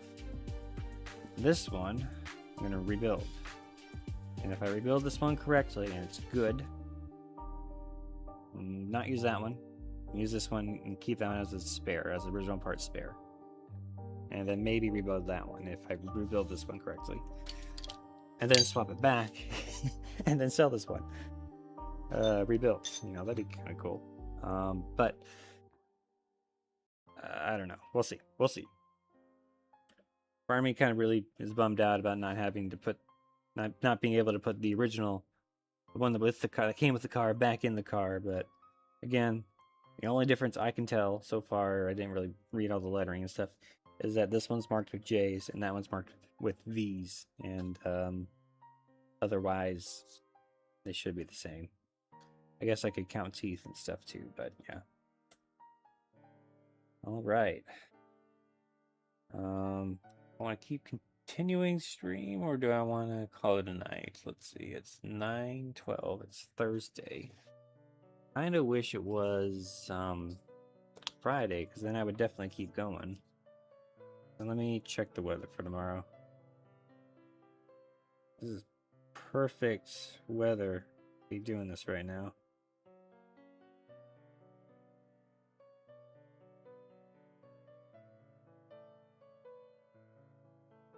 Weather tomorrow is a little hotter, with potential rain in the morning at least. Which means it'll probably be more humid as well.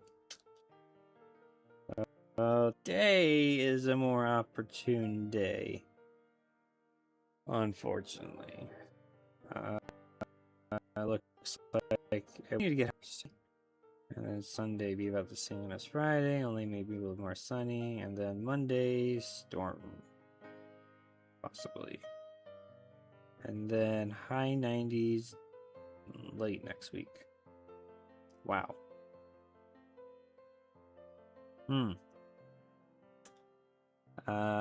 So that means today would be the best day for me to be working on the car.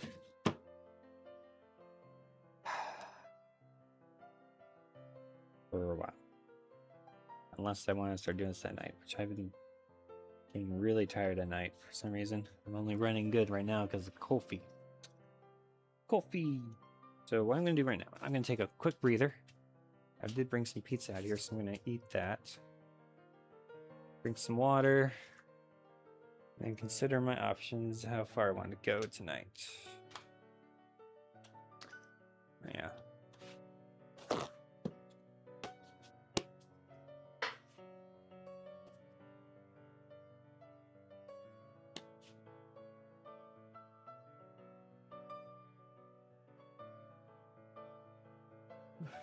I drink water first.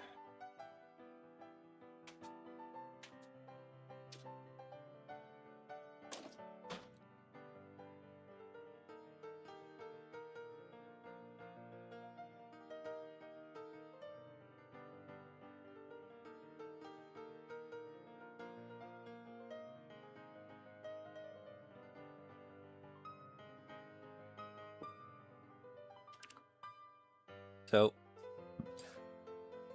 thinking out loud here. I don't have the parts to reassemble this after I take it apart yet. And I have yet to decide if I'm going to even attempt to adjust the pinion, or to replace the pinion's bearings. Because if I do that, I'll have to adjust the thrust and all that, or the depth and all that. Probably. However, I'm probably going to have to do that anyways because it's so stiff up there. But then again, maybe it's only stiff because the seal in there is not oiled right or something. Greased up.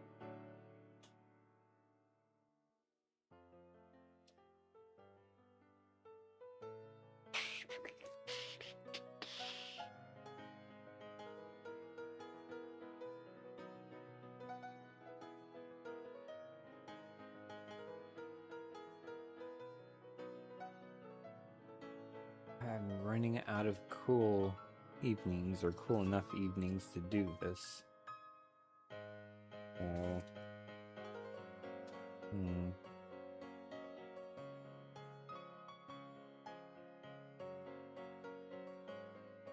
You're gonna take these now, and I would have to push from the other side, I guess. Things need like a long rod and all that. Maybe I should figure that out before I start doing stuff.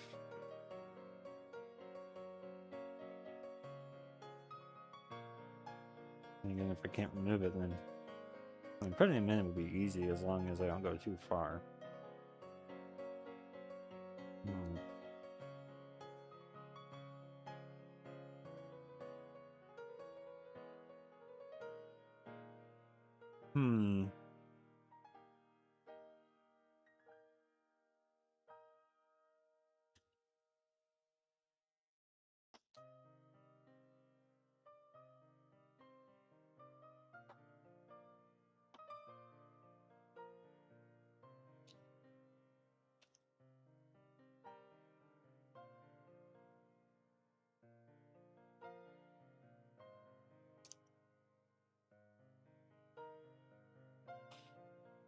And again, if I don't take those bearings out, I don't have to buy one or buy them.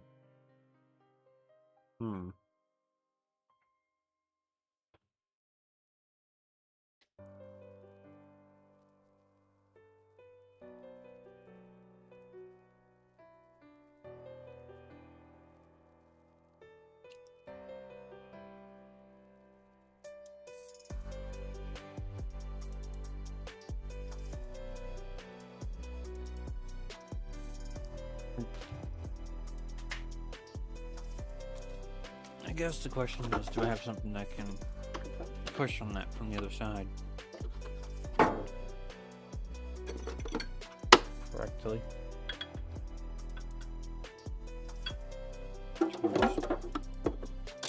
Too small.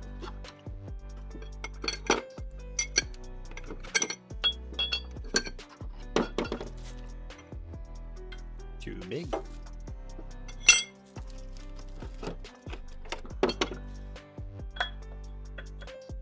Also too small. Maybe.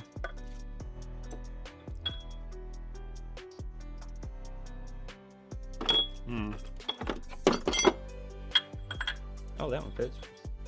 That one's just right.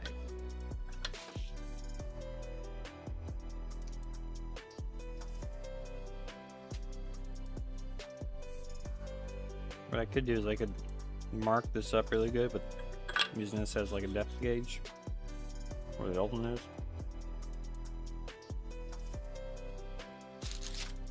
So if I press the new one in with it, from the top up, it would go down, and then see just far enough. Or I could weld a ring around it, and that'd be perfect. But then I can't use it to push it out this way. If I can even push it out this way, I gotta figure out if there's a lip on the inside or not.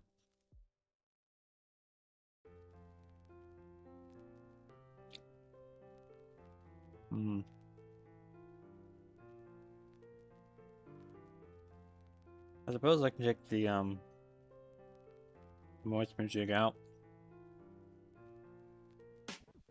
Just eating. Take this back out again. Leave it out. Make sure I can get that bearing out with this. And then, or both really.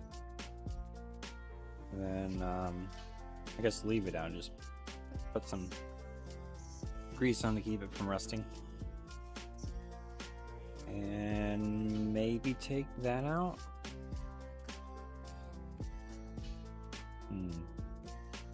I think I should at least loosen that side. Yeah, well, I guess I can do that with it on stock design now. But I guess I should take it apart now while it's still cool out here. Excuse me. And deal with everything later. Reassemble it later.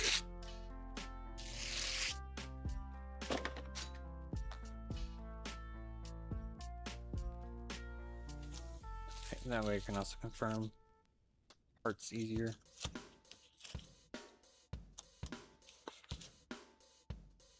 In theory.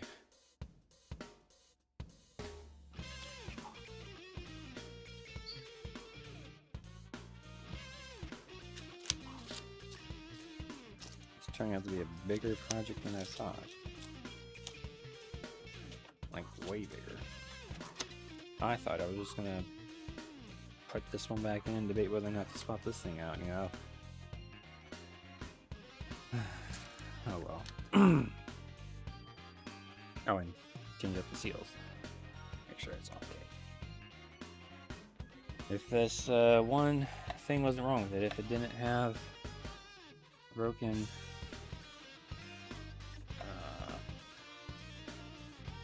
bits, didn't come with that and it just was all working all together all the way it was supposed to be, then sure, throw it in there, but nope, that broke. Don't know when, I don't know why, but it did. Let's see, I want to use this as a little bit of resistance and take off the front nut.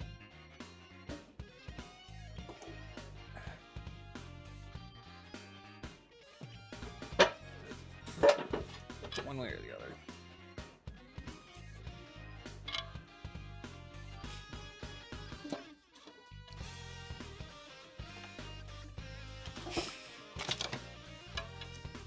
Limited space.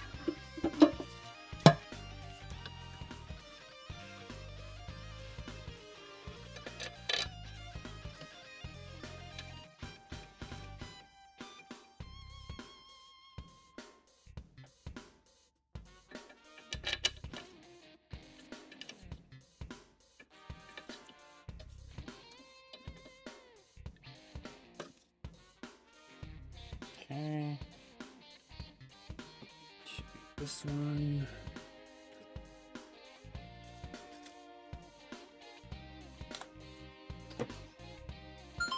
Uh-oh. Camera died. And that was not that one. It's this 5/8, I believe. Alright, camera. That died fast.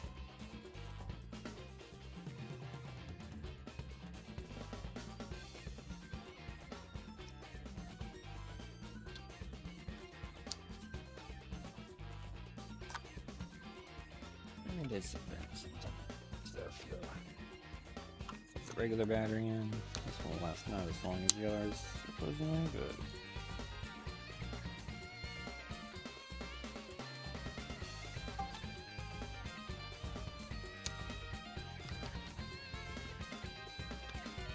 alright. Where's my phone? Cell phone. There it is. Cell phone, I need you.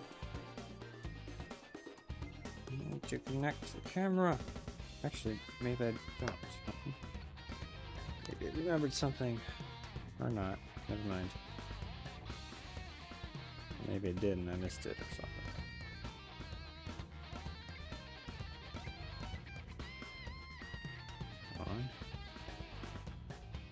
Next to camera, please not leave out all your advertisements.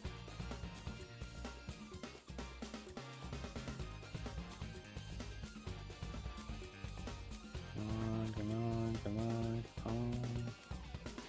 Fails to connect and then connects normally. I don't know why, but as long as it works, better than GoPro. DJI. Apparently the way to go for this stuff. Alright. Start live. There we go. Switch back. Give it a second. Gonna be a little jittery there.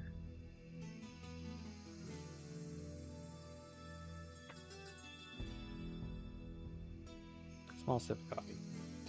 Hopefully I don't regret that later. Let's see here.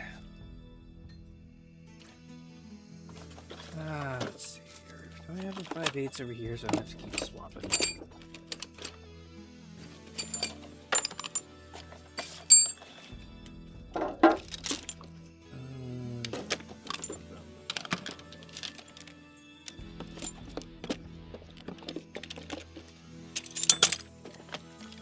Wait, isn't a 5/8 the same as a regular spark plug?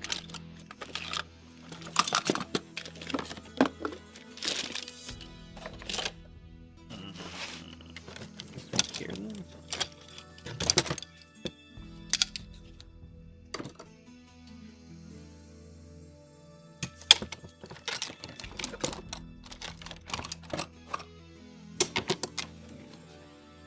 Five eighths. There we go. And just shoop. Work smarter, not longer.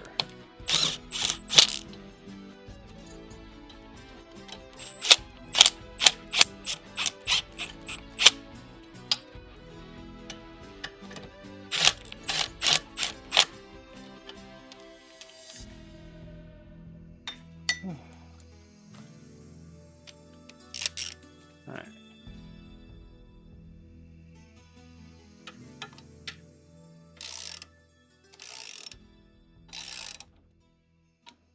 Okay. Good. Good.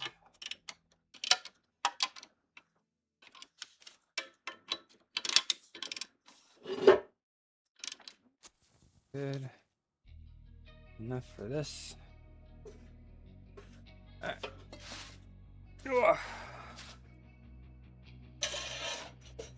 For an aluminum piece, this sure does have really tight tolerances for torque specs for everything.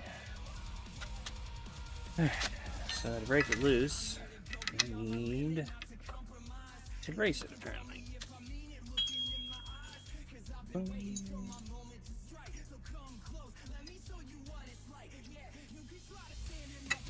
This way.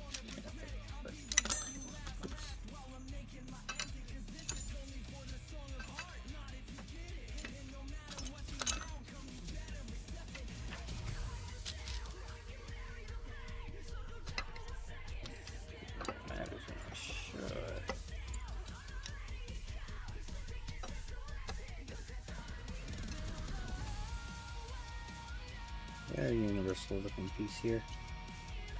Don't remember where I got it. But I do remember saying something like Jeep, I think. I'm pretty sure it said something like Jeep. So it's like maybe like a Jeep themed or Jeep website or something. I don't know. A site that does mostly Jeeps. But it works. Somehow.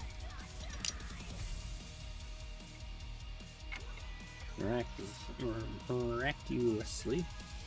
Especially with these washers.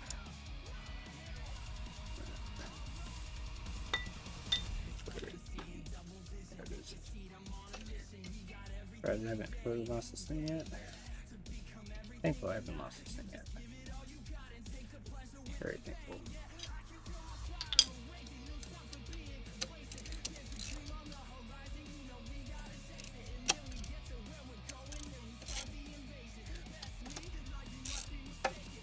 Okay.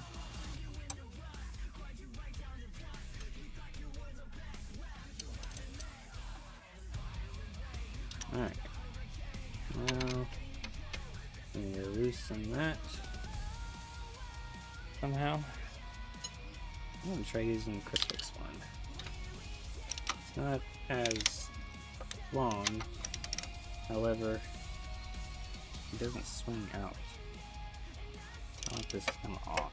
If you go this way.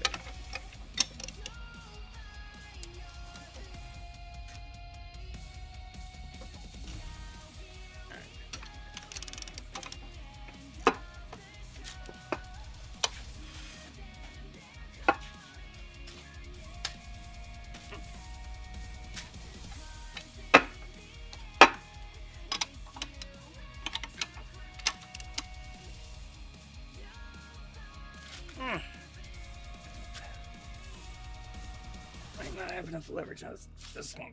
Ugh. Yeah, that was worth a shot. But I need more leverage. That's the first torque wrench I got, I think, and it's the longest one I still have. Or I've ever gotten, probably. Ugh. I don't want to push it so that I don't put my weight on it. The little weight I have on it. Come on.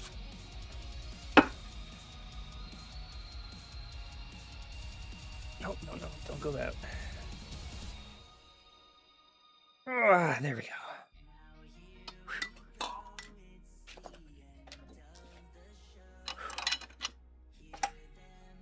Oh, almost there. Now the crucifix one can do it. Extension. Shocked I haven't lost stuff yet.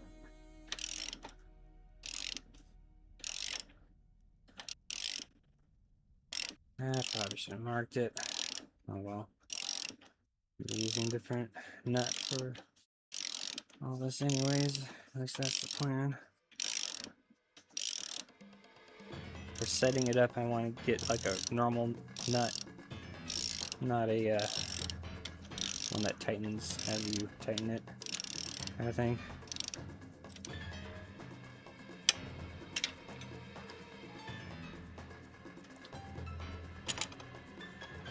Okay. Toasty. Not toasty, not warm. I don't want this left on here. So I could leave it on here. Now I'm thinking about it, why would I take it off? There's actually no reason for me to take this off. Okay, I can reach all this stuff still.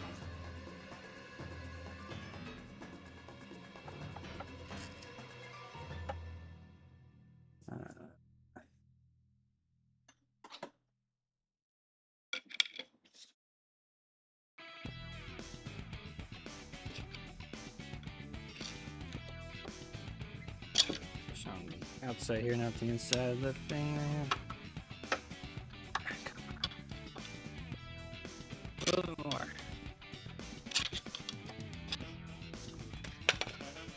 There we go. Yeah. Just add more stuff to it bigger. I'll clean it off to make it easier to do all this stuff with? I don't know. Don't know what I'm gonna do yet. Okay. That should have had a washer. Okay, there. Yeah, the washer was on it. Still sticky to it. Cool. The stuff I put on there earlier last time. Alright, then unfortunately that means this seal needs to come out, which I just put in here, but new kit should come with new seals, so hopefully, unless I get the wrong one. Unfortunately I think I need the bat wings on to take the seal off, or otherwise I would have left it on there for now. Seal only needs to come off if I replace the bearings here, right? I don't know. I don't know. I'm gonna take it off. Too late now. I bent it. Ooh. That came off easier than the old one. All right. Anything else in here I need to pay mind to? Right.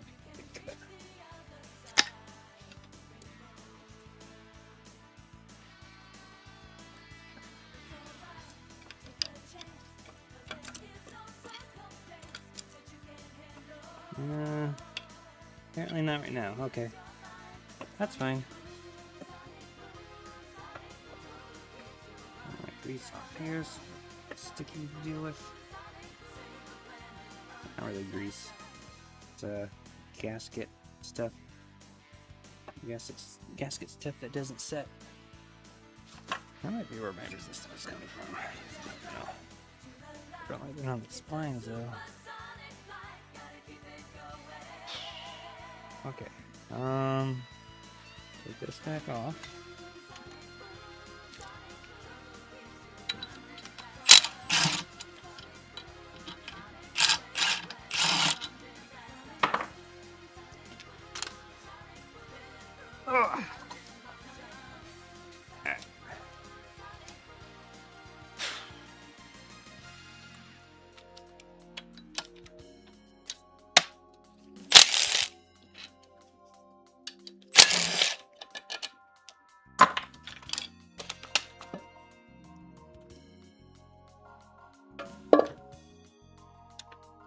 And then take these off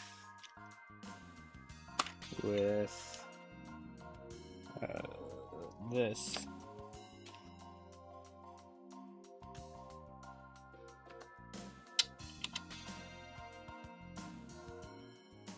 Although they're going to be on pretty tight because they're torqued back.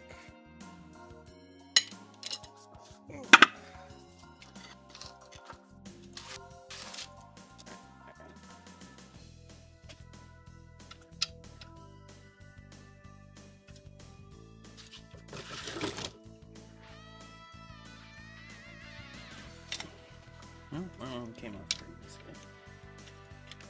Guess they haven't been sitting too long either. There we go.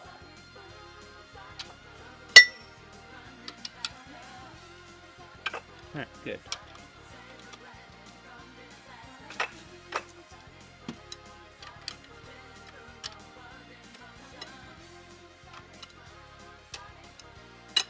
Okay. And remove them. Oh, are these just loose now? Sorta.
How do I always end up doing gear work on stream? I don't know. I can say always, but I mean, like, that's what has happened in the past. I've done a transmission on stream. That's a lot of gears. Now I'm doing differentials on stream. That's at least 2 years. 4 if you do the other one. Alright. And let's come over here for now. I think I can just throw some stuff on that and call it good enough. And for this, I think, can I just pull it out, or is it?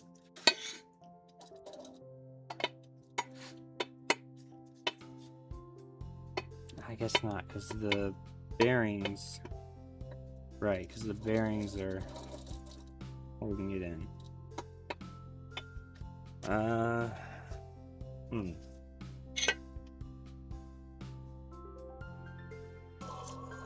know what I'm tempted to do?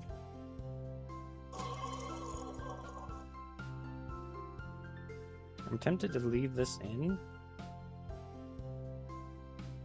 and buy all the bearings just in case, I guess, buy a whole kit, but leave this in, do all the work on this, which will involve taking this entirely apart and replacing the clutches with new ones because they're slid over. That little ear should be right here. And replace the clips that are supposed to be holding it. It's supposed to be on this side. There's a little clip right there if you can see it. And this side, there's supposed to be a clip right there, but you can't see it because it's not there. And it's over here. Yeah. Well, bits and pieces of it. If not some other pieces from other places, I'm not sure, but yeah.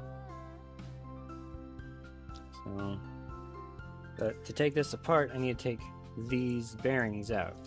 So, to replace these bearings, I assume I gotta worry about shimming it again anyway, so. And then I can do all that. I'll also need to take the ring off. And when you unbolt the ring, you have to replace the bolts. So that's another thing. You know, it just occurred to me. These bolts might be easier to take out with it in here. Right? Because they're going to be like right here, and I can brace this thing with that thing. I don't need to tighten the bolt all the way down to do that. And do it that way. I don't know. Let's see how tight they are. They're going to need to come off anyways. There's no using them or reusing this part without rebuilding it. So somewhere between this and that.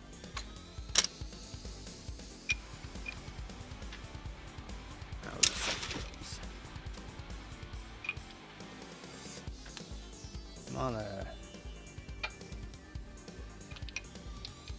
That might work. 11/16. Not tight fit, but it's there.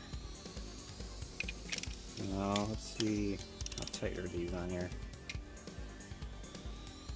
Yeah, actually, that might be the best way to do it, which means I gotta put it partially back together, but I don't have to torque it down at least. Man, yeah, that's tight.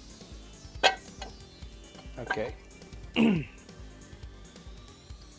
Oh, there's another piece of that.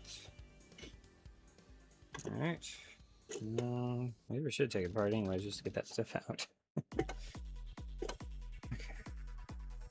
Sideways J. Just keep going back together and apart again. So this one goes on this side. Up the down J goes on this side, although I can't seem to locate where the other J is on here as easily. Alright. Oh wow, that's one that wants to come out. Why does it now want to come out? Well, too bad. You're going to stay in for now. So I need you to brace this. Which goes in this way, which means this side gets this bearing. No. I'm thinking backwards. This side goes in this way. This side gets this bearing. Okay. And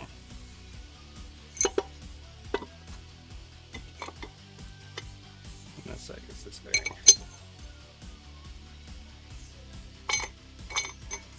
I mean, brace, whatever they're called. Ow!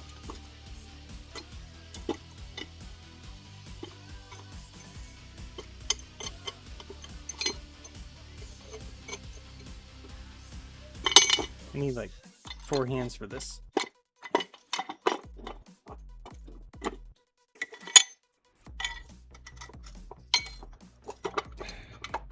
Don't remember it being this hard the first time I messed around with this, so I don't know what I'm doing different. Maybe I had it on the ground or something.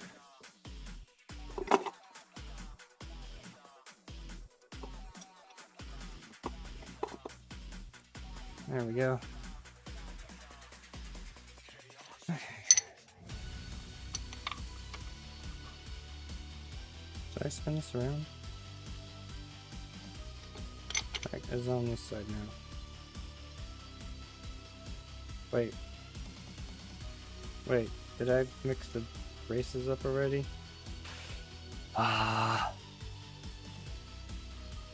Did I spin this around? Or was it like this before? I'm gonna have to look at the footage. Alright. Future me, look at footage. At this spot.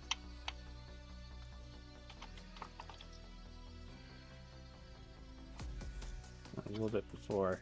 I'm gonna keep the braces on the way they are now, so I don't get it mixed up even further. And just in case, future me, if that was swapped around, swap it back.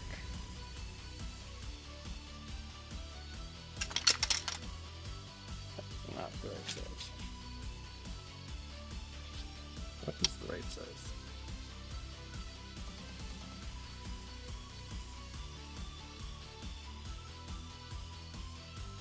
This is right. No? Maybe? Oh, 19. Have I been using a 19? Oh. Okay. I want this to not wobble when I do this, so I'm gonna at least get them somewhat tight.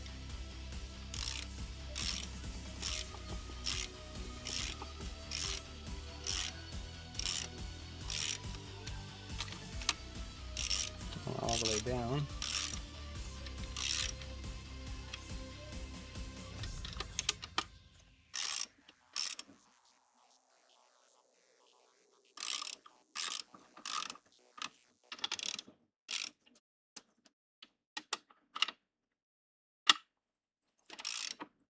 Okay.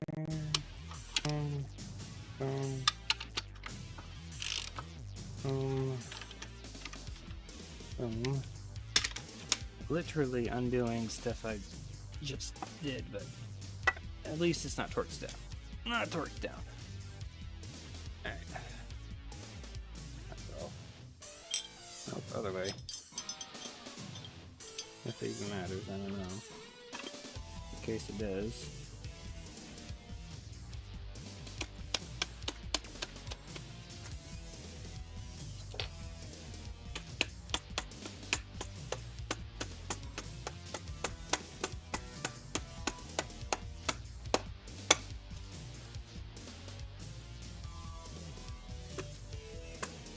Pretty sure this is supposed to go on before the other thing, so this might not go on the right way.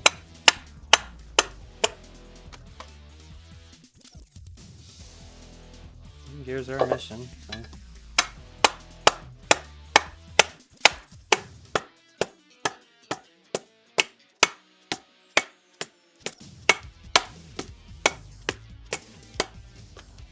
Good grief. Bearings have to ride up so high.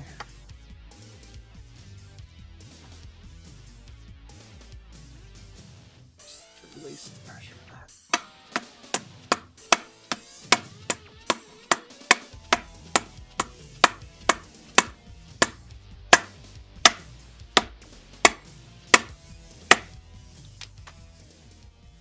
Let that take out.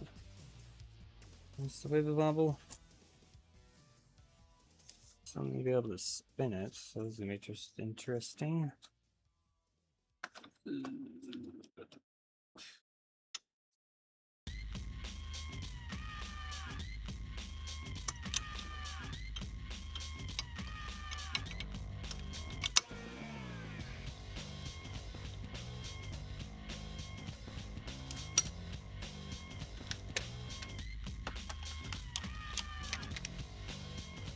Learning the order of operation on these things, little by little.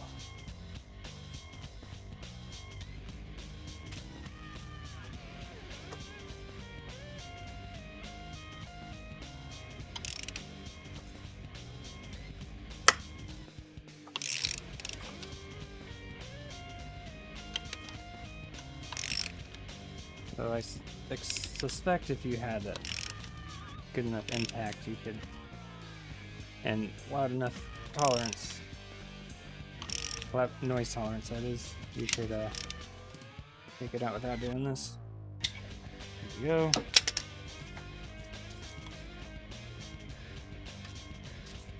Now, here he is. Can use that to our advantage. With taking these out.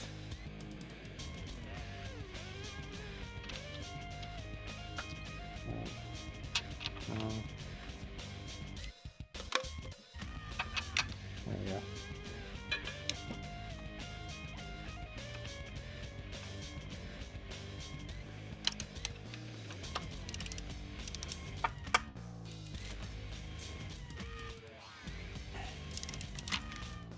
Okay.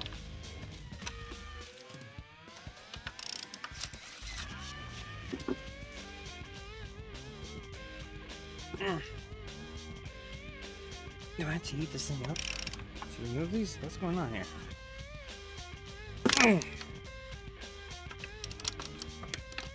Whatever you do, don't ground them. Alright, that one's loose.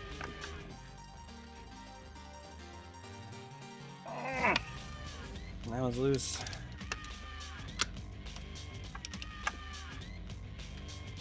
I don't like how it's pushing against my leg. It hurts.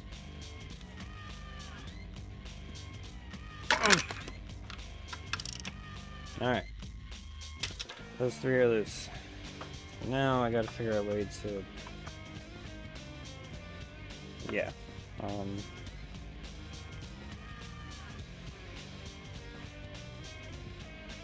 Okay. Might try the rag trick for this.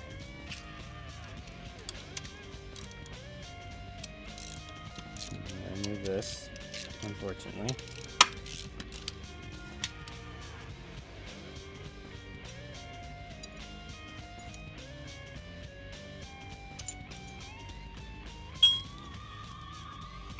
Alright, so it allows that to spin. These three are loose. I know which ones are loose, I'm gonna cap them. Alright. Spin. And as I spin, take the rag, throw it in there.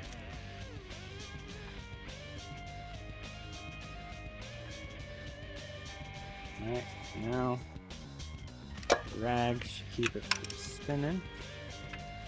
Theory.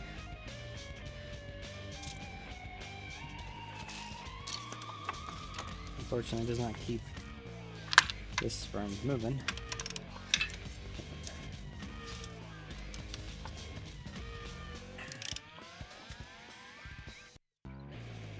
Oh, there we go.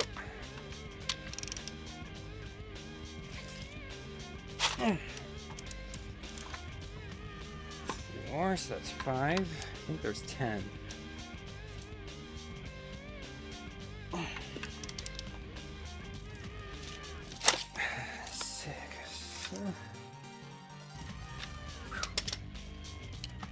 Alright. Dab. This thing is leaky. Leave it open. Leak on cardboard. Okay. Back it out. As long as it didn't really crush the rag, it should come out. If you crush the rag, then you messed up big time.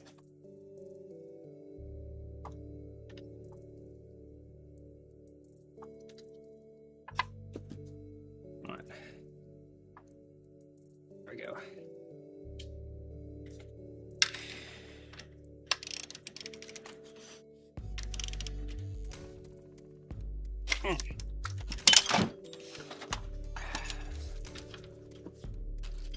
Okay.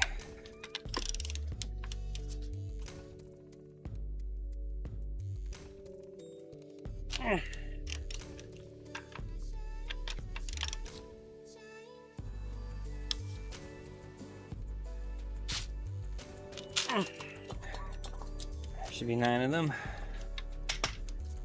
That means there should be 1 more, right?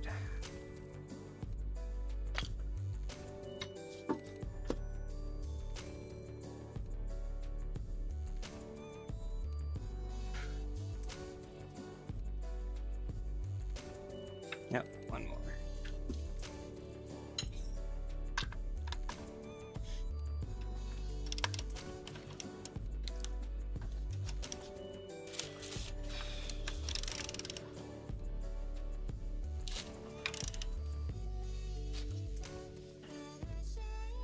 Nope. That angle there. There we go.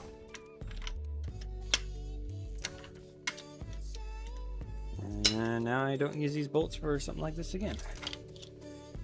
Doop.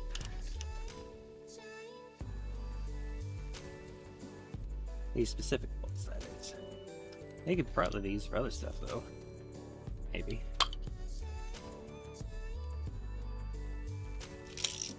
Alright. I think the rings can stay out fine. Before I take this all the way apart again, is there anything else that needs like super clamps that I can reach?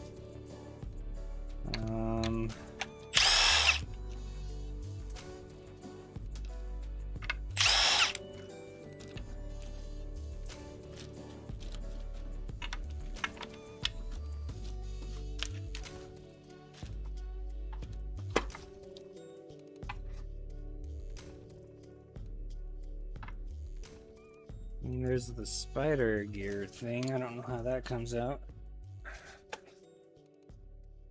Let's see.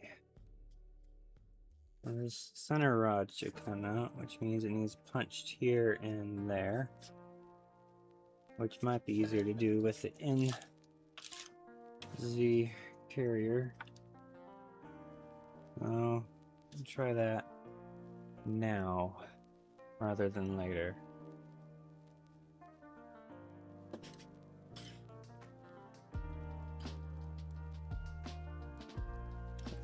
That up here. Oh.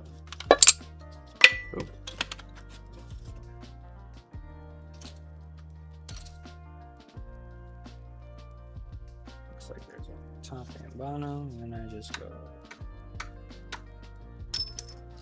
blink. There's the top one, wherever it went. There it is. Top one. And the bottom one.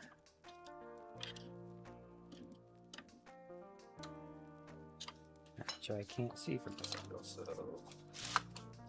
switch it back to the bottom. Oh, there's another piece of that. Oh, more of that stuff is coming out.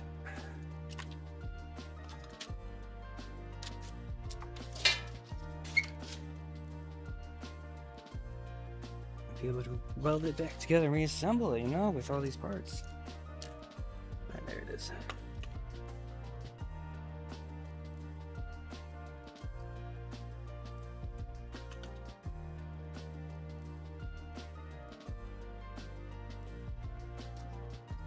Nice thing is it pivots pretty easily.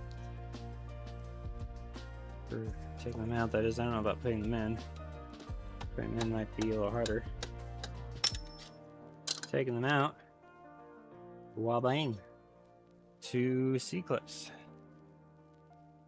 bam and bam, just like that. White dot. Okay, if that even matters, I don't know. And then supposedly this pin should come right up, right out. And of course you don't want that to happen. Oh, you can't take it out yet. But I say you don't want that to happen when it's driving. Well, I mean, you still don't, because that might come in contact with everything, but it's spinning. But actually, does it? At least maybe a little. And it pulls back in.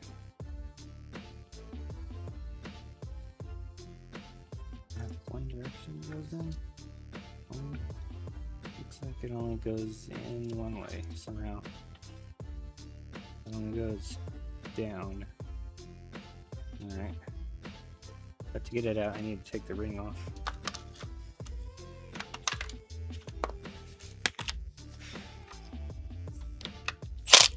Oh, wrong way.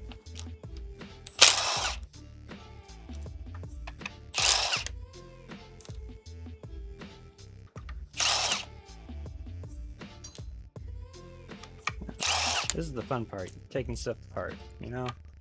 At least for me. Having to figure out how to put it all back together properly. And that part might be a little less fun. I mean, it's still a little fun, it's just... Oof, more stuff to do, you know?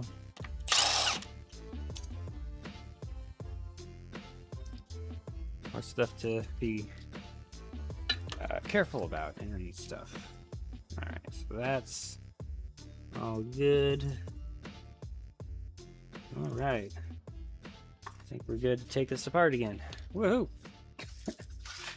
Hopefully for the last... well, one of the last times. Probably not the last time, because I gotta assemble, disassemble stuff over and over and over again for some parts of it, apparently.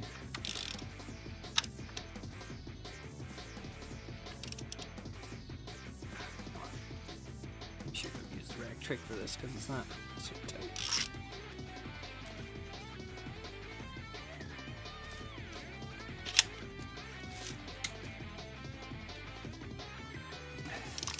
Barely turning.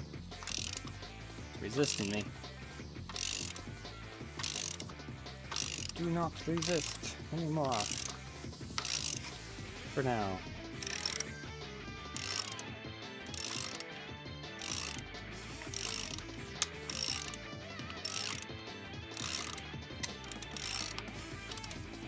The instructions for the transmission assembly and disassembly, I mean, they had, for the Miata, they had their issues, but they were less wordy, which is kind of a good thing and bad thing than the manual I got for this car. So, I don't know.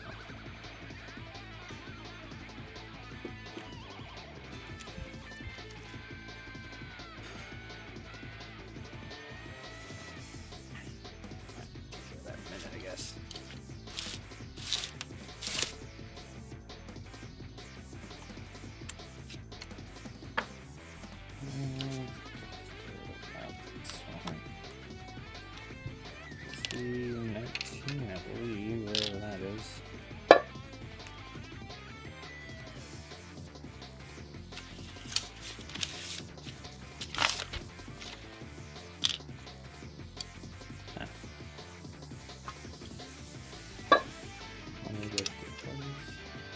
3/4? Oh, it's 3/4 over 19. Cool. I'd rather not smack that surface.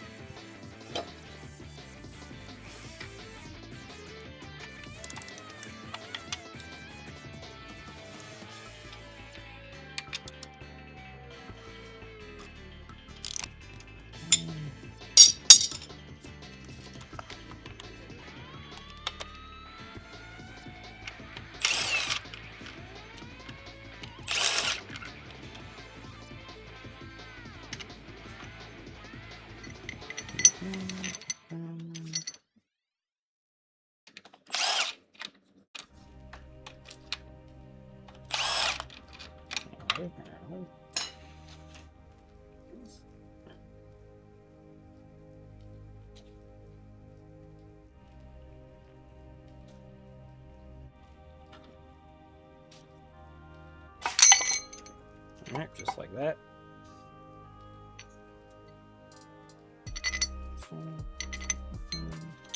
Keep these together, even though I'm not 100% sure what I got before. I don't know if it matters that much anymore. Okay. Aside for now, I think I'll go ahead and just disassemble this.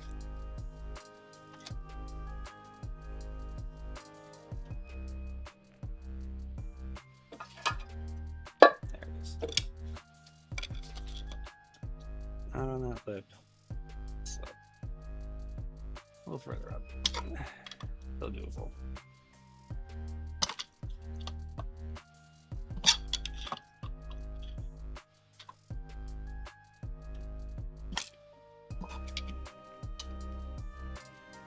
Just barely.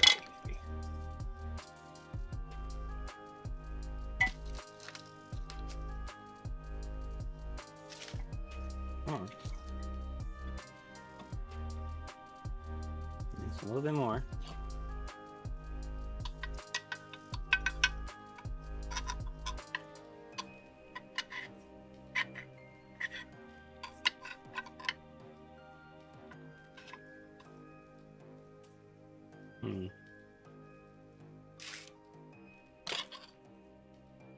Don't want to push on that inner piece there.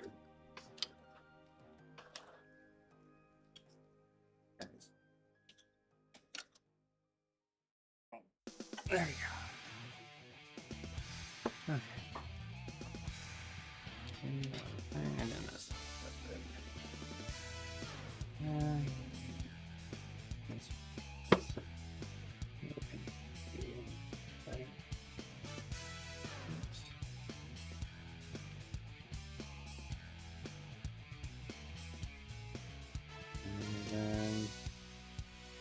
And then wash these.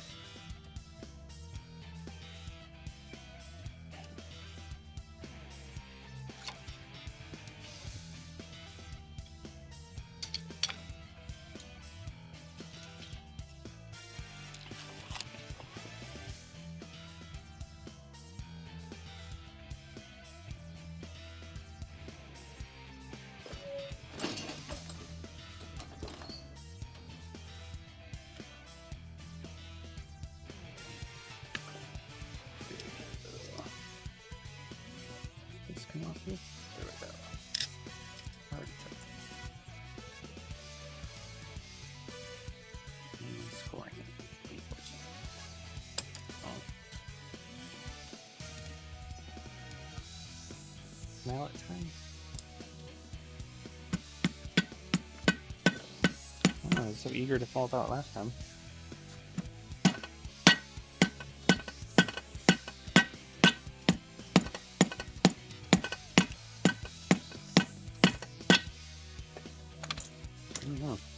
Maybe it just needs to spun. Just spun a bit. And it's loose. Oh. Easy.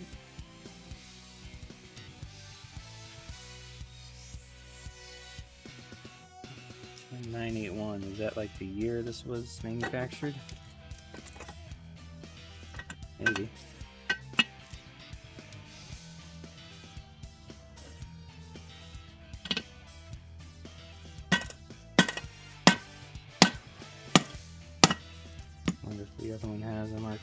there.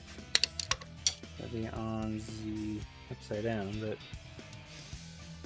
on the other side I can't see. Oh, let's see. 9/14/81. 10/9/81. Oh, so this one was made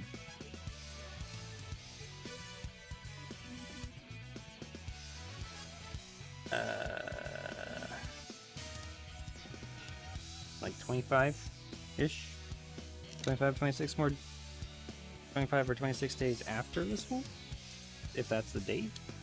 Yeah, fascinating. Cool. Maybe in that period of time they switched from a V to a J.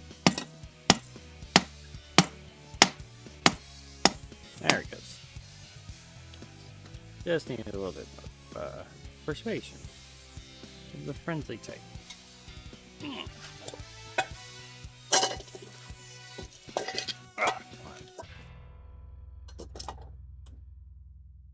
so this is gonna come out nice and pretty. And it's out. And with this side should just be at the bearing. Alright. My bearing's seen better days, I guess. It doesn't look horrible. Let's see, I can use wear marks other than like the typical wear marks, I guess, as far as I'm aware. But the Timken, there's a number on it. Oh, probably still a good bearing. Could probably still reuse it. Alright, so that goes in that. And that goes in that. Like that. I'm just gonna do that. And then there's a race on this side here, and another one on the other side. Here. Now I think about it, I'm not quite sure how I would pop those out. I guess I would have to do it with a punch. Now think about it. I have to like brace it like that, and then have a long punch about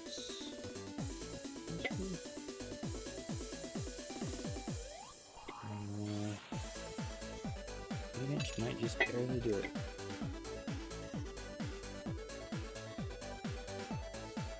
Measuring thing. Measuring tool. Oop, over there. Ah, over here. Ugh. How long is it? I'm gonna go 6. 6.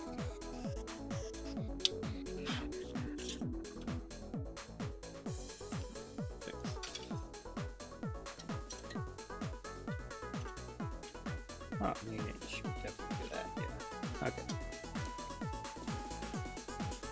Right, because I'm going here to... Yeah. Alright. I think the punch tools I was looking at come in inches, and then they're more expensive ones. So to punch those out, I guess this one has like a small, tiny lip on this side. Interesting. Especially on the top here, a little bigger lip. There's like an indent here. So it's definitely protruding a little bit. That's interesting. And this one, part of me's like, why did we place the races? If they're fine. And this one, actually inset slightly. Yeah, like ever so slightly.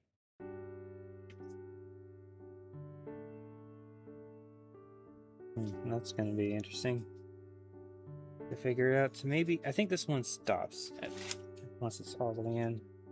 I'm not sure about the other one. I guess they would stop if they're all the way in because they're tapered, right? I guess. I don't know. But they don't go flush apparently. At least these didn't.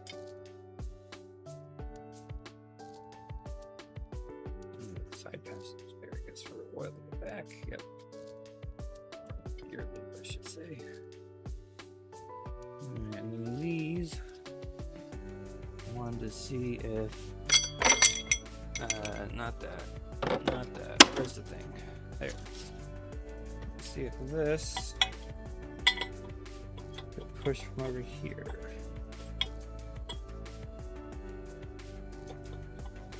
It does not appear to.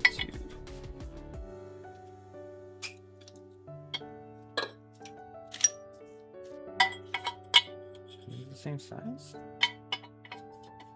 It should be. Yeah. The hole on the inside smaller. Nani?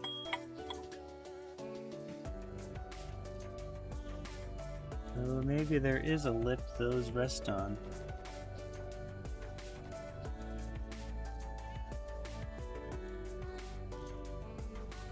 I don't think there is. At least that one. This one I'm not sure about. Maybe. There might be a lip those rest on.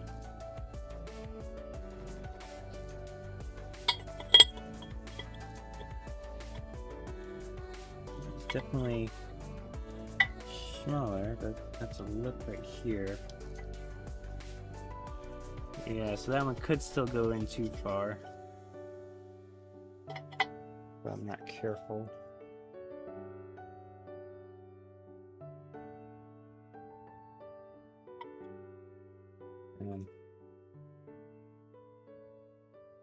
Wish I could like clamp something to this on the outside real tight so that it doesn't jerk. I don't know how I would do that. It would stop in the right place in theory. Alright. So definitely, I guess, use a punch to punch these out from the inside. And then use this, I guess. That way it fits nicely to press them in on the outside. And then for these, I think I punched them in, I'm not entirely sure, but if I can push, hit them from over here.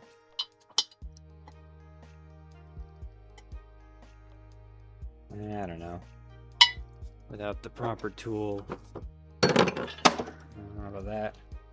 I don't want to damage the inside of this. So I probably will punch them in with a brass punch. Not the punches I have, I would have to buy a brass punch. And yeah. At least try to do that. I don't know. I don't know what the harm is in reusing your races are, as long as they're smooth and good. I mean, maybe tolerance is a little different. I don't know. I'm not going to take these out until I get the new parts out, probably. So, that's as far as part this is going to get for now, I think. And then as for this guy, has a couple of washers here, I think, a certain type. A wafer, like a washer there, and I think this is supposed to like be a splash one. Oh, there's a few here. Alright, a few thin wafer washers. These must be spacers, okay. Keep those in order in case that matters. Those must have been spacers. Put them on the other side of this so I don't lose them. Actually, no, I'm not, because I don't want to think they go on that side of this. These go on this before that. Okay. And then this one, unfortunately, I'm going to have to press off.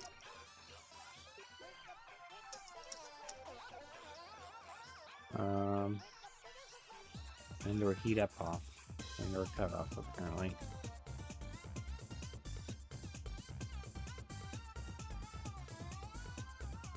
Yeah. markings on it. Kind of cool. It's like a +2x0665, whatever that means. And over here, 1 space 5 space 2 GY. 2GY, huh? I don't know what that means.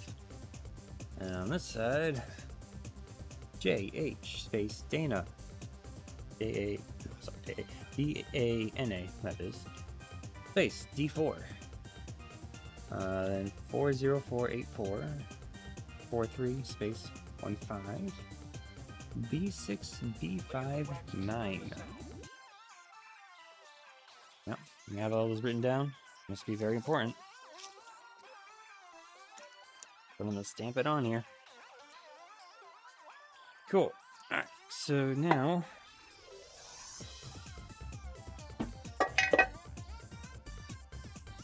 let's see if I can take this apart any further, or if I want to even try.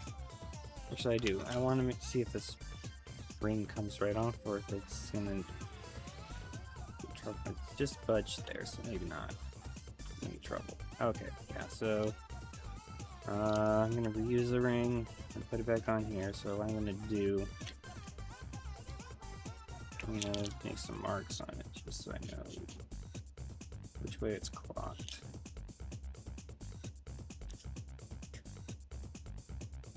And I'm gonna clean this, so that might not matter.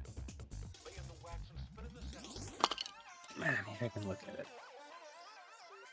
So the numbers are here at the bottom, they're facing the right way. If I spin this around this way, and I'm now looking at numbers up here that are upside down. Now, there's a white notch here.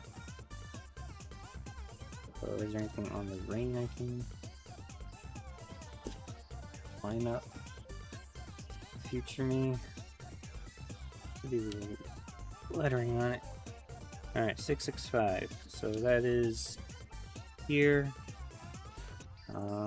Where ouch, where this pin comes out. So the pin comes out here. Pin comes out here. A hole here, and a hole here, a hole here on the other side of the pin. So pin, hole, 665, hole, pin, hole, 665, hole. Alright. And over here is the rest of the writing. The pin does not come out. It's hole.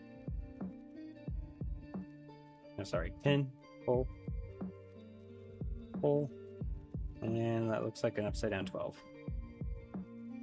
No, come out, hole, hole, 12. Alright. Future me reference. Now, if the clock even matters, I don't know. It might. I want to put this together exactly the same way.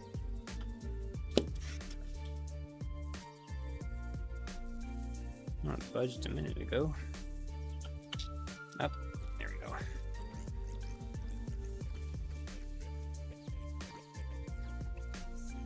Ow, there it goes. And that's the ring.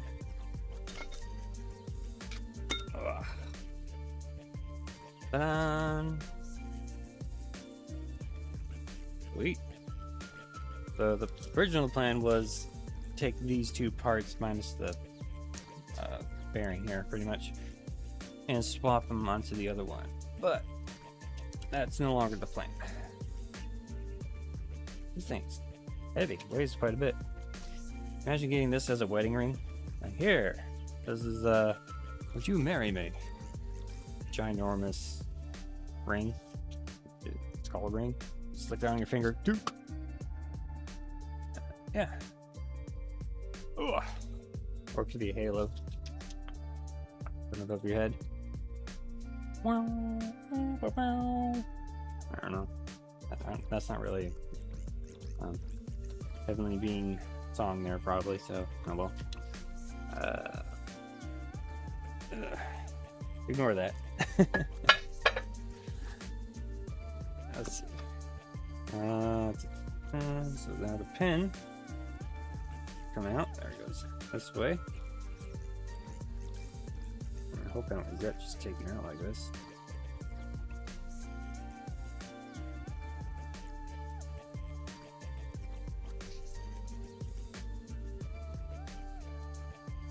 Well, in theory, it would come out just that way. It's not getting stuck. I don't really want to hit any of this without brass punches, so it might just be stuck for now. Alright. Well, we can deal with that later. And I am aware these bearings have to be pressed out, but I don't do things properly, so I might have to actually take measurements on them. I'm not entirely sure. I'm sure they match up with the new bearings. Yeah, actually a little exciting. I'm a little excited about this. And a little more relaxed about being excited about it now that I know I can just leave the other one as is and not worry about it until I get this one together. And if I mess this one up, I have the other one, and it'll work for a while. It'll work for probably several years, if not longer. Just fine. Cool. All right. Now I want to put things up so that they don't get rusty in theory, you know. While I wait. So I gotta wait for my next paycheck, but with that next paycheck I should be able to buy parts. Yay. Unless something happens, which, I mean, it could happen. Ugh.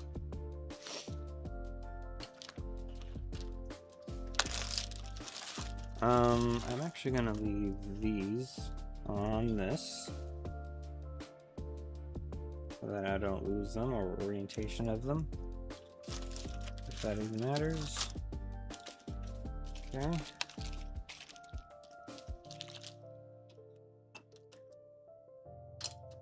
And then these bolts will be replaced. And depending on the thread and stuff on these, it might be reused for something else. Who knows? Hardware. Free hardware. Well, not really free. Definitely bought it. Yeah. Okay. I have a mess here. That's what I have. Don't know if it's a good idea to start cleaning up the mess with these hands. Dirty. With these hands.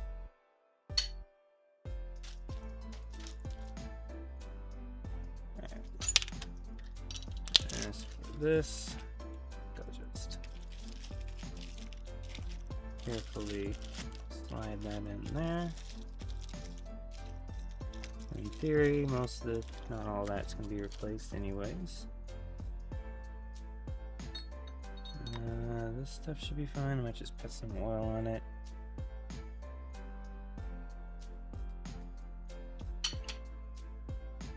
Split these two things up and check footage, make sure I didn't mix them up earlier. If I did, I can just swap out parts, even if it even matters.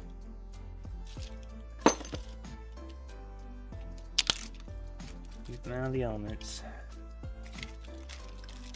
And outside. Kinda.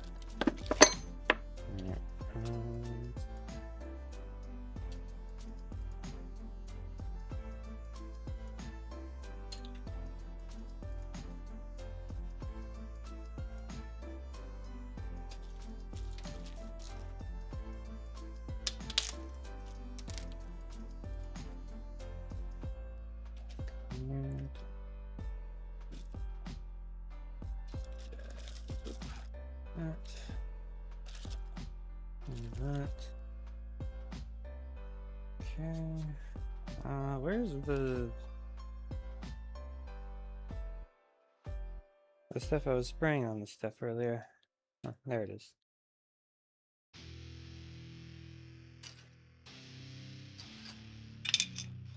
And stuff will.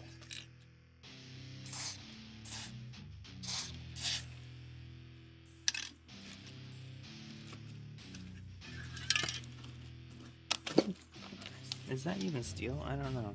Hold on. Oop. The steel, just the race. Oh, the bolts are. Yeah, I don't want those bolts rusting, that's for sure.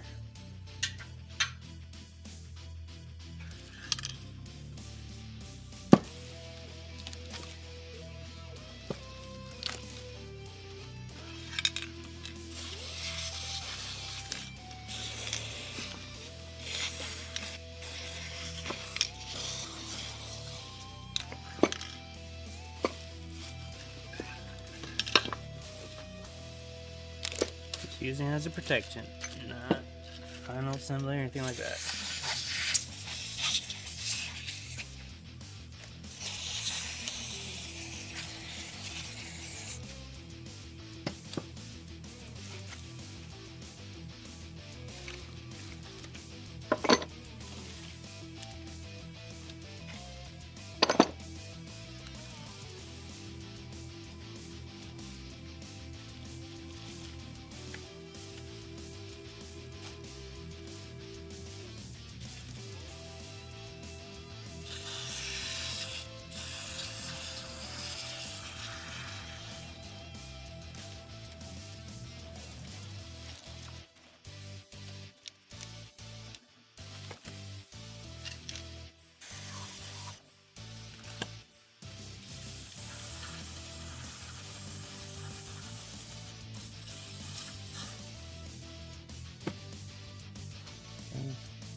Not rust, it's paint.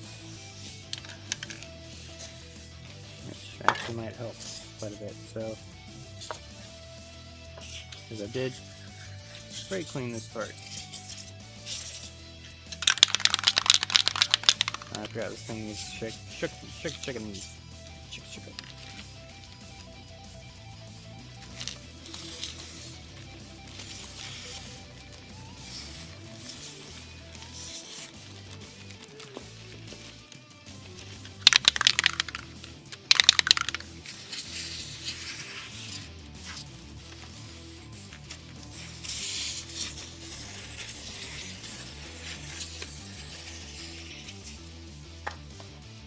Future me was only like, what in the world was I thinking? I gotta clean all these parts.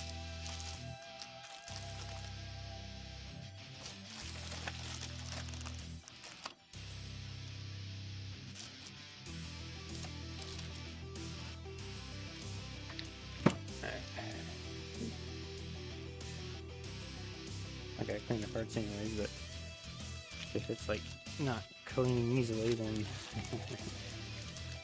yeah. Alright. It's aluminum, that's fine. Supposedly replacing the bearings, but in case I'm not replacing them for whatever reason.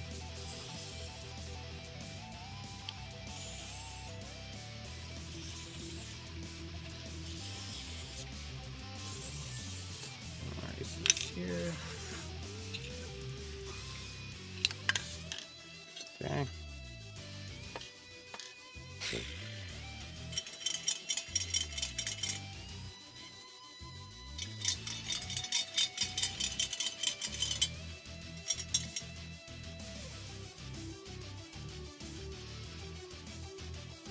If they rust, it might be harder to remove later.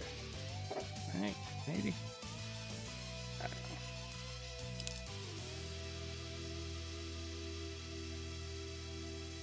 know. So this thing.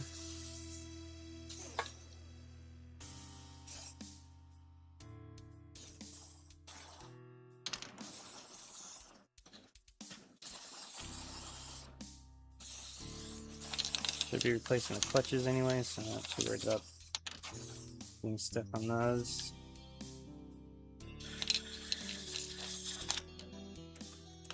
one, just don't want it to rust. This thing is going to be out in the elements for a while.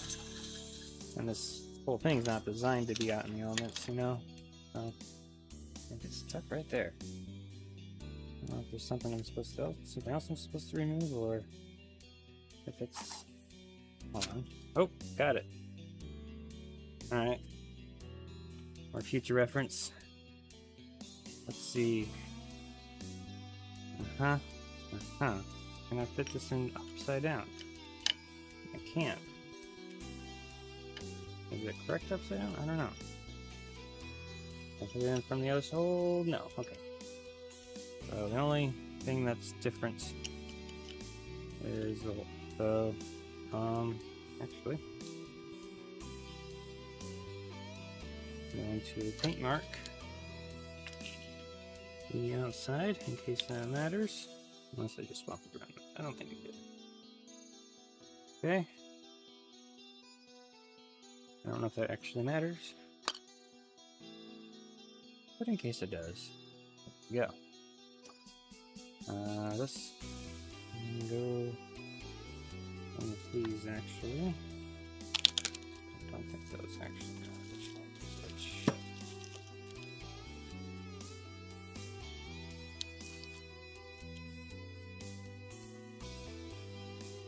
Then begs the question, can I disassemble this even more? I think I remember it saying something about these being hard to put in. Maybe I should wait. I wonder if I use these to turn it. That would help release them, I suppose. Yeah. Okay. Yeah, I don't want them. That's with that. Apparently that's the hard part to reassemble, so... Yeah. Anywho. Protect some of this. Not quite big enough, but... There we go.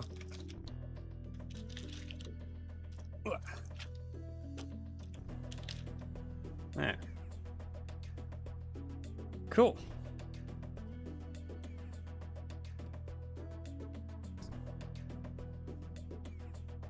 I feel much better about this.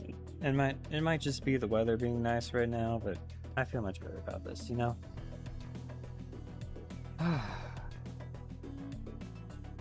So, I need to start making a list of things I need to get.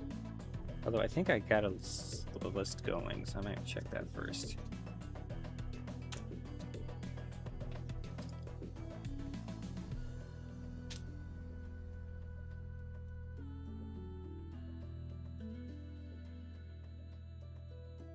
Yeah. Alright, where's my phone? There. I might show you guys a list, and let me pull it up first.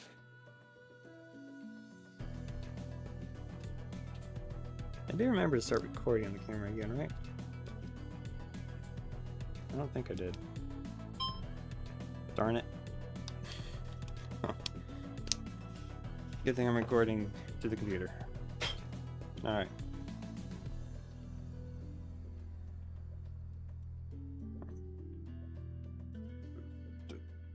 Okay.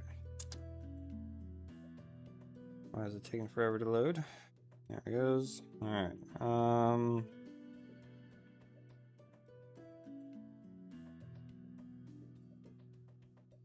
Cool. I guess. I don't know. Maybe. Let's see. What am I looking for? Not any of the stuff I'm actually looking at right now. A package is delayed. Which one? Oh, it arrived. I don't know what it's talking about. So it's the wrong one somehow. Alright, oh no. What am I looking for? Nope. It's my notes. There we go. What did I get? Alright. So I got parts on here for the wheel bearing stuff as well.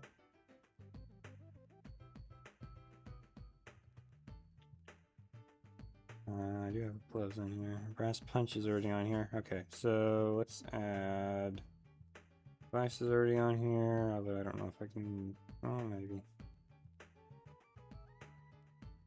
It's, I'm gonna stick with the Tim Kings. Let's say this, whatever it is. For this project. Alright, so what were some of the things I said I needed? Now that I have a list opened. Okay, obviously I need diff kit. I'll come up with a bunch of stuff.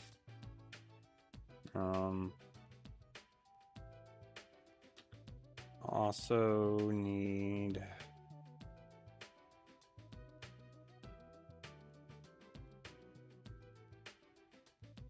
I can't think of anything right now. Oh, there's like bolts, torque grease stuff. I forget what it's called.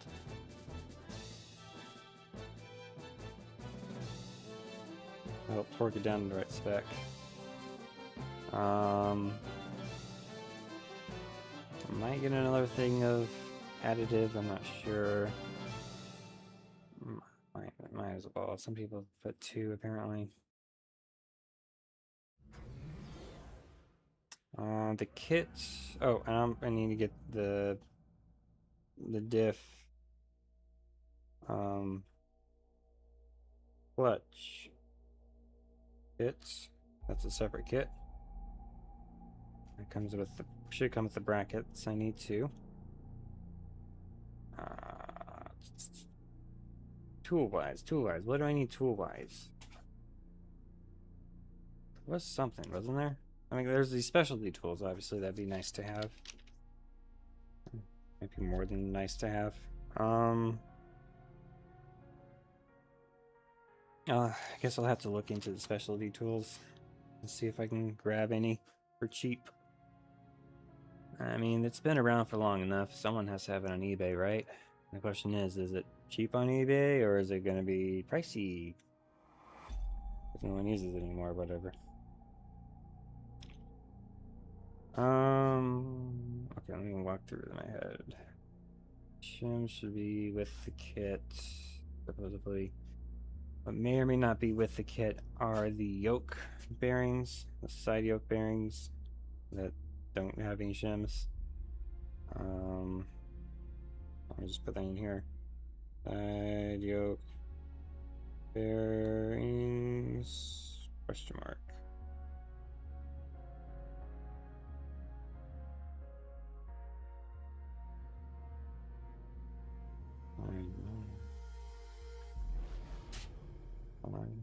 I don't know what that is. Ooh. I need more of that stuff. I think I got plenty of that stuff still. I should have what I need with the press unless the bottle jack breaks again or stops working again. Which it might, unfortunately. Alright, other than the specialty tools, is there any of the proprietary specialty tools or whatever they are? What else? Any measurement tools? So can I get a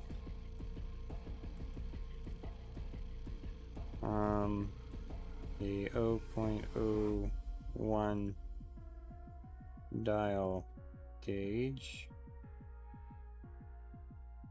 and that I may or may not get, depending on how expensive it is, but would be helpful for measuring that last bit if I can get the bracket for it and stuff. Oh, regular nuts. So the side ones are called yokes, and the front rear one is called flange, right? Or maybe I'm mixing that up. Nuts for flange. All that. That way I can do on and off easily, hopefully. I think I have enough propane, and I might have map cast somewhere. I don't think it's out here though. Pretty sure I keep that inside. Just don't remember where. Frustrating.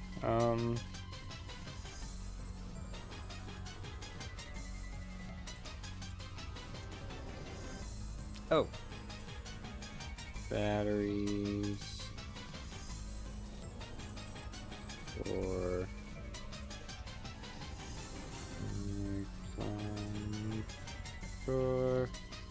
Which is a LR44 apparently.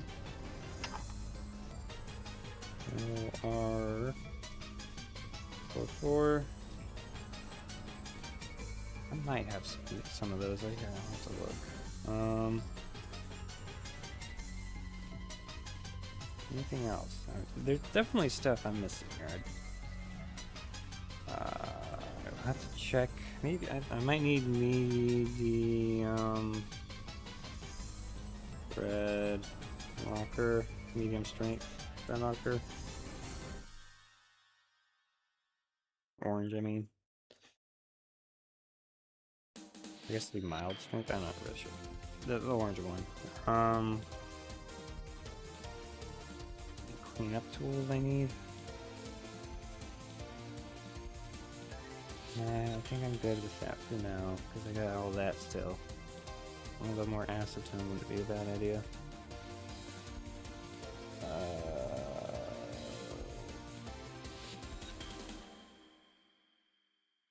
Oh, something else I wanted to check.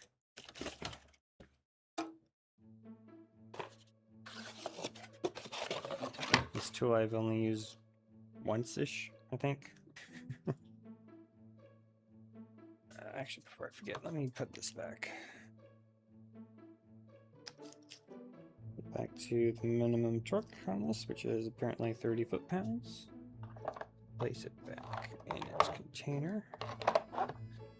And take good care of it, because this is torqued correctly, and it's a nice wrench.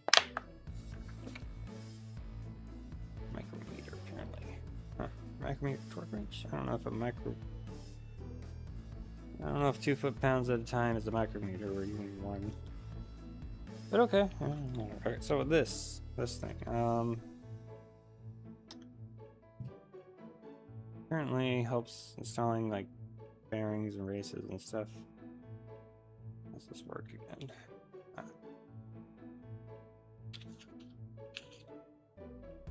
Okay. So would this push on the right piece? I might need to get a bearing that's separate from it first, but I'm not convinced.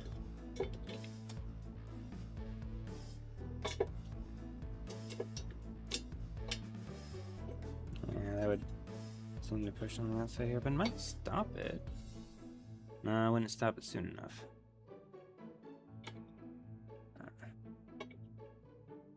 Unless outer one happens to be the right depth. No.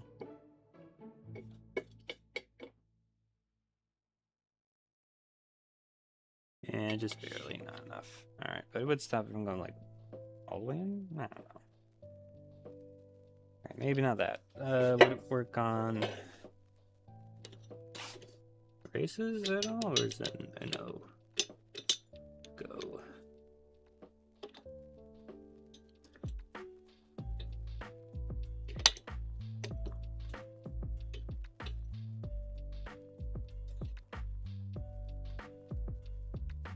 I mean, it wouldn't be a bad idea. I think. It might be a bad idea. It depends on what kind of material this is, I guess. I think I'd rather punch it in with a brass punch, though.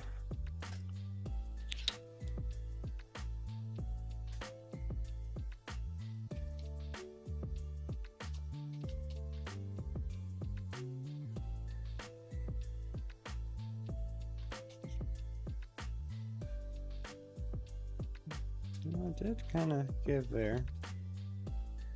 I don't know.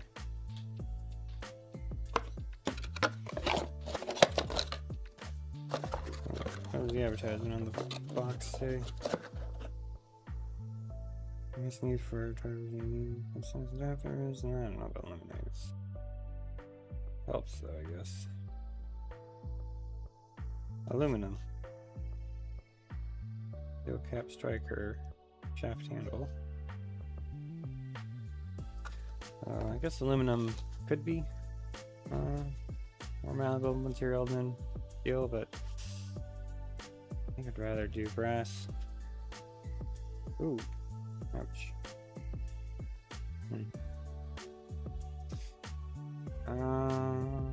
Okay, anything else? Feels like the moment where, I don't know if you've seen this, Winnie the Pooh Christmas thing. Chris Robin's writing down everyone's Christmas wishes. A new fly swatter for rabbit.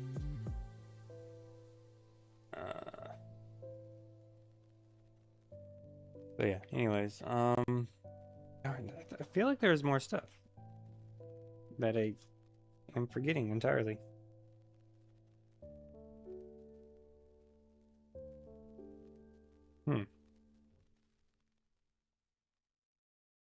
I'm quite confident that's going to work with this. As long as the bottle jack's good. I don't know.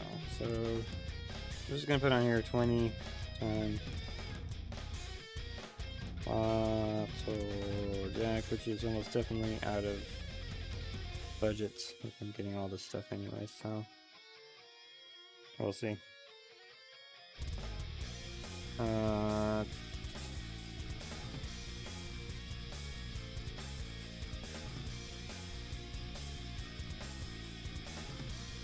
This is the boring part where I'm thinking. Don't mind me.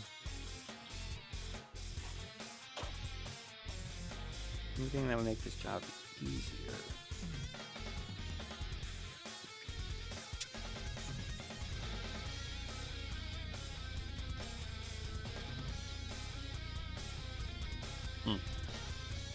Professional differential technician.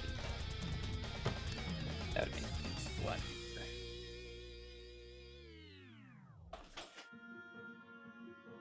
Alright, so this is the right side, left side.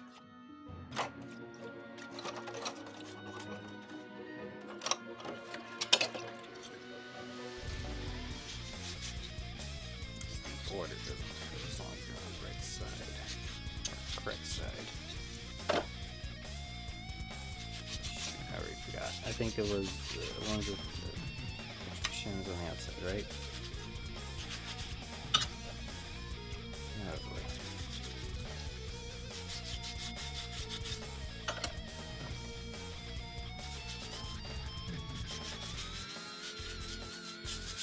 I'd rather not have to buy new ones of these if I really don't have to, but I think I really don't have to.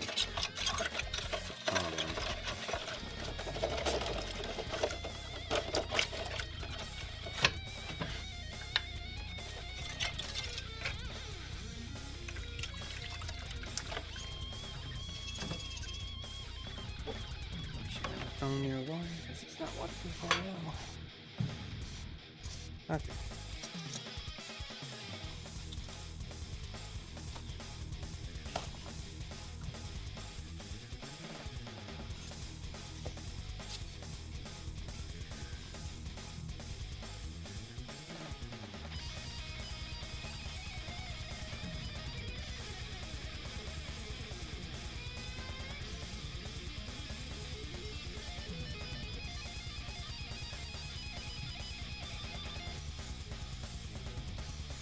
Alright, less rusty than they were. I don't know how long it's gonna last.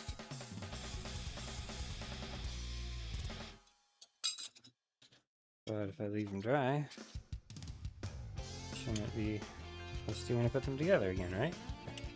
Maybe? I don't know.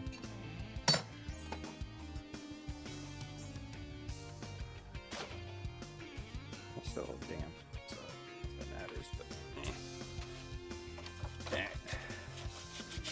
Other side.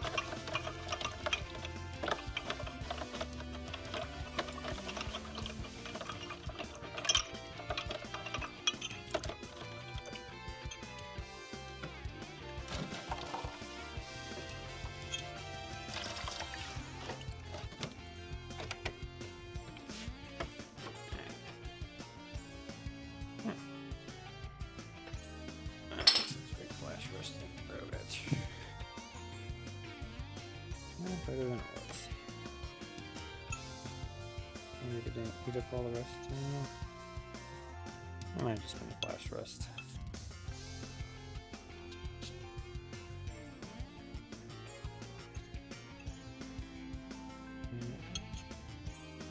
Better than they were. Nice. Tempting to throw some paint on this, to be really honest, but if the smallest one is this thin, then adding paint might cause issues. So it's not really the shims I'm too worried about wrestling. I mean, once they're on there, I can throw some paint over top of it, maybe. That may help protect it. But I'm more concerned about frame. And now that I'm also thinking about it, that is something else I wanted to prep. I wanted to clean off frame and bits and pieces in here. Oops. A little bit more. And throw some paint on them, undercoating. And that way they're ready for stuff to be thrown back in them when it's time. Which might be a while anyway, so. But you have such nice weather right now. Why does tomorrow have to be a work day?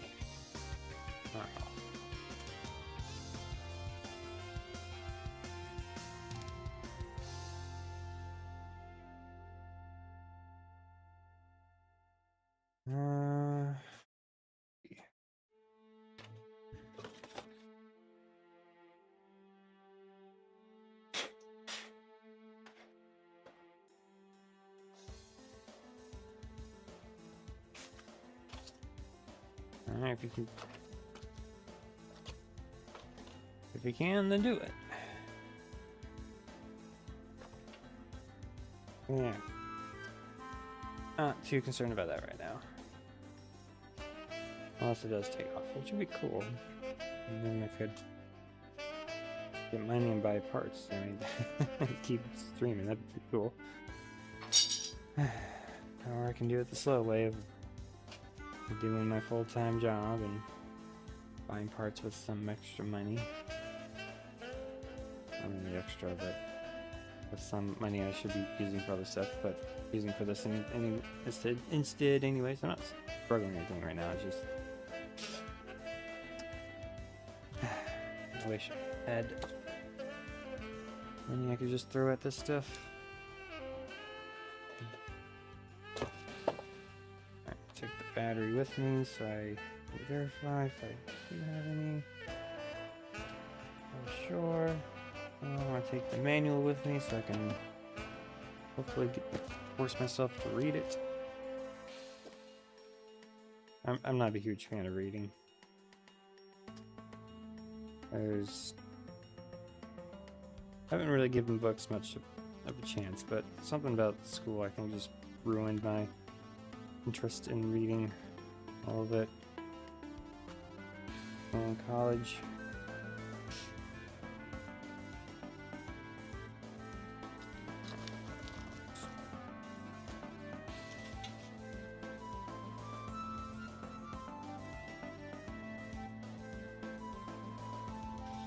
Oh, it's Chick-fil-A sauce in here for Polynesian. I probably shouldn't leave that in there.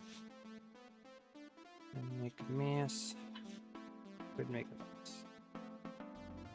Would probably.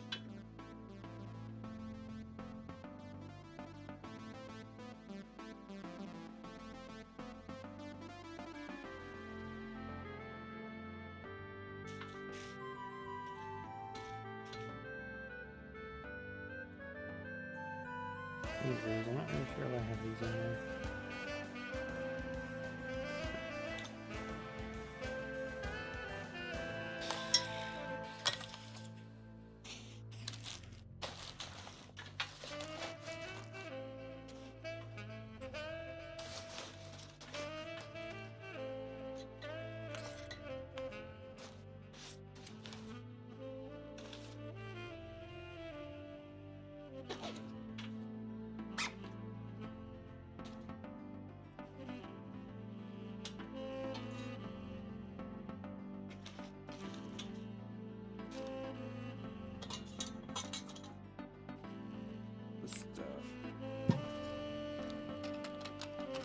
Together.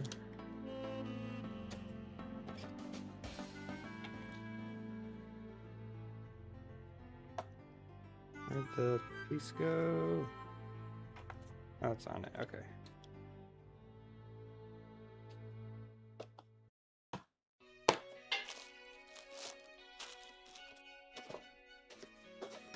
I might need to get a race installer, bearing and race installer tool. I feel like those are really expensive for what they are. I don't know.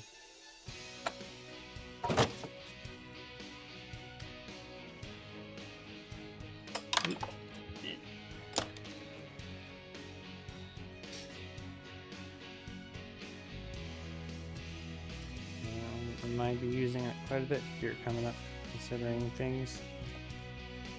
Or I can just try to use a punch. I don't know. I gotta pick and choose what to spend money on.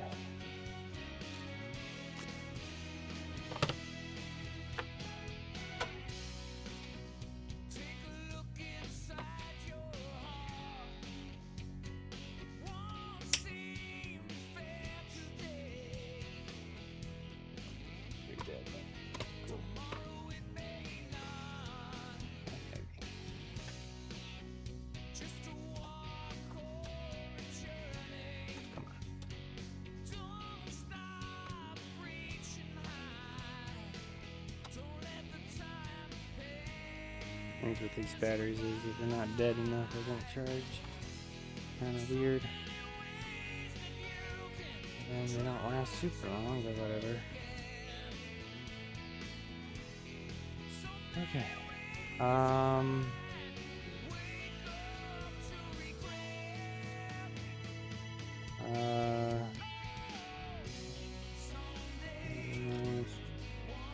could do more cleanup. That'd be the responsible thing to do. Or the responsible thing to do would be to go inside, do laundry, and shower. So I can get to bed in time. Or more of it than in time. Which I might go ahead and do, because then I can close down shop and deal with stuff. Alright, in that case, end. Part of me wanted to take the radio out. Ooh, hold on. I feel like this is like my last nice cool day for a while. So, part of me really wants to get some of the stuff done. So I don't have to deal with heat as much. So, if I can...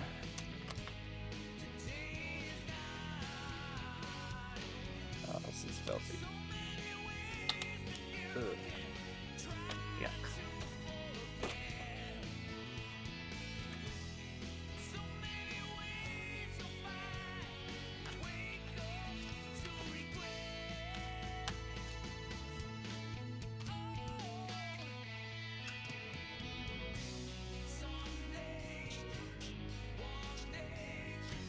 Maybe someone can 3D print a new casing for the batteries for these things. Oh Someone has to have done that by now, right? As notoriously bad the batteries of these things are.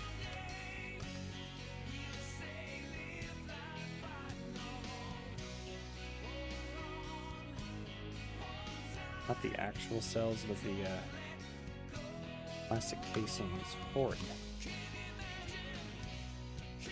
Like, oh wow, it's gonna last forever. Nope, never mind. It's broken. But if I do this, I gotta take so much stuff out. Really want to get to the radio. I know inside the car it gets pretty warm. So, yeah, I think I'm gonna go for it.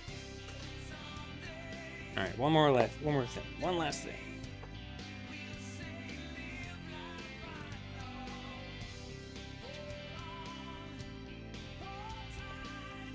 See if I can get the radio out. Because that's something I can probably work on inside. I won't be able to test it inside, but I can work on it inside. Let's see. So with these are fake. Don't try to unscrew those. They are real Phillips screws. Try not to strip because I want to keep it pretty. There.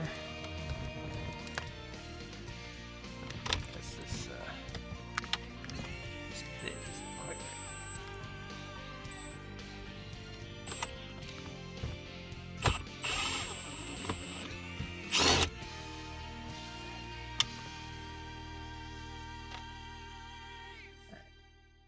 There seems to be two more up here.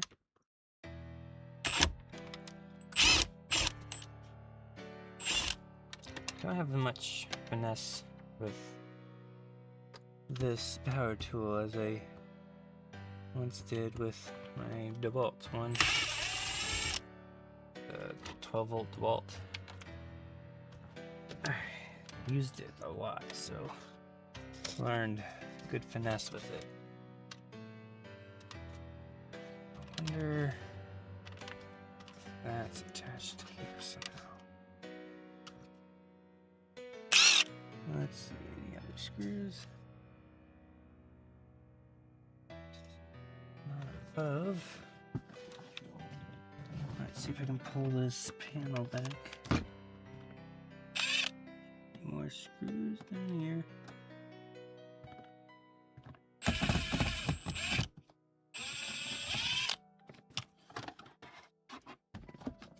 Okay. Is that enough for me to do something? Alright, it's funny. Alright, let's see. Should have brought a light. That looks weird. Not sure why it's like that. Oh, that's cable. Now I can actually reach this. All I had to do is take out one screw. Wow. I don't know if I'll be able to fix it, but I can reach it. Yes, that latch on somehow.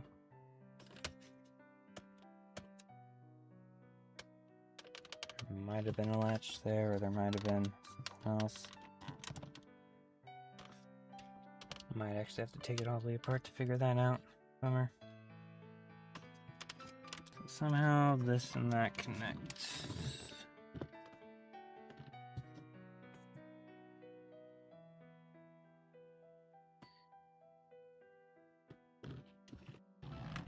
I think. Or they're just on the same.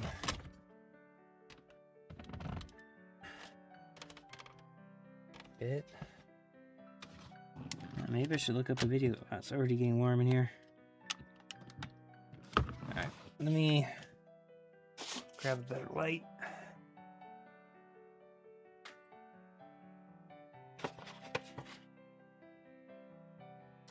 Ooh, it is toasty in that car.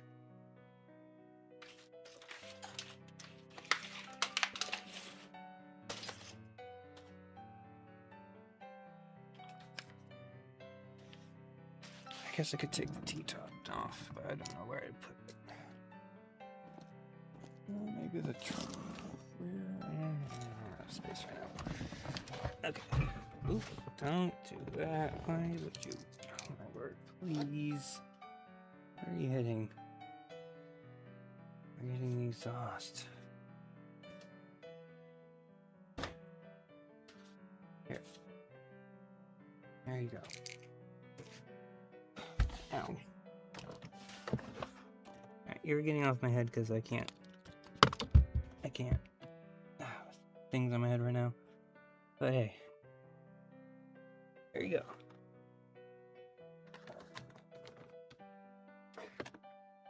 Looks like an OBD2 port or something right there.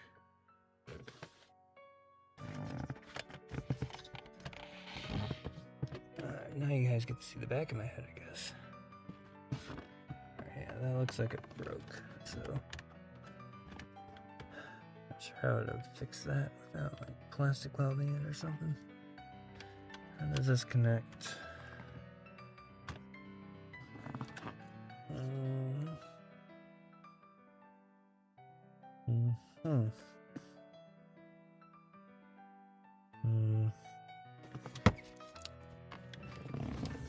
This might be more complicated than I anticipated. There's the vacuum lines here. That's definitely part of the bracketry there. Not sure why these are routed this way, but they are.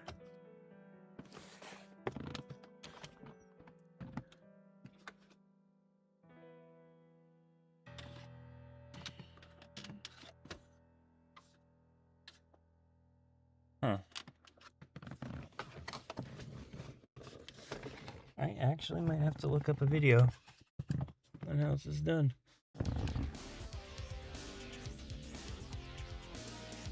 I think there's 2 bolts on either side. Here and on the other side. Or here actually. I think those are holding this in right here. And then maybe that should come off.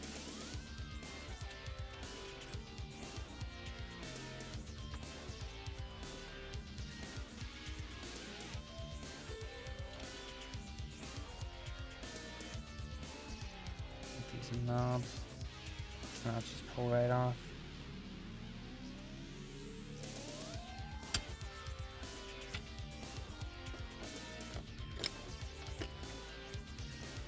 Get this off. Inside, on a hot day, I should be able to stream. Maybe you guys get a better view over here. From inside. Me working on it. In theory. Did I take those off? Ooh, I hope not. Alright, I'm gonna grab my small pinches.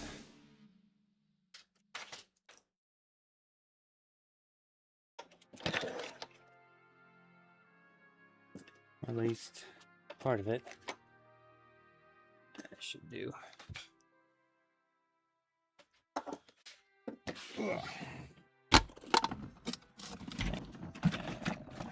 Step the box ready. Drastically.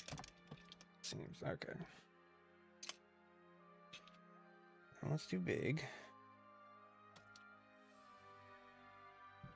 It's probably too small. Let's try this one. See how really far back, I guess. Maybe that's a better angle, I don't know. A little smaller. A little bigger. Actually, I'm gonna take that one instead. A bigger one. Too big.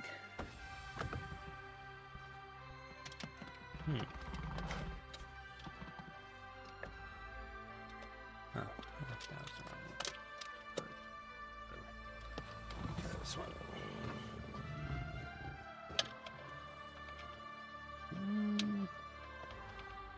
One size bigger than that, probably. This one. One size smaller than that. What?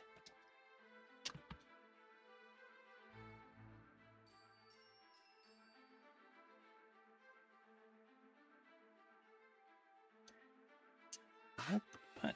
That doesn't make sense.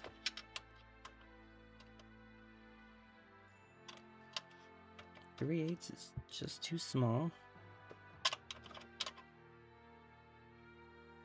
And 7/16 is too big. I guess I should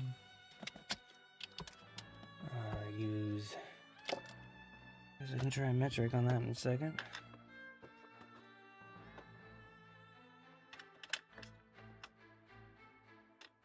Small bolt fits whatever that is. I guess this would be easier with the T-top removed.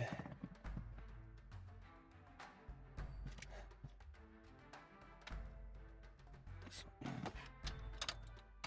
Too big. This one. Too small. What?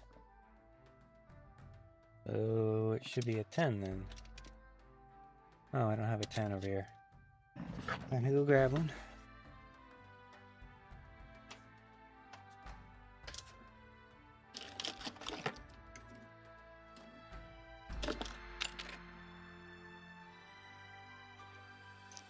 All right.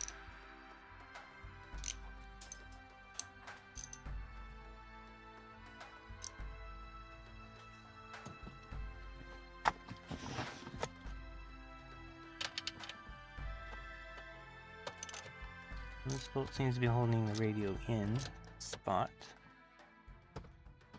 Or responsible for it at least.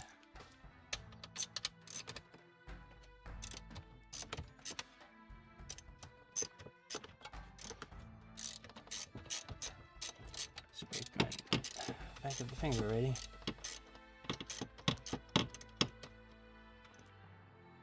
It's a nut. Me removing this. Is that actually gonna help me remove the whole thing, or is that just gonna stud that's in the way now? Oh no, it helps. Let me just pull that out. Okay, that's already looser. Okay, the other thing on this side. That may or may not be what I need to get out. We'll find out, I guess. How's the camera angle? It's okay. Maybe if I put the light over here. See me a little bit.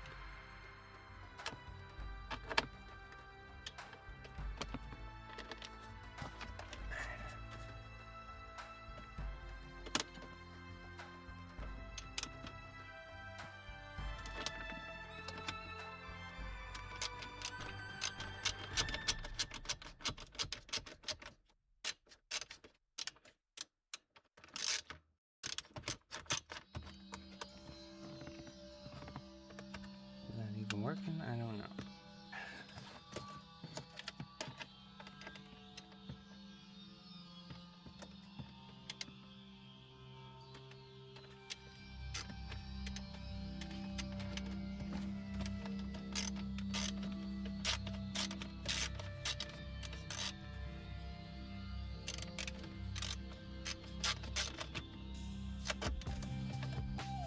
Yep, there we go.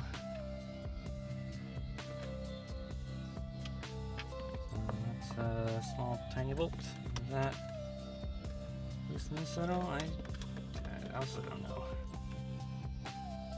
Well, try the other side. Let's see what happens from there. I think I should put the auger out here. Oop, not on the ground. Face me down, really. Why are you front heavy? Stop that.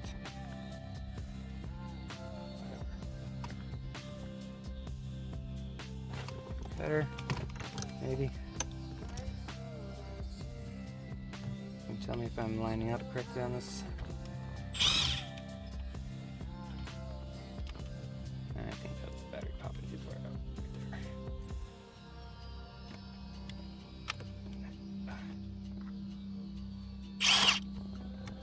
go. I'm sure there's another screw on the other side of this thing that would help remove it, but I can bend it out of the way. And then back later. In theory. So that.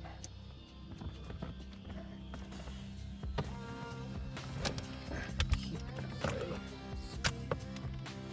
Nice.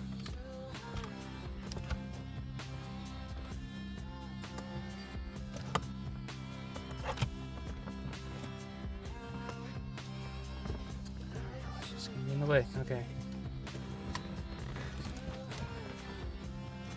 I only have so much patience and so many arms.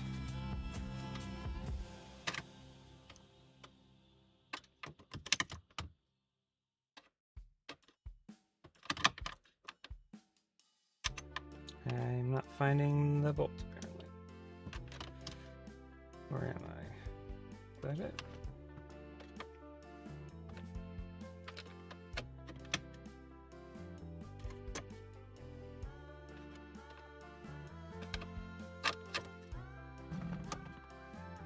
That.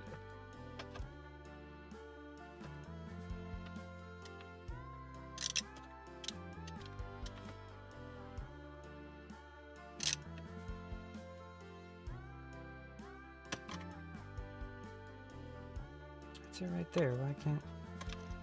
Why isn't this going on? What? Is this a different size bolt? What's going on?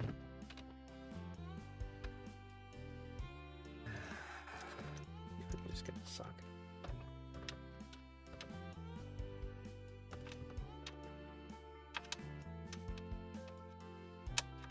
No way, is this a different size bolt? I think it's slightly smaller. Wow. Okay. Weird. Try this size.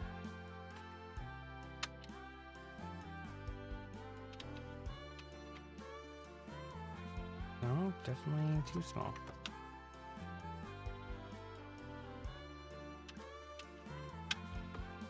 If I could see what I'm doing, this might go better.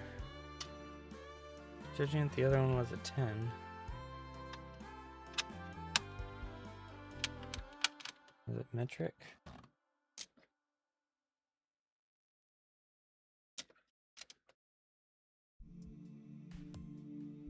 Is it a 6?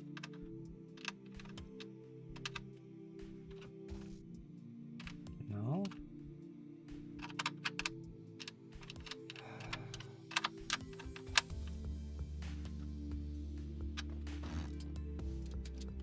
Is it this one? Doesn't seem to be. I don't know.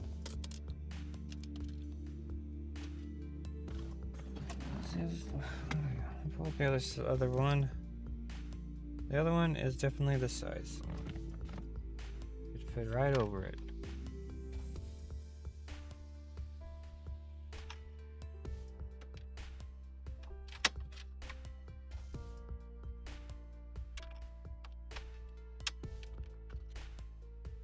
My thumb's getting tired of this. Alright, on the other side and see what I can do.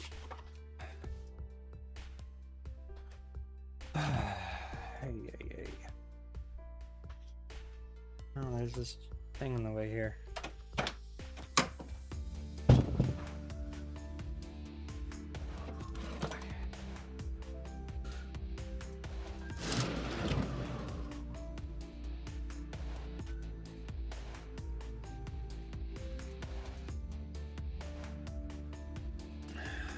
Let's see if I can see what I'm supposed to be seeing.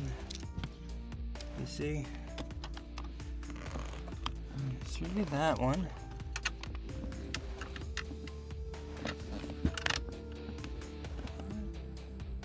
Oh, I gotta push on it a little bit apparently to get it clear. Something. Alright.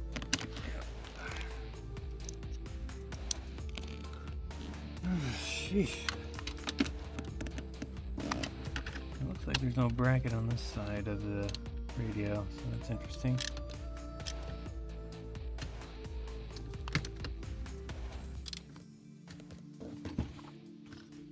I guess I'll use my chin to hold this.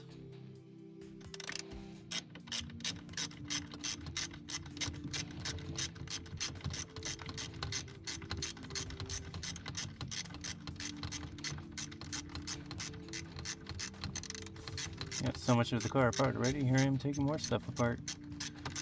Go figure. Alright. Screws out. Now do I have the ability to do anything here? Looks like that would need to go up. Do I take this off first?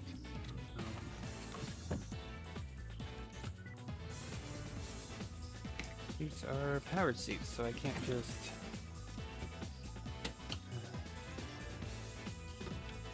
move them, unfortunately. Power to the car, can I move them now? Good, okay.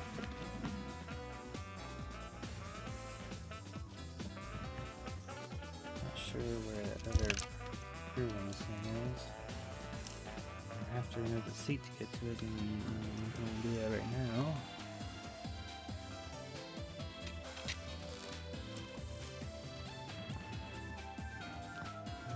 This attached up here. If I move this on the other side, would that be enough to move this? Wave this? No.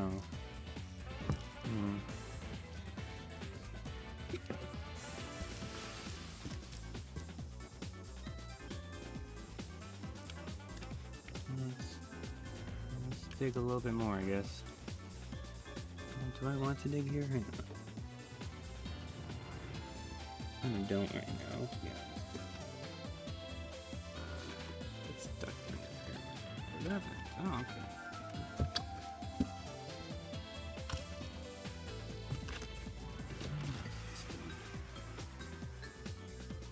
Let's see what break through the radio underneath. I should be able to push it up. I find a way to keep this from falling over. Great. Screw rubs falling over. I don't know. I don't know if that's even a good angle. Of course, that one's a different size. Why would it be the same?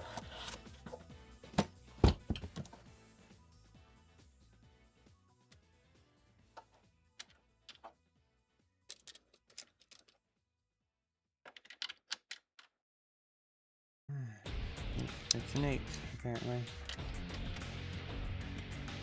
At least an 8 works on it.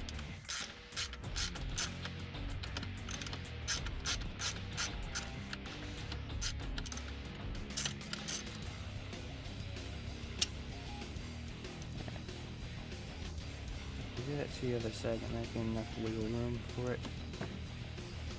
Alright.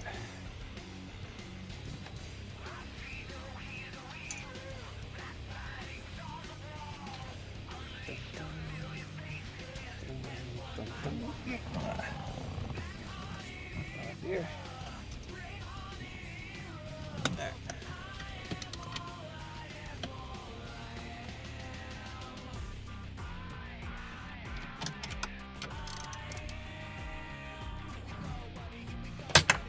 Come on, I'm just trying to.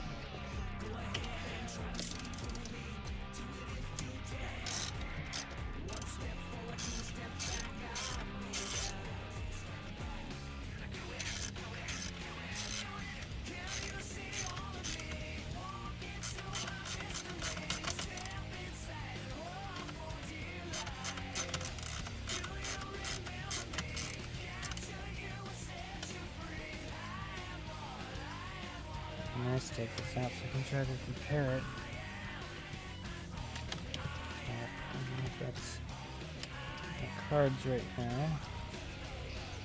I have to move the seat to do that.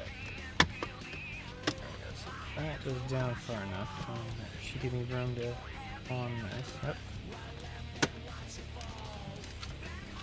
Okay. I think it's either going to have to come out with the radio or we gotta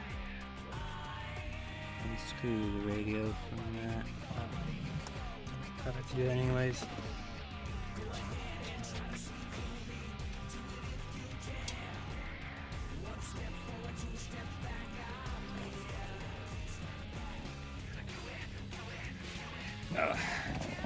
Hey.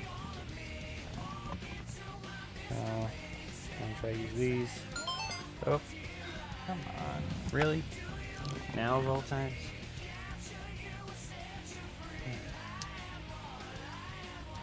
Alright, give me the battery in this. Ooh, kind of toasty.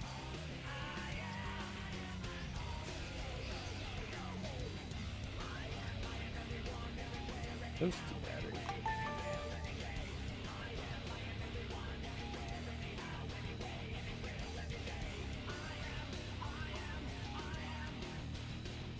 Alright. And that.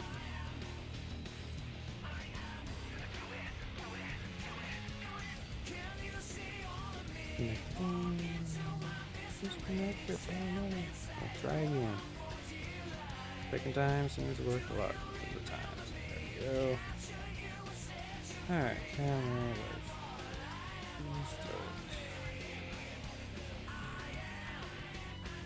Wait. Waiting. Nope. Okay, still waiting. Alright.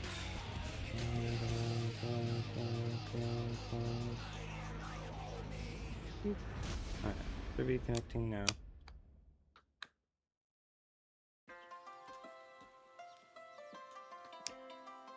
Got that started back up real fast there.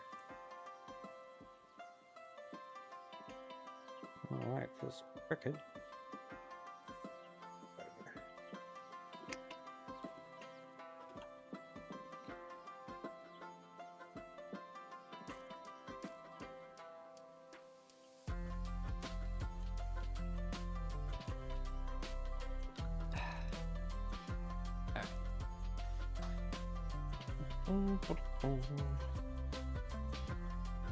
Where'd the light go?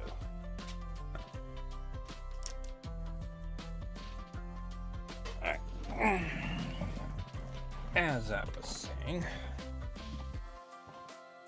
start this again.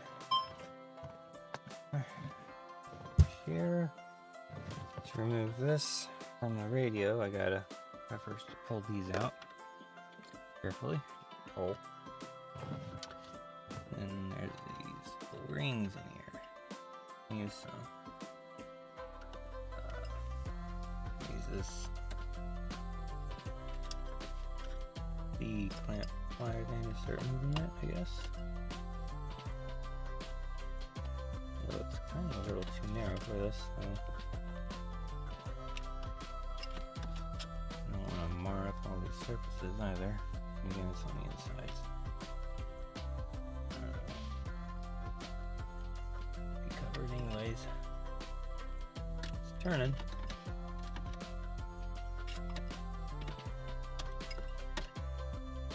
Not as easily as I'd hoped, but it was turning.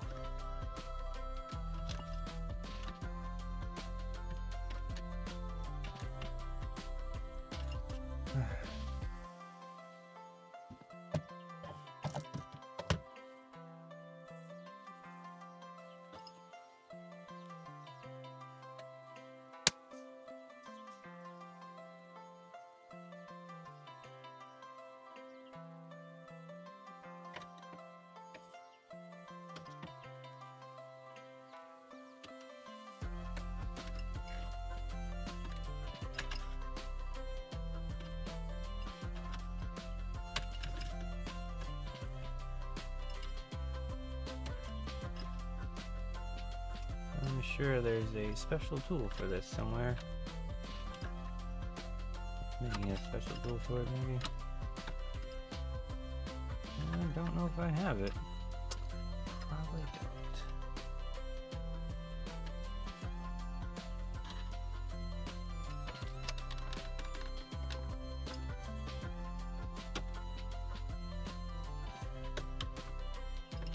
Yeah, this would benefit from being less narrow on the fire edges. The fire edges.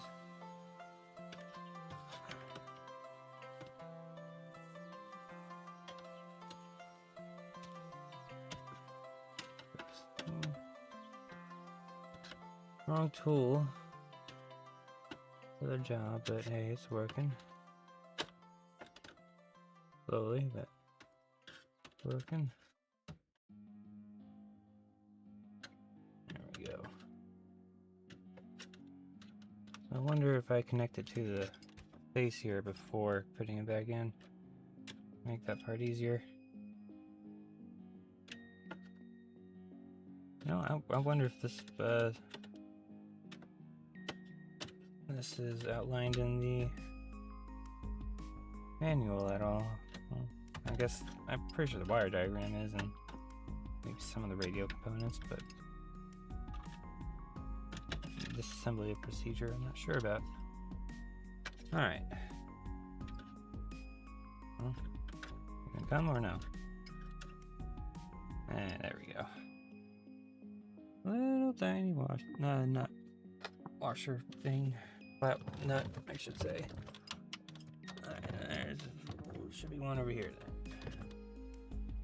No.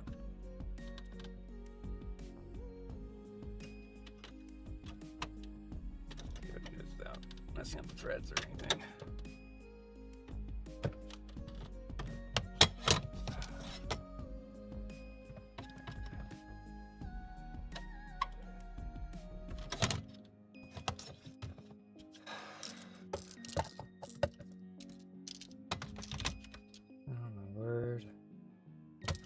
I should get a son so I can have him hold the light for me. I don't know if it'll be any better, but at least I would stop being frustrated at the light, and he was just frustrated towards someone else. But I don't know. Maybe that's worse. I don't know.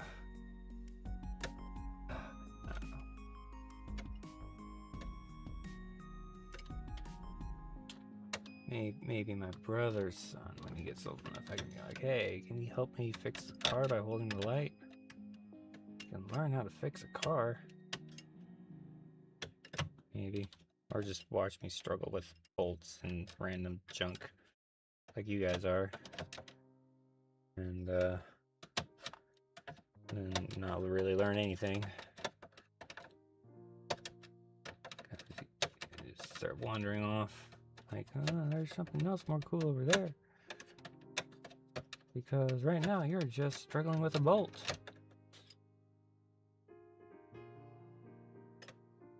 It's not a bolt, it's a nut. I don't know. Come on. Very washery nut. That's not leaving me a hole. Okay. So now, that should be free from the radio. I should be able to just pull this out, right? The light shining in my face, because why not?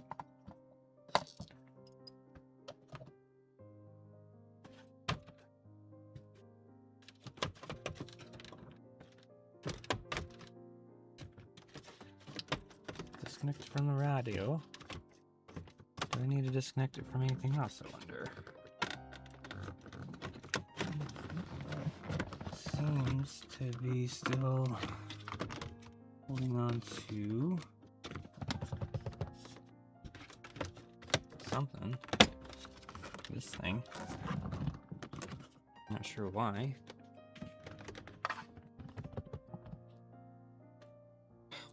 Camera's slouching on my head. I can't do this right now. Alright, you guys.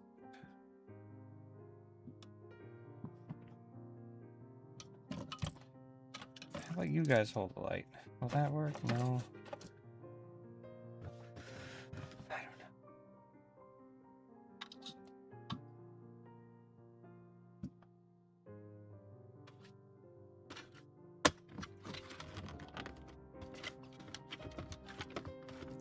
It seems to be disconnected, but it seems to be like stuck to it. Somehow. I have to take this out too.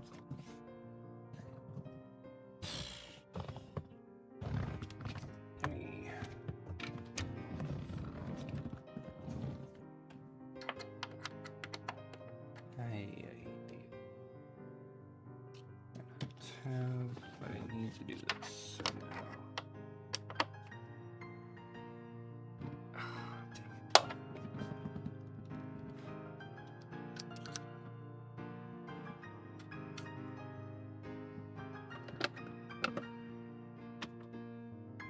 Dang it. Is that all that's getting stuck to it? Is it this side? This side also kind of.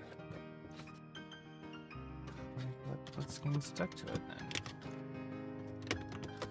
Just the gauges or the wires? Like what's going on here? I don't want to break it. There it goes. It's just the stuff. Alright. Careful, I don't want to mar it. Oh, there's a paper. Alright. What's this? Oh, tape. Literally tape. Okay. Huh. Oh, I was expecting. Oh, here we go. Label. Label. It's that number label. AC made in USA. Alright, cool. More tape over there. Alright. The back of the instrument cluster in there. I will probably want to get to it eventually. Speaker wire looks like here. More random tape. Okay. Alright, so I guess we go ahead and unplug this. This would have been a great time to know which light bulbs are out. I think there might be one or two out, I'm not sure.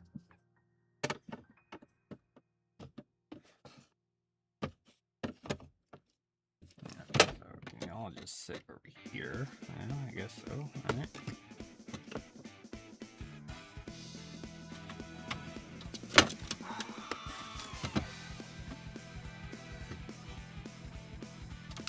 I hate getting on those lights.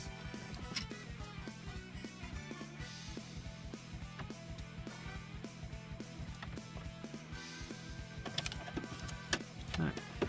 This out of the way.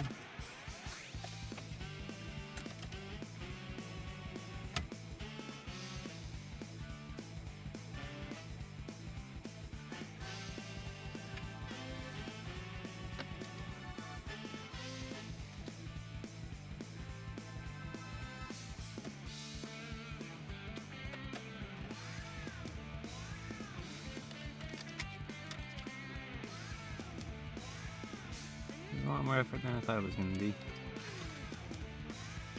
But that should not surprise me with this card, unfortunately.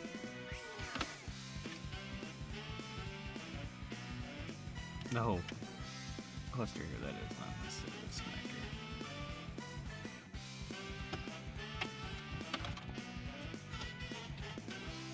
Whatever this one's for.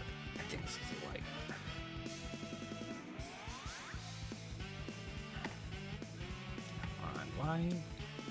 Why?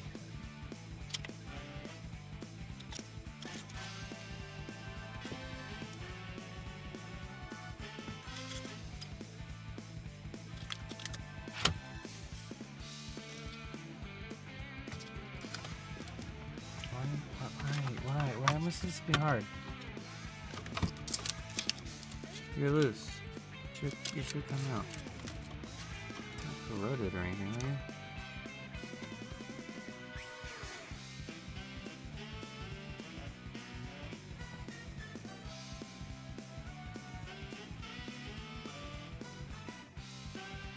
Maybe.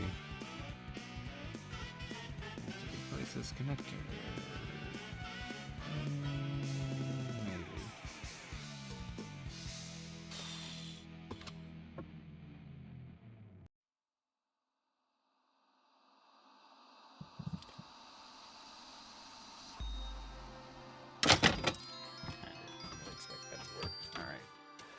Well, is there a way I can...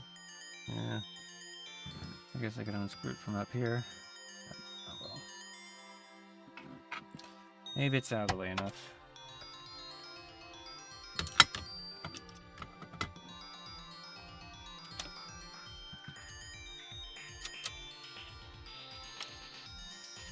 You know what? Maybe I should leave these connected. And then I can test the light bulbs later. That part might be out of the way enough. Alright. Radio down there. Seems to be loose now.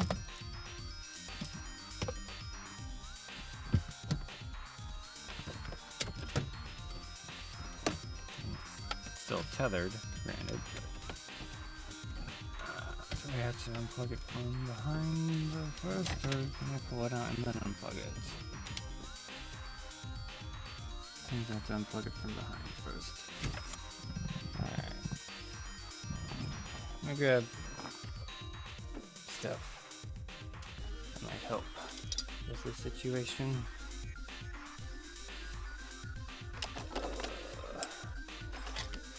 And pliers. Where are my good pliers? Yeah, I have good pliers.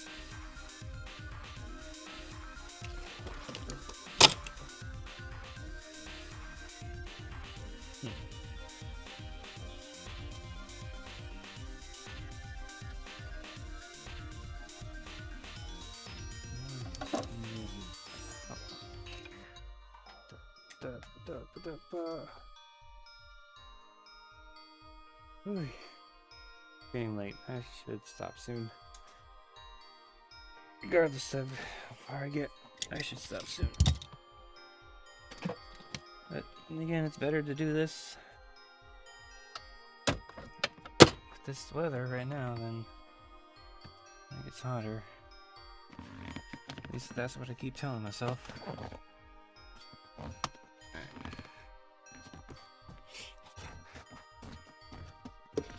This bracket might be in the way.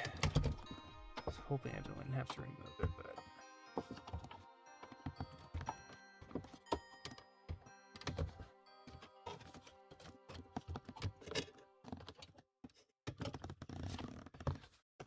Alright, so this seems to be antenna wire. Connected. How? Not exactly sure how. There might be that bolt there. That's weird. Do I have slack enough to just kind of shimmy this animal out? Turn it around.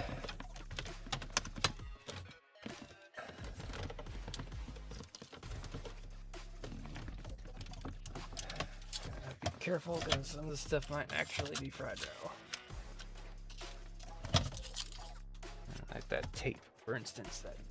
But I'm not worried about the tape, at least. Alright. Might be easier to work with it like this. Oh, why don't I just put this up here? Well, it doesn't shine very much. Yeah, it shines a little bit. Alright. Let's see.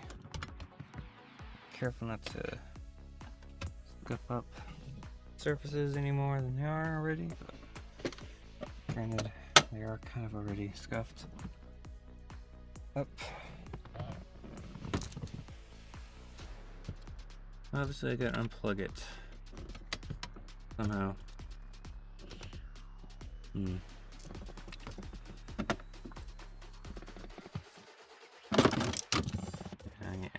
Most dramatic way to fall.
And just without breaking anything, without being able to see anything, is truly,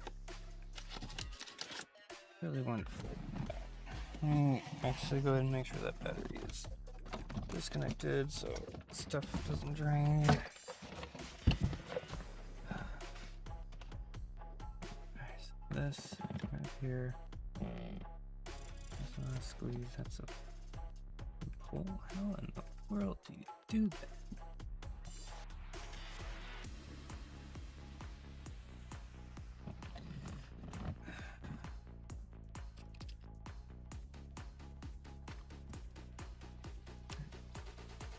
Not. What am I supposed to do with these 2 hands?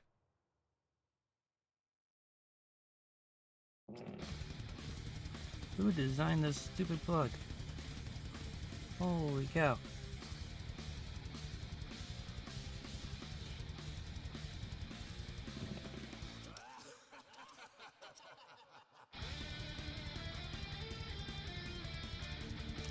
Cut, go up, and good night.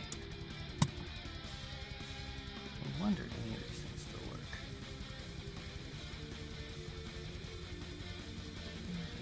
This okay. Yeah, looks like those still make good contact. It's stronger just holding on to it. That made good contact. Cleaning with some wire. Not wire, cable stuff. Okay.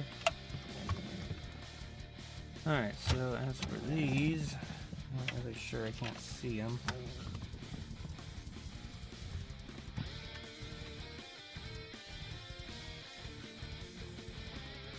I think these tiny bolts hold it in.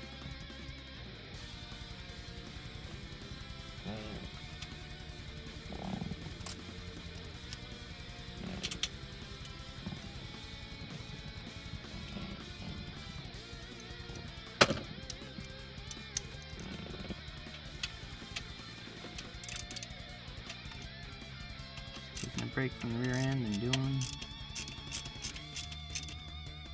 taking apart the interior of it here. Taking the radio out if I can. It busted.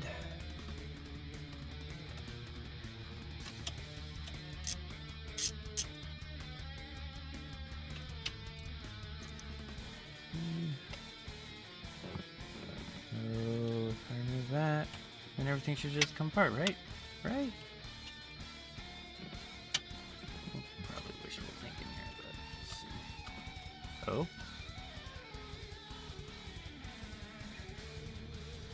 Oh. I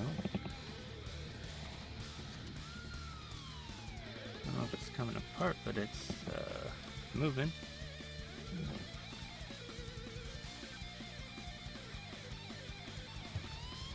Maybe that's supposed to stay connected because that might be holding the radio side of it in.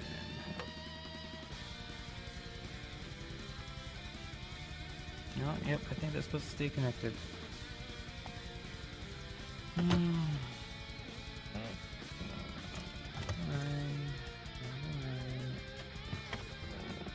I wish I had a better light.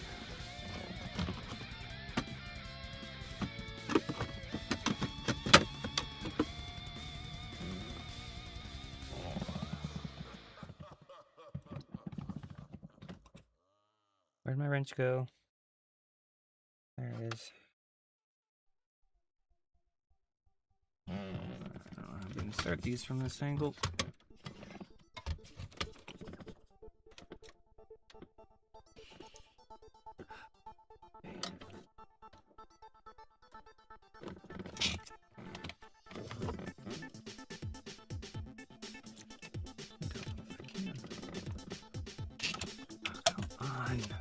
Stop that. Oh my word, I'm gonna...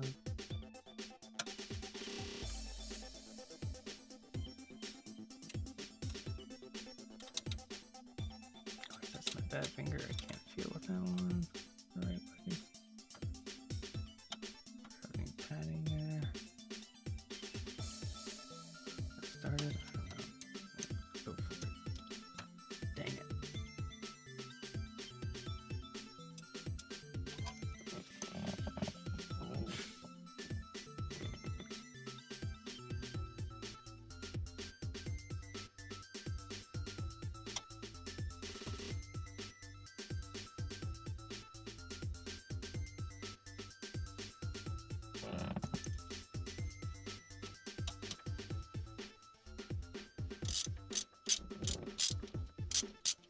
Okay, got one.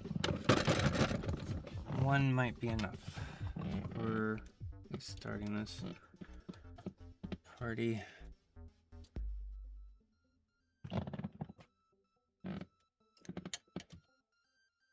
There we go. Flip up front and slide in the back. Excellent. All right.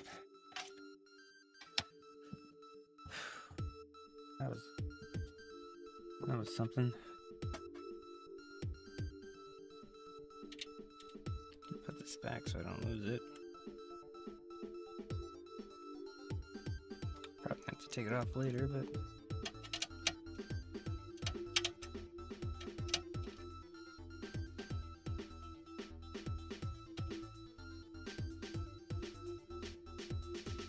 Okay. Antenna. How does this come off? I just pull straight on it or no? I do. Alright, cool. I just pull straight out. And that's a radio.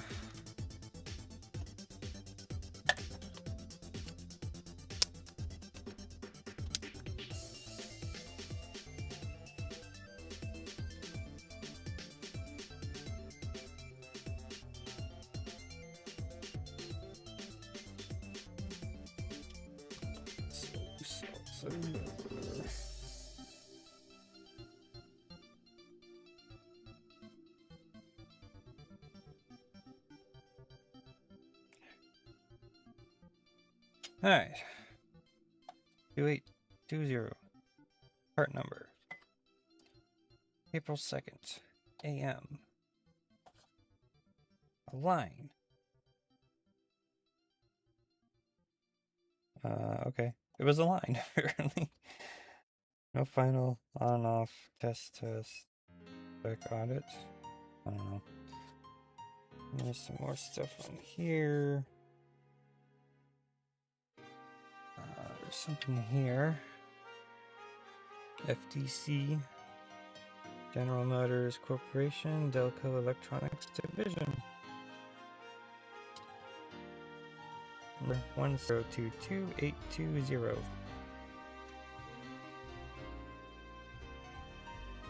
Zero 2, I think that's 031463.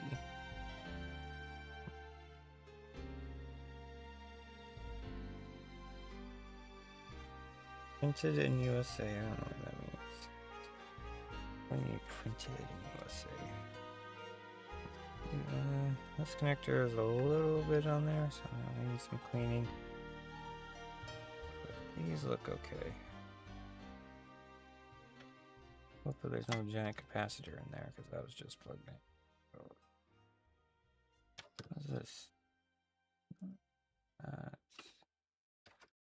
Interesting. I wonder if... Oh, those are the upper speakers. Okay, so these are speakers here. Here, I believe. That would mean...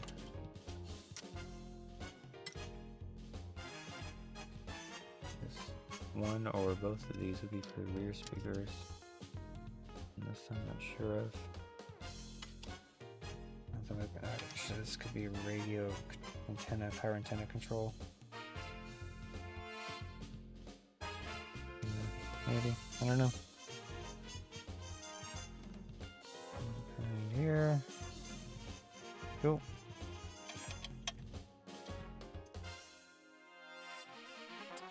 And Porter apparently fits these, which I just that size. That. Just about that size. Alright, cool. So I can take it apart inside with probably by fix-it kit I have. So the plan for this is hopefully to fix it, which might take quite a bit of effort, but to take it apart and clean it really good, and reflow some solder joints, because I'm partially sure that might be one of the problems with it.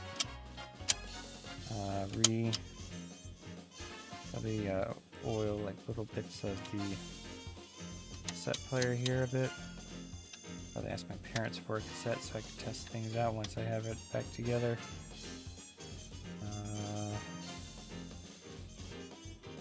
These go on. Turn what exactly?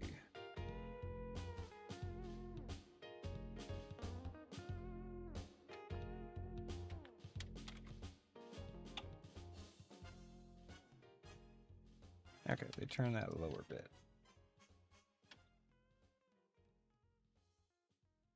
Well, let's return the upper bit. I'm not gonna be. Oh, one of these must be power then. That would make sense. Duh.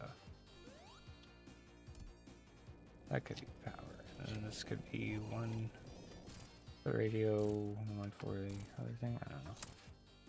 Oh, I hope I caught on camera what order these go in, because.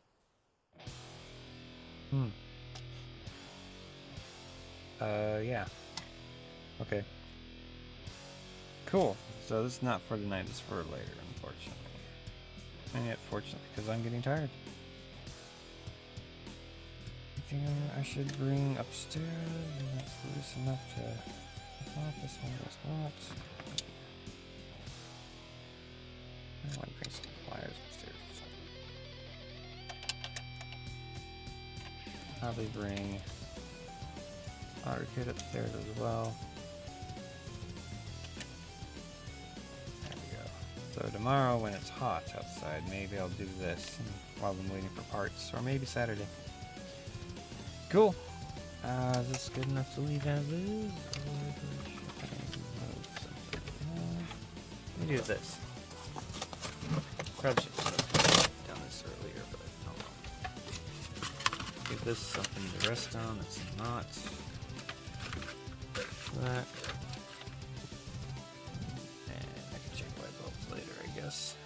I guess these are light bulbs. Just pop out. Yep. Is this one good?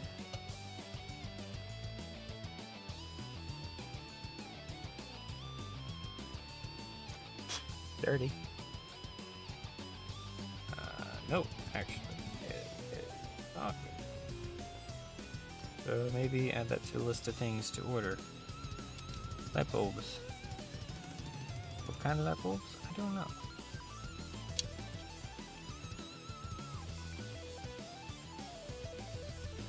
Maybe I should take the broken one with me.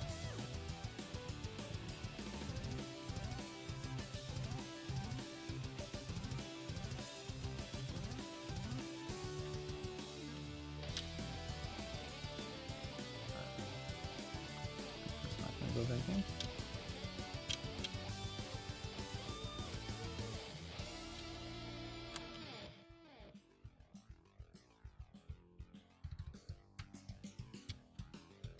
And then there's two different ones here.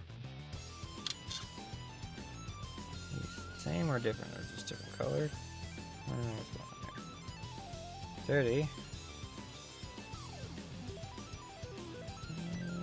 That might be good. Is it the same?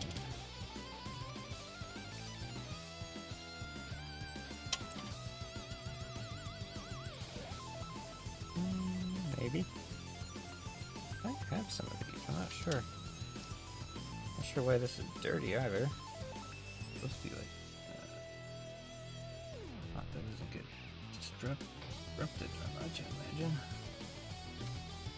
Alright. That's 5. Looks like 5 blue, and then there's 3 of those. Yeah. Whatever this is.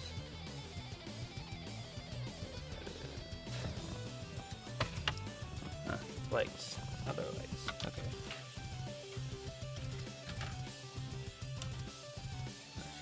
How all that works. I'm good.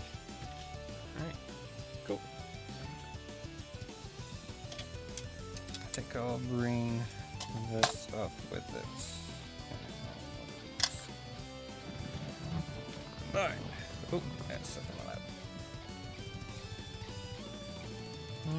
Actually, I would also bring this up. I don't think I'll need it for other stuff down here yet.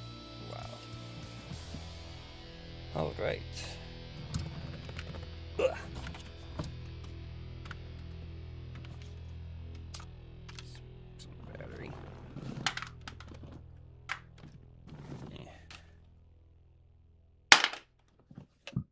Alright. This must be... Yeah, that's metal. Cool. Because the camera was sitting on it with the magnet pretty easily. Alright, don't lose. Don't run away. Oh, crap. Alright. Grab this. Sorry, I'm being slow. Oh, I'm tired. Okay. Grab all this. Let's see here.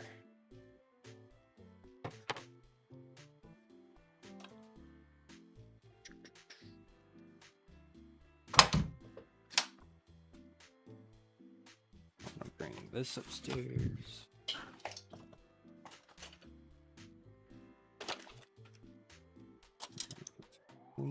Yeah.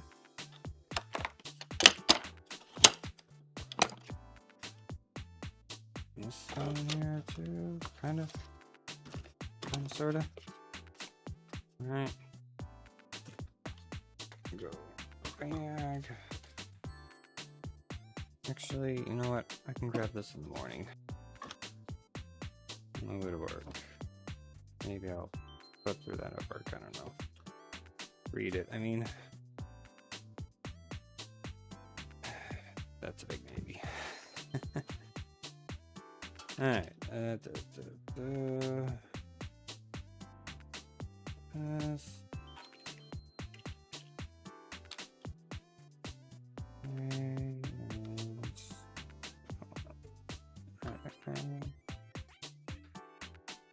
Polynesian sauce, because why not?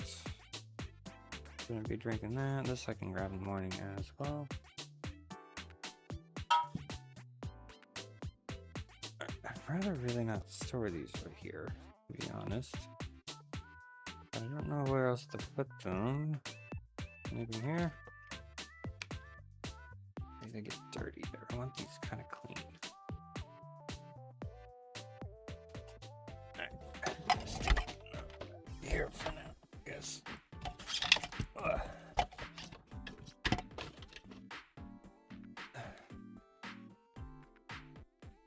Battery is disconnected. Okay, good. Well, I don't want that to get in the way when I'm testing things. You know what? I guess it's fine over here.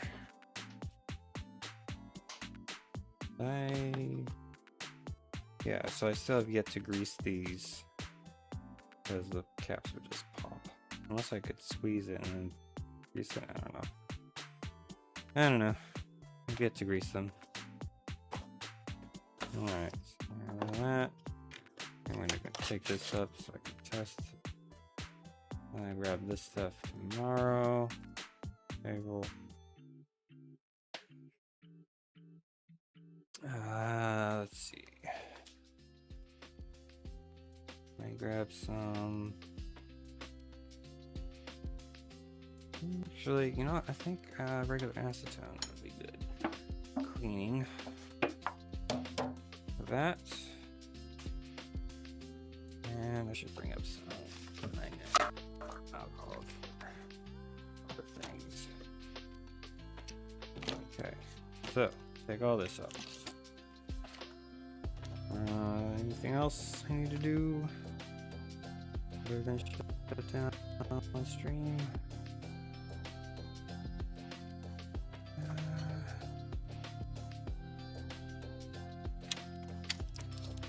I think that's really about it.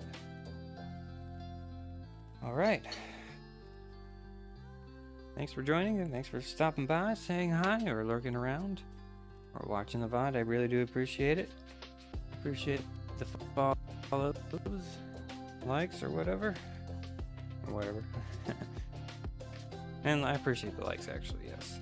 Y'all have a good one. A good one. A good none. Oh, I'm getting tired. All right.